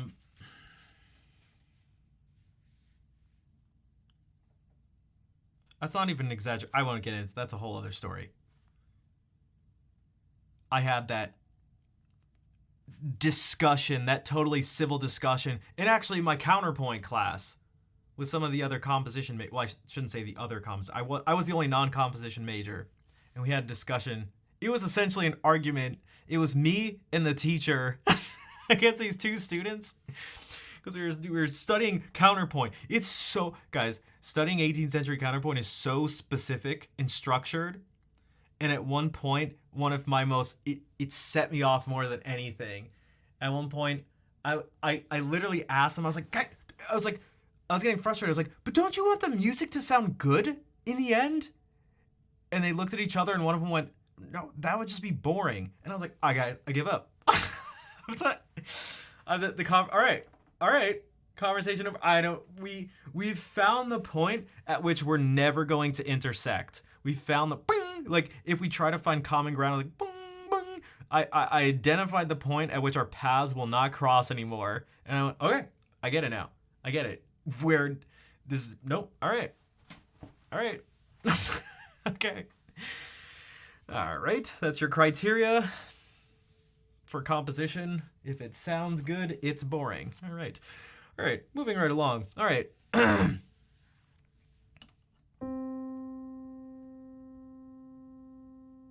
Criteria on the road is microtonal. We have a collective cultural bias and to disregard the practices. I mean, this stuff is tricky. This stuff is tricky because I can only speak from my point of view, right? People speak from their points of view. But what happens when your point of view isn't like the other people around you? What happens when you're not like the other girls? What if you really like pizza? Like me. Why do I say that? Because there are lots of people who say some dumb things that would be grouped into the same, well, group as me. There seems to be this thing, is it music theory or is it stuff from the rest of the world? It's like those two things don't clash to me on multiple levels. To me, a clash between those is a fundamental misunderstanding of at least one, if not multiple parts of that. So what do I mean? So to say that, like, you know, for me to give you the circle of fifths or something, or to have this piano here, says nothing about other people's music. I think that's one of the points of misunderstanding. People big, but what about this thing? It's like, I don't know, what about it? What about this thing that we're not talking about? I don't know, you tell me. It seems like the same reasoning is actually used here, which I tried to address earlier. So what I mean by that is this diagram. Is this all you can do? Does this diagram invalidate or attempt to invalidate music that doesn't use these chords or something? I don't think so. If you look at this and go, this is correct, this equals correct, this equals good, this equals deeply right, then yes, it does invalidate other stuff, but you're also a doofus if you think that, because that's just not what this is supposed to be. So if you think that systems, if you think that frameworks equal, if you think there's a direct correlation between a system of understanding and the quality of the thing within that system, then you've missed one of the biggest points. Frameworks are just that. They're just frameworks. You know what fits this framework?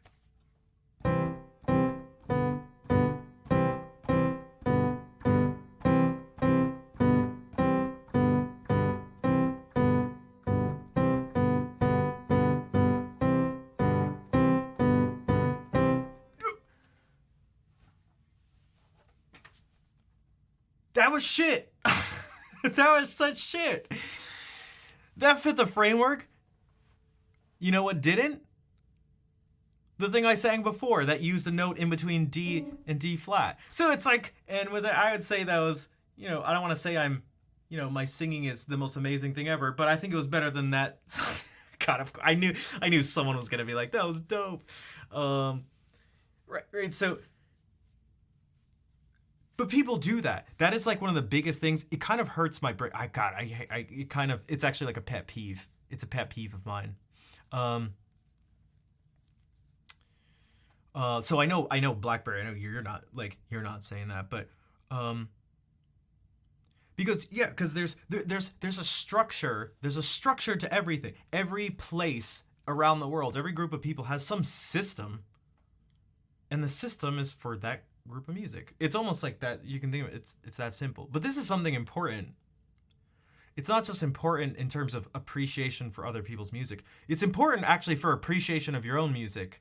And actually more so, you could say, looking at your own music in a very practical way.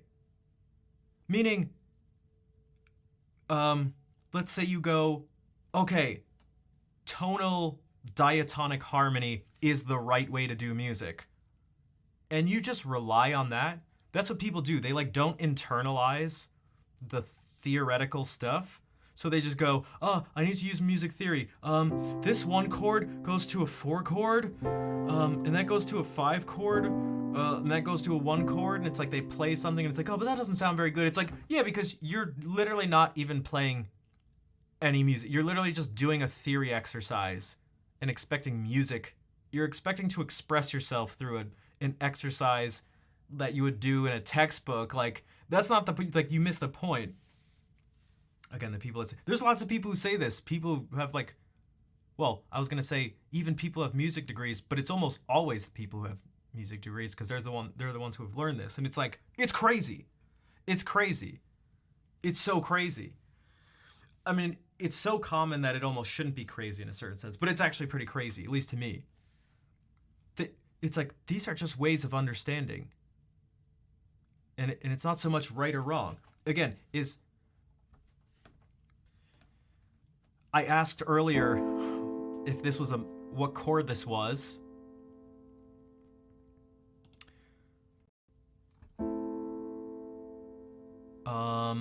Who said it was a minor? Someone who said it was A minor.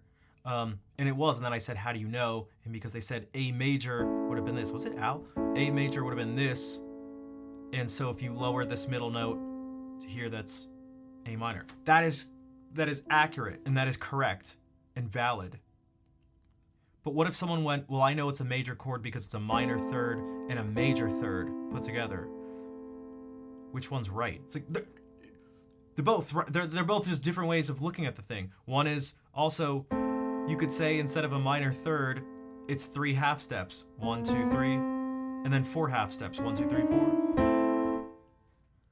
You could say it's actually instead of a minor third and a major third, it could be a minor third and a perfect fifth. So these are all ways of just understanding. Boom, boom, boom. A minor. Is this A minor? It could be. Or maybe you could be from a different country, in which case you wouldn't say A minor, you could say La menor, something like that. And you'd be correct. You'd be correctly identifying it in that system. Now it's not just like, musical system. Now you're talking about the literal language being used. So we have to understand that systems are really just that. They're like, systems and frameworks are that's just what they are. And there's really nothing more to it. They don't say anything about value. There's nothing creative by following the system. Like, that's just not how it works. These are just frameworks for understanding. Just like understanding grammar doesn't make you like a poet or a good writer. Or even better, just because you speak English, it doesn't mean you have good ideas. Like, what do I mean? Like, or if you learn to speak another language, you're going to have good ideas in that language. Learning the rules of a language doesn't make your ideas good. It just means if you happen to have those ideas, you'll be able to express them properly. And so that's the goal, to be able to decipher things as accurately as possible and to translate them from your brain outward as accurately as possible. And you'd hope as quickly as possible. If you can share a language, that's better too. Because you could call this whatever you want, but if you call it something that no one else calls it, yeah, sure, when someone plays this, you might go, all right, this is this thing. But try telling that to someone else. Now it's going to be difficult to have a conversation with a musician. Learning French doesn't make you a better kisser. True. True. It does make you more attractive and sophisticated, though.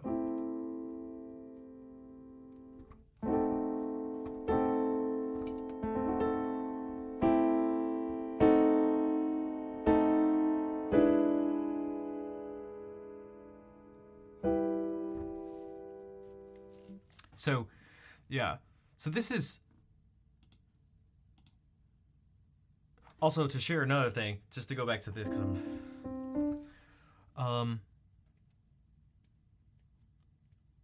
yeah, oral traditions, it's like, because you can hear stuff. Your brain has some framework, but if you're trying to, the thing is, oral traditions tend, well, I mean, they kind of like spread between the people among it. So if you want to go, if you're from the outside and you have this framework and you want to understand something, you can,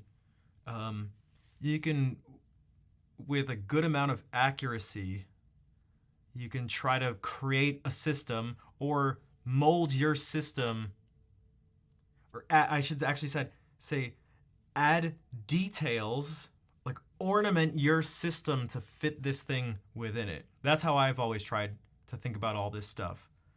My goal is to have a map in my brain that's so dense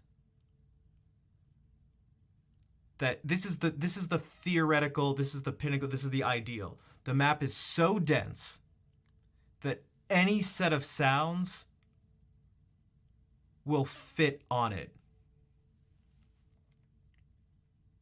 So like, if you think about your map, it's like a square, square, and a square. Man, you're only going to be able to fit a square, a rectangle, an L shape. Let's say the pieces have to connect like that. It can't be two squares like this. And a large square. But what if you split them in half and now you can fit triangles and all the things made out of triangles? And what if you keep making it denser and denser until from far back it just looks like a solid shape? I want this thing to be so dense that it's basically solid. So then whatever you put on it, it doesn't cross over any empty spaces. There's always some way to trace it, some way to find sense in it.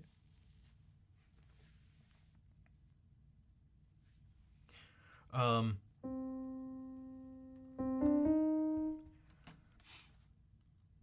3D. It doesn't have to be 3D. I mean, the analogy, it can still be 2D. But yeah, it's just some mesh, framework, web, map, system. Just that's what this really is.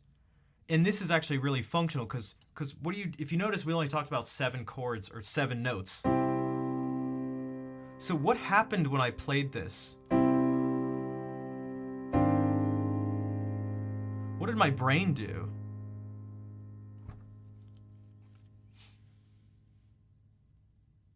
Because what the heck? That wasn't C major or C minor. But never fear. Some detail has been added to the map. We can think about it as related to this note. And so now it's like the 6th scale degree, but it's flat.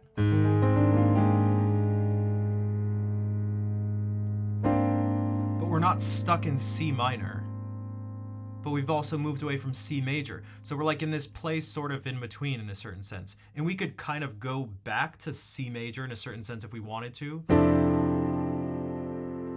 And we could play this chord, which would be like the 2nd scale degree. This wouldn't be in C major or C minor. What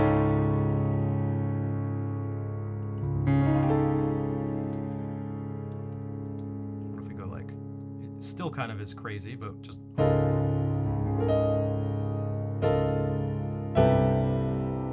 And you may have been like, what the hell was that last chord? That sounded terrible, but...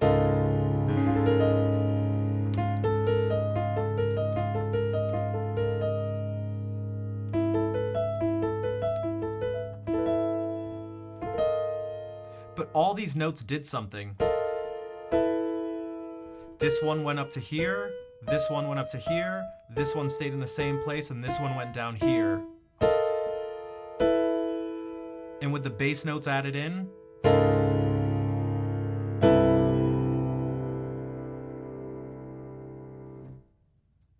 and I can think about it as D flat. Well, I'm thinking major 7, although there was no actual 7th in it. But there was a flat 13, a sharp 11, a 9th, flat 13, sharp 11, a 9th. Here's just the 3rd. Here's the root in 5th.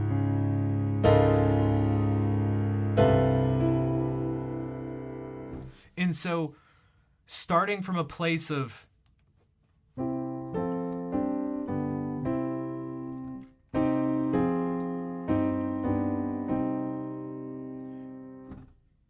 the map has just been made more and more dense, more and more dense to just fit everything and to think about this in as many ways, all these things in as many ways as possible.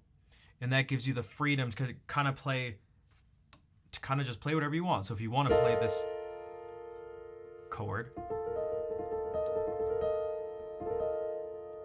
you can, well, when you...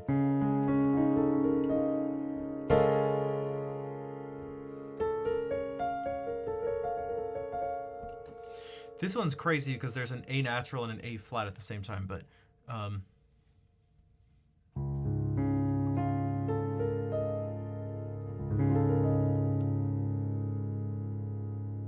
and I didn't even steal it from Jacob Collier.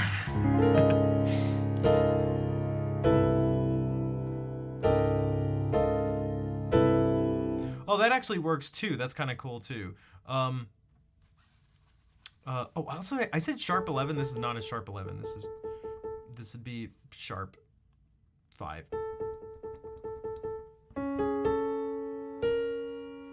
So 13 and sharp 5. But you could do this. Go.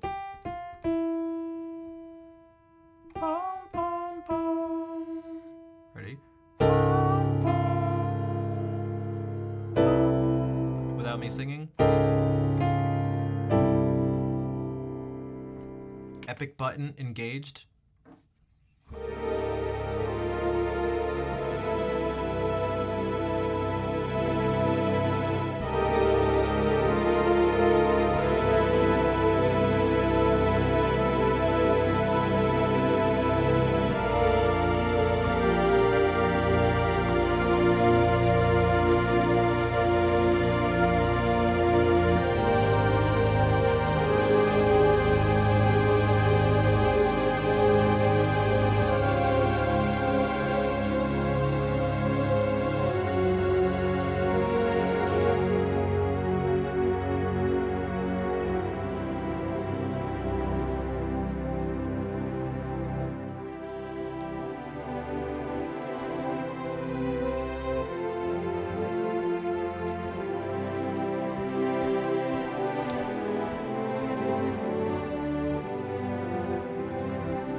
So then I played something that was like very tonal, just using the notes in C major.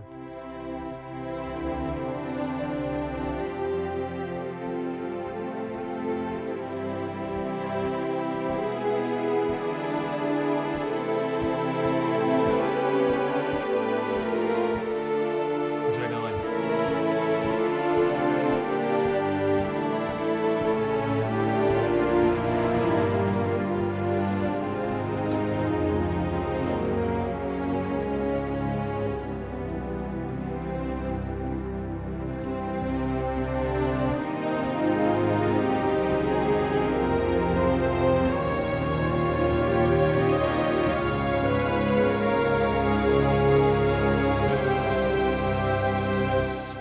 You can play whatever you want. You can play whatever you want. You can play whatever you want. So instead of a person, to sort of link it back to some things we had mentioned towards the beginning, instead of someone telling you can play whatever you want, sure. But it's not helpful to tell someone they can play whatever they want. You have to show them all the things to play before they know that they can play whatever they want.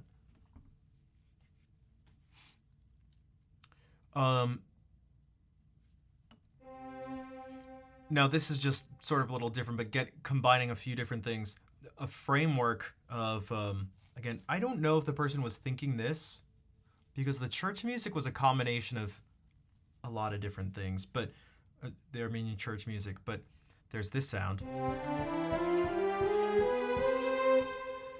So how do you want to think about this? Is it a major scale with a flat 6?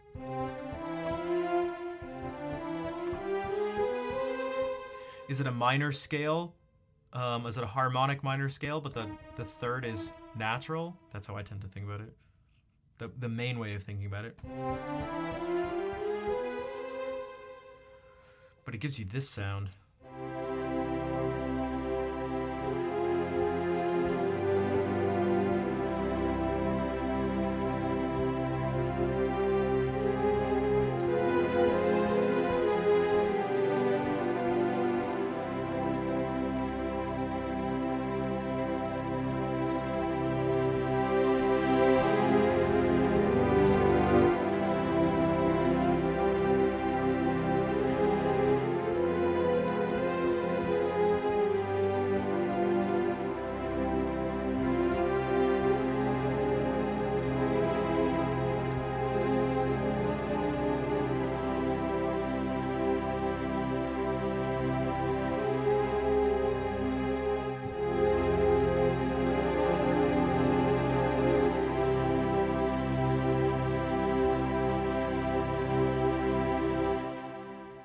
You feel sheepish?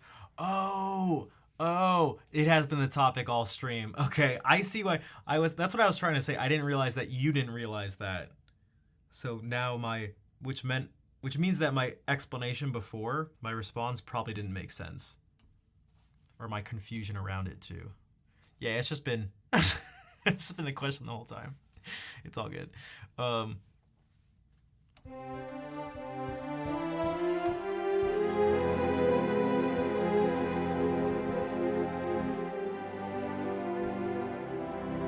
hey, Recycle there. What's up? A suspended chord. Okay. So when you encounter suspension chords in like popular music or something, if you're just like learning, you may see like D. Well, first of all, you'll see just like sus, sus.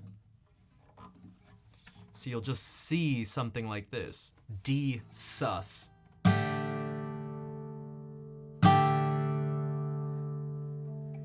Where might you encounter the...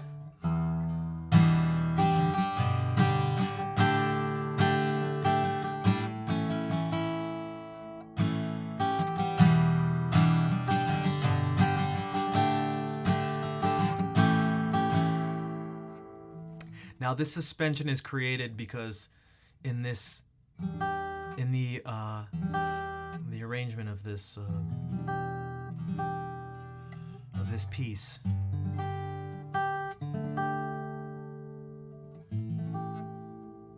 it just arises from the fact that he kept his finger on this G here.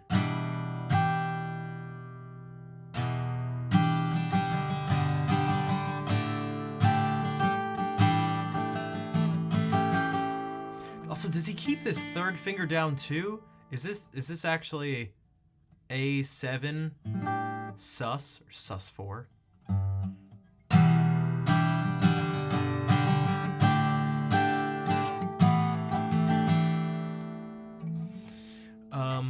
But what is that? What is that? Well, sus stands for suspension, and this note is suspended.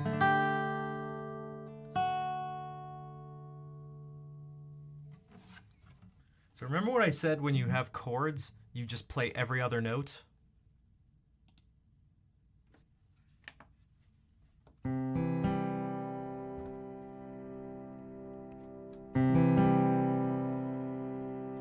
You can suspend some notes.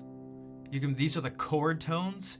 You can play non-chord tones. These suspended notes are considered non-chord tones. This F is suspended over like that. Let's do it like this, starting with G. Here's a G major triad.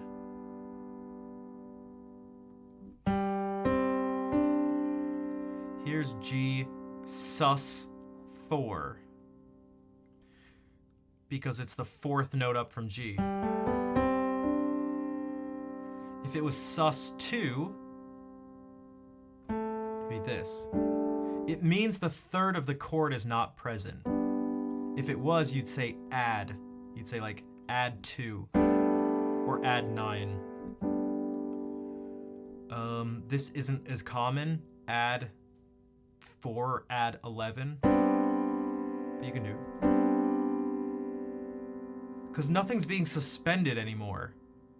It's not being suspended over this note, ready to resolve. Now, when these suspensions were sort of being developed and called suspensions, you were supposed to prepare and resolve all your dissonances, and that includes suspensions, which is why they're suspensions.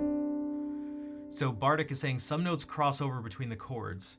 And in this idea of suspending or preparing and resolving your dissonances, and again, a suspension is an example of one, you'd have to have the notes cross over. So it would have to be like the suspended note has to be there.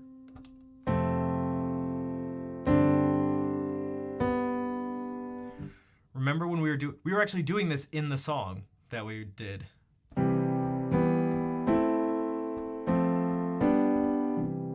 And I said, play the chord tones. Play just one of these 3 notes. And so that was like...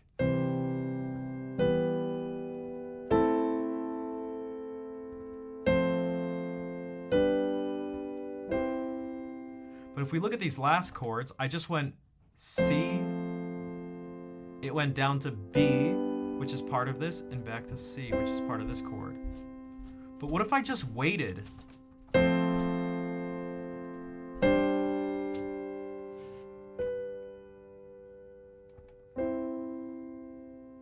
And I had this note suspended.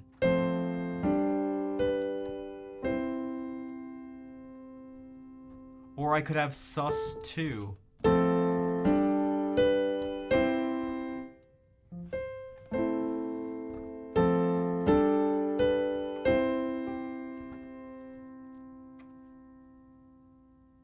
Now you can also have suspensions happen in the bass. And so like these suspensions have names for them, and when you're doing like when you're analyzing it, you could say in a classical music framework, this is a 4-3 suspension.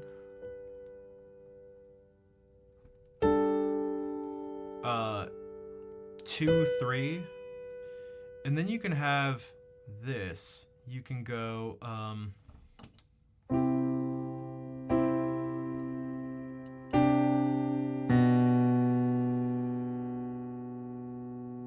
you can suspend the note in the bass.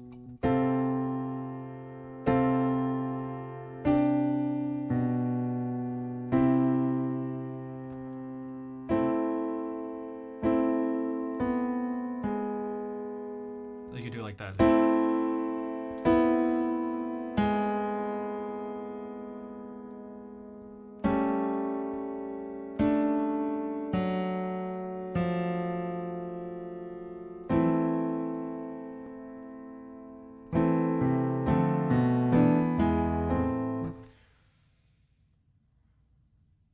So it comes from this place of actually having the note suspended over and then resolving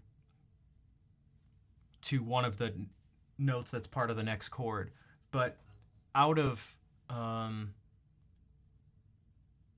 in a different context, you can just end up just playing those. You can just go like, and that can kind of be the chord, but it's a sus chord. And so you can apply that to other stuff. So it's D7, dominant 7. You can go,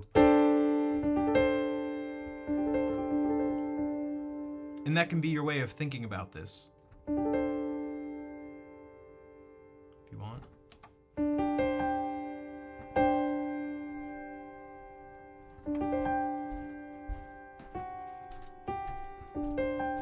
Oh, sorry.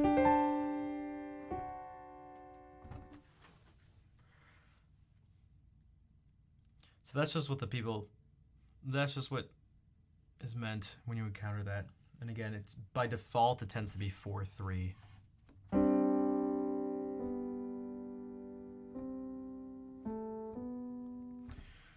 Concepts that go against what is taught in standard music theory class. Well, that's because it doesn't actually go against what's taught. And this is like that point I was trying to make earlier, that it seems like a lot of music students who take the classes miss, is that what's trying to be taught, like you also learn to not, but it's not the raw, it's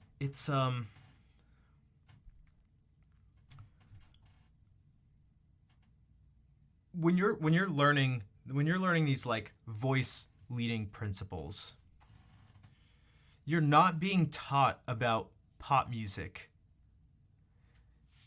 But you're also not just being taught about classical music, because you're not supposed to use parallel fourths and fifths, for example. That's like a voice leading no-no. But it's not because that's bad or wrong or because it happens in pop music or something. Because what one of the things you study in your history classes will be a big section on music from the Middle Ages, and you'll encounter plain chant and Gregorian chant, and what you'll get there are sounds like this.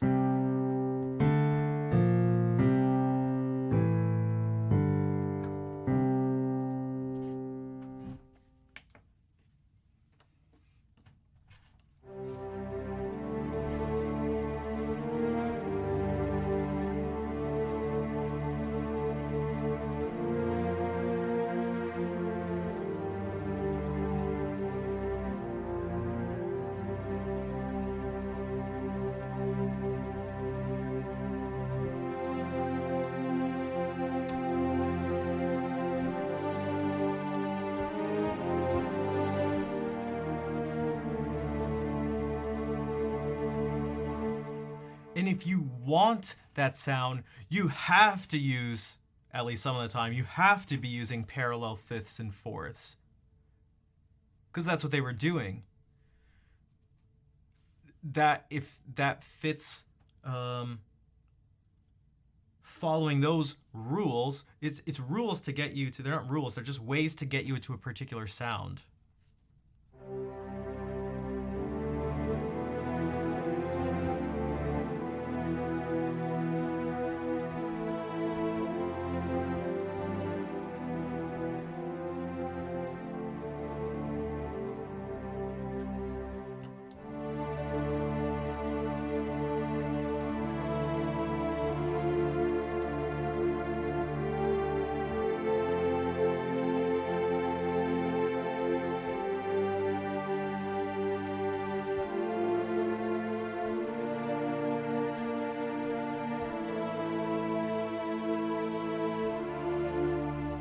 These are all guides. They're all guides to giving you a particular sound.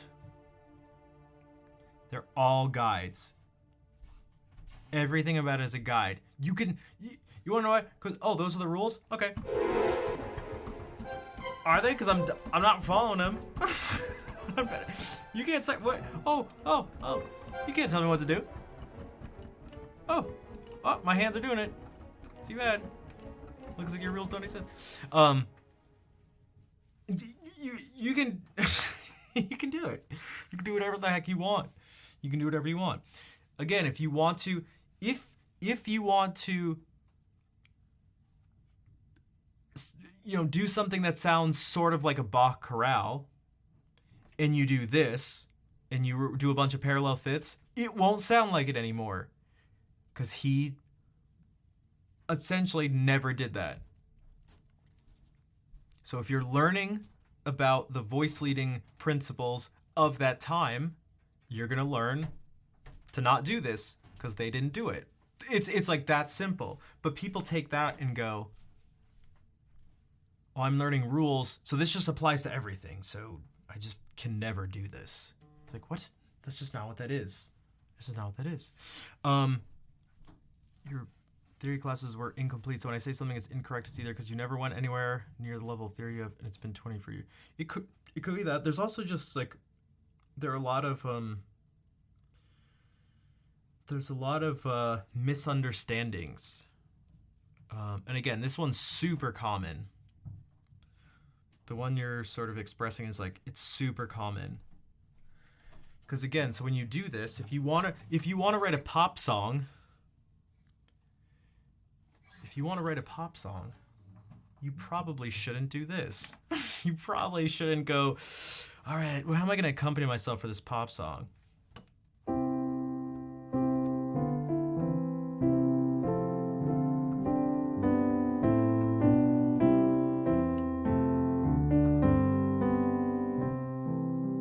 It's like, you can do that. Or you might just want to go like,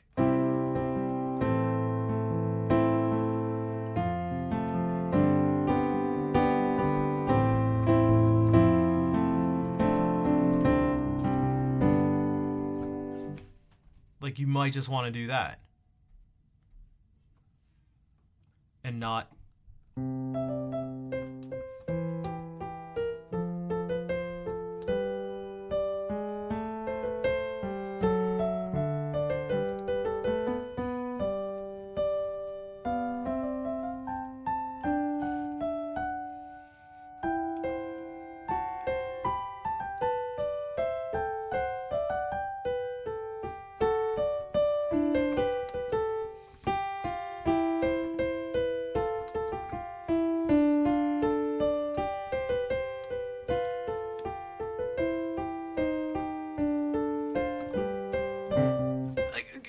right? So it's just what you want to do. It's just whatever you're trying to do, and whatever's going to help you getting to that sound.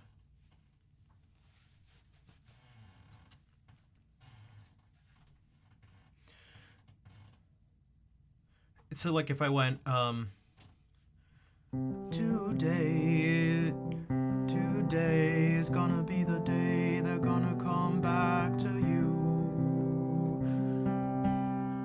somehow you better realize what you're not to do. Like, that's not gonna be, it's like, what is that? That's even how the words go. That's, I don't think people are gonna like that. I don't think people are gonna like that. Bring that up because apparently butt rock is so predictable. I'm down with the butt rock. I did a butt rock show. Yeah, my band, the Scrummers, and I, we played some killer butt rock. It was at a 1-year-old birthday party.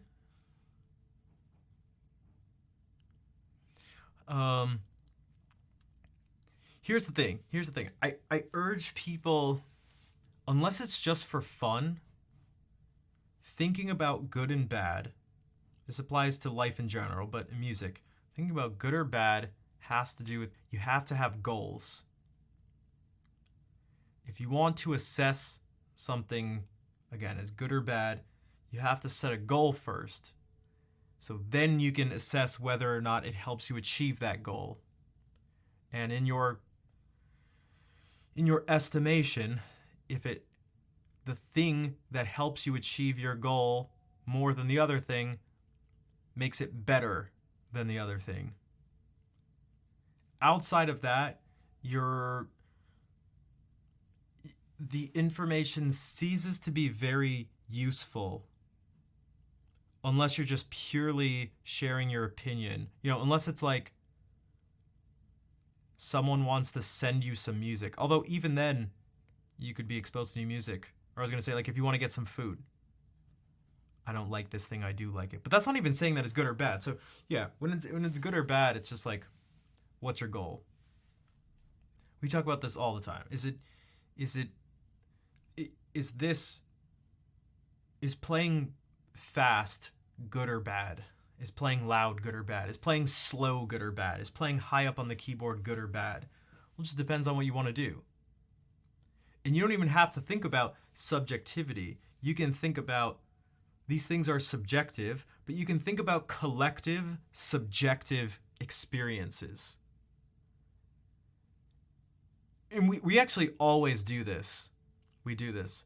Also, Brohan, I never said, hey, try out major 7 sus 4. I never use those, but I maybe should. Well, is this chord good or bad? This chord isn't even just this chord. It depends on where you do it. This is instantly making me want to go like, maybe not that high. Ah. Why was this bad? Or why was this not as good and this not as good as this right now? Why did I go, no, ah? Because when I did this, it gave me it painted a particular little picture. And I thought to myself, I think that picture could actually be clearer.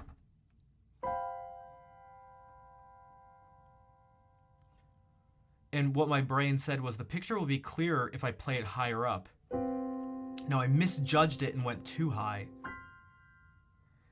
So I stopped being able to really perceive. Maybe if I played it louder, it was like I couldn't tell the differences between the notes. I wanted there to be some dissonance and clarity between them. This was too low, but I could hear the difference. This was high, but I couldn't hear the difference, so this was like, hey, lip talk.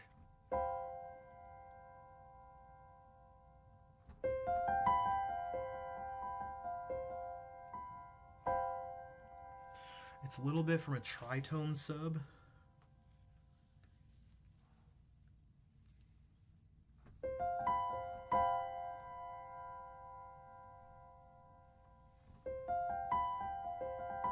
Meaning like this would be a tritone closer to close to a tritone substitution for G7.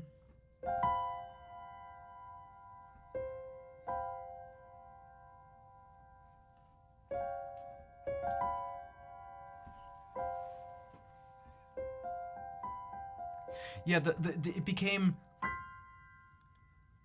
difficult to like perceive the different pitches. I still wanted to hear, I wanted them to ring out more and be able to. be able to hear the actual individual pitches a little. And so this gives me this feeling of space. So I'm like thinking here, something distant, maybe something slightly cold, maybe not too cold, but distant. So is reverb good or bad? Well, I want distance, I want space, so yeah, how about...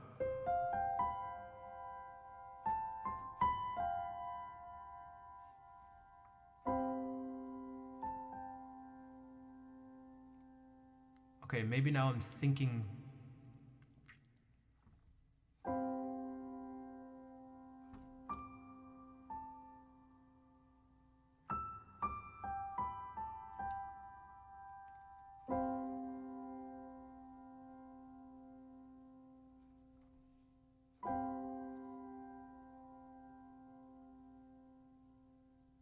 What if I do this?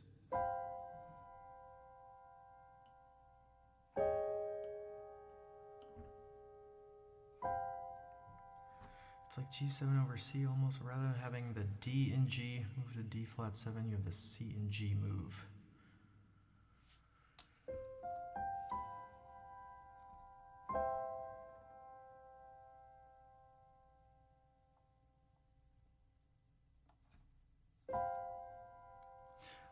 But I feel like the C and G don't move, right?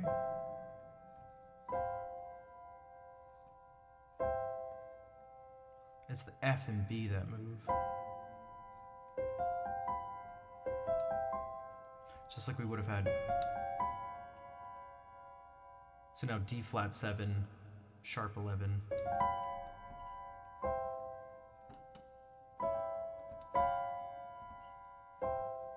I mean, again, it is one note away from D.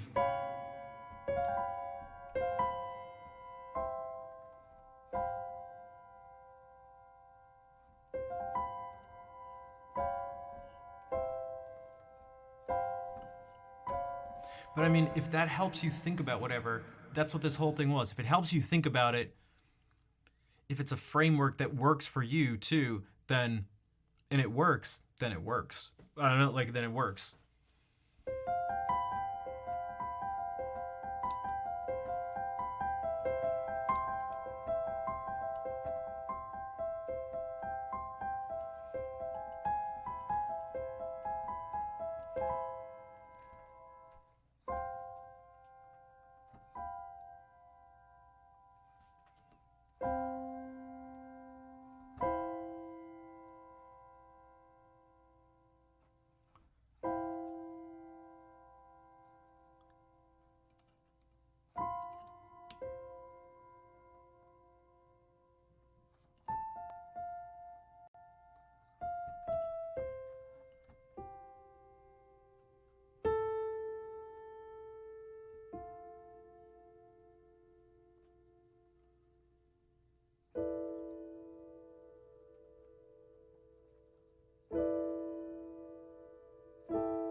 I don't know what that was. Yeah.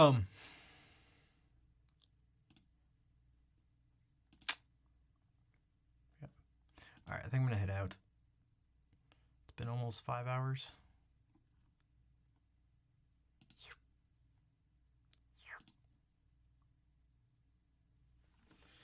Thank you all for being here, though. I'll play the ending song.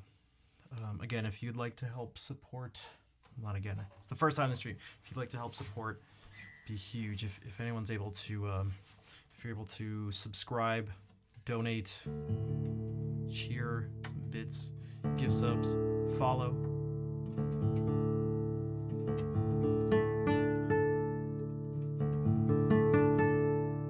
How'd the festival?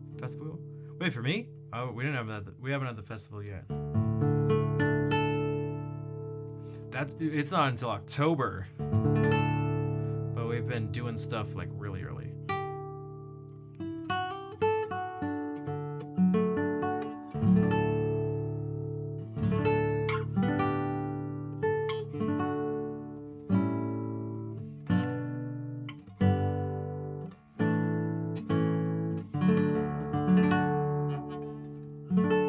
It's all good.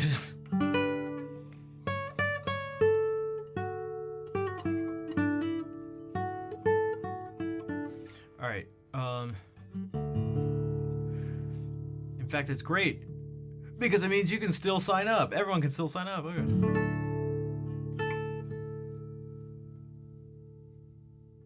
Wait, what song is that? Also, I got your Doogie Howser reference. Don't worry about it. I never really watched Doogie Howser that much, but I know what you... don't worry, I got it. I'm going to be 36 in a couple months. Don't worry. Wait, Wherever You Go? Wait, what song is that? Is that... Wherever you...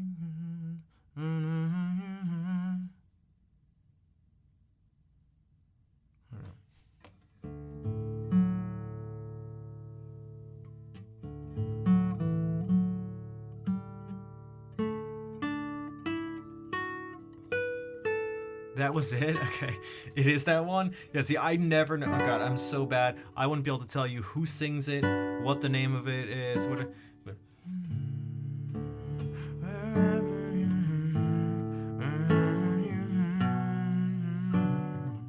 Something, I don't know. But, no, it wasn't that on purpose. It may have sounded like that.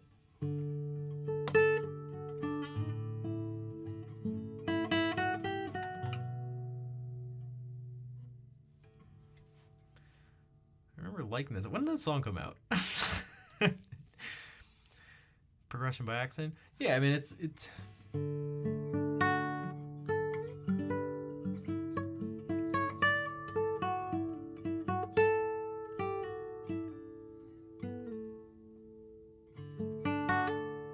the 90s, that makes sense. Probably when I listened to the most radio, maybe. Always being in, my parents' car. Little kid jamming out to whatever you do.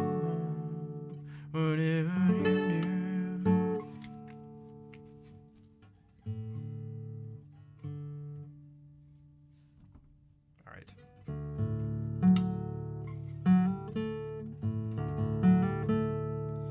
'89. Yeah, close enough.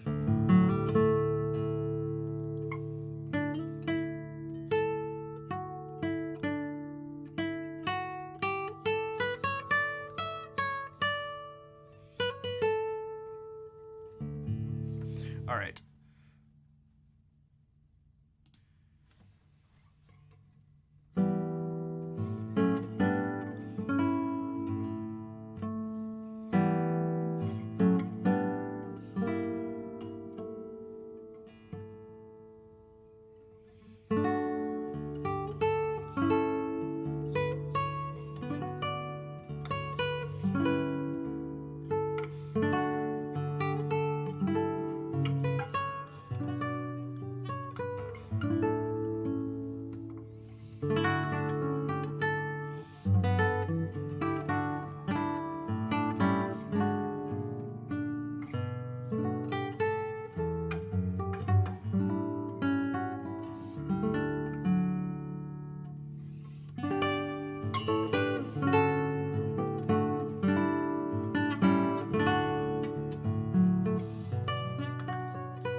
Thanks for the claps. Thanks for the hearts. It's all the irritated. It's just, oh my god. Now I'm gonna have to actually listen to the song. I either need to listen to the song just completely through, or just really the next time I hear something, an incomplete song, it'll stay in my head.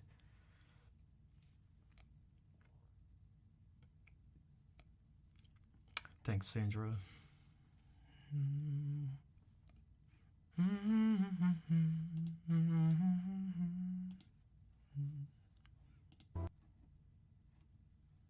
Okay. I don't know why they did that.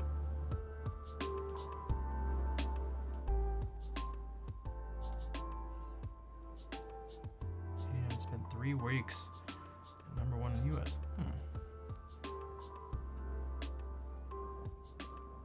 Education, you are very welcome. Thank you for the support, Al.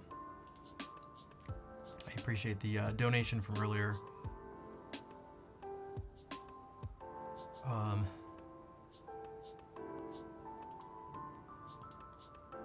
Let me find someone to raid. Yeah, I'll be back Wednesday. Oh, yeah.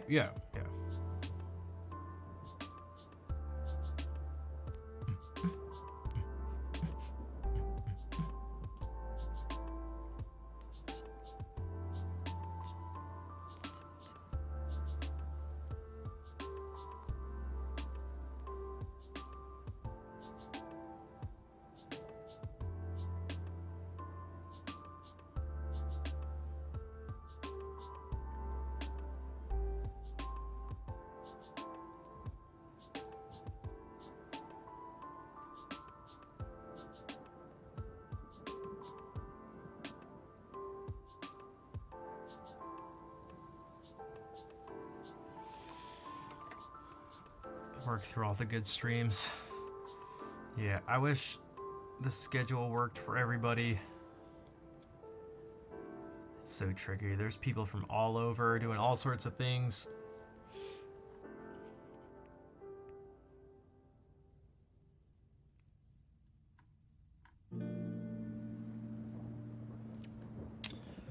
Raid. Man, no one's...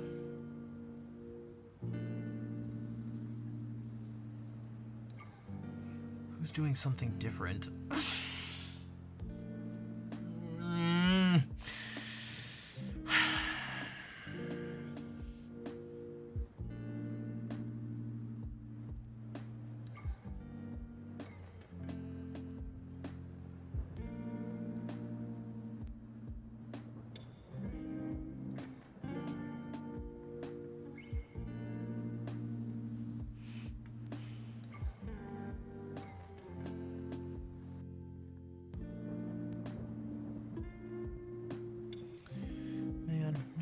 No one's sticking out as like, I don't know. Target songs. I was gonna see if there's.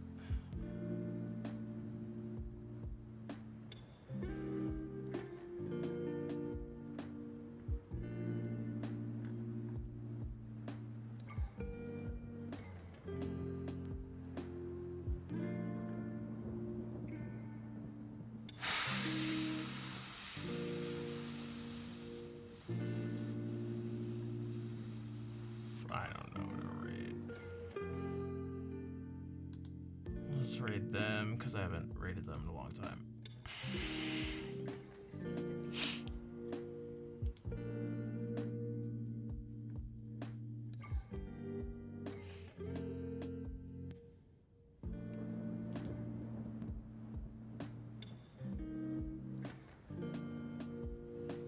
I also just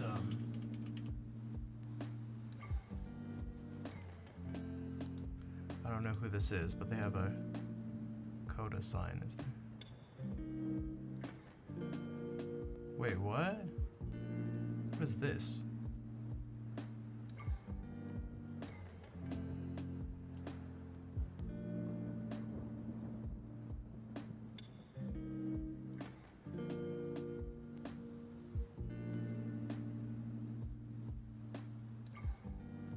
It's not actually someone's stream. Oh, because it's like it's not a person. It's not a person.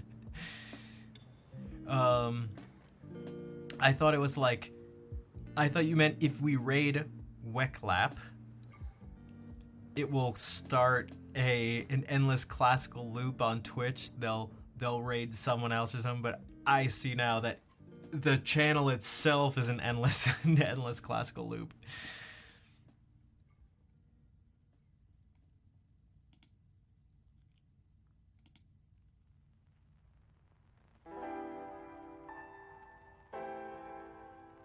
Yeah, the channel itself. I wasn't familiar with it. Now I am.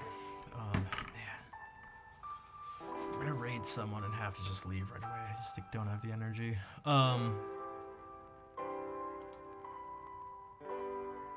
Affordable baritone ukulele. Nice.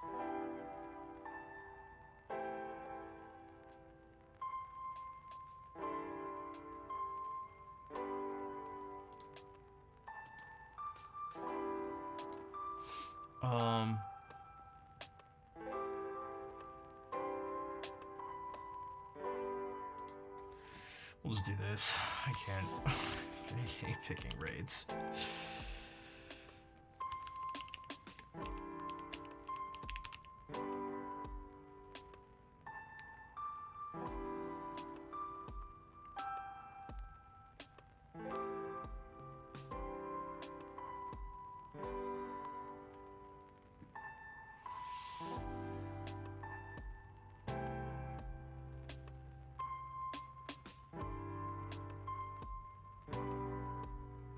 Thank you, Fair. Yeah, copy those raid calls.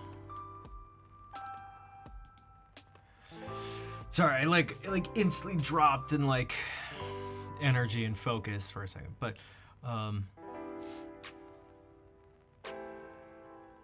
thank you all for being here and helping spread the musical gospel. I'll be back on Wednesday. I hope to see you then. Take care. Right. It matched the background. Yeah, I didn't even do it on I haven't worn this shirt on stream in like actual years.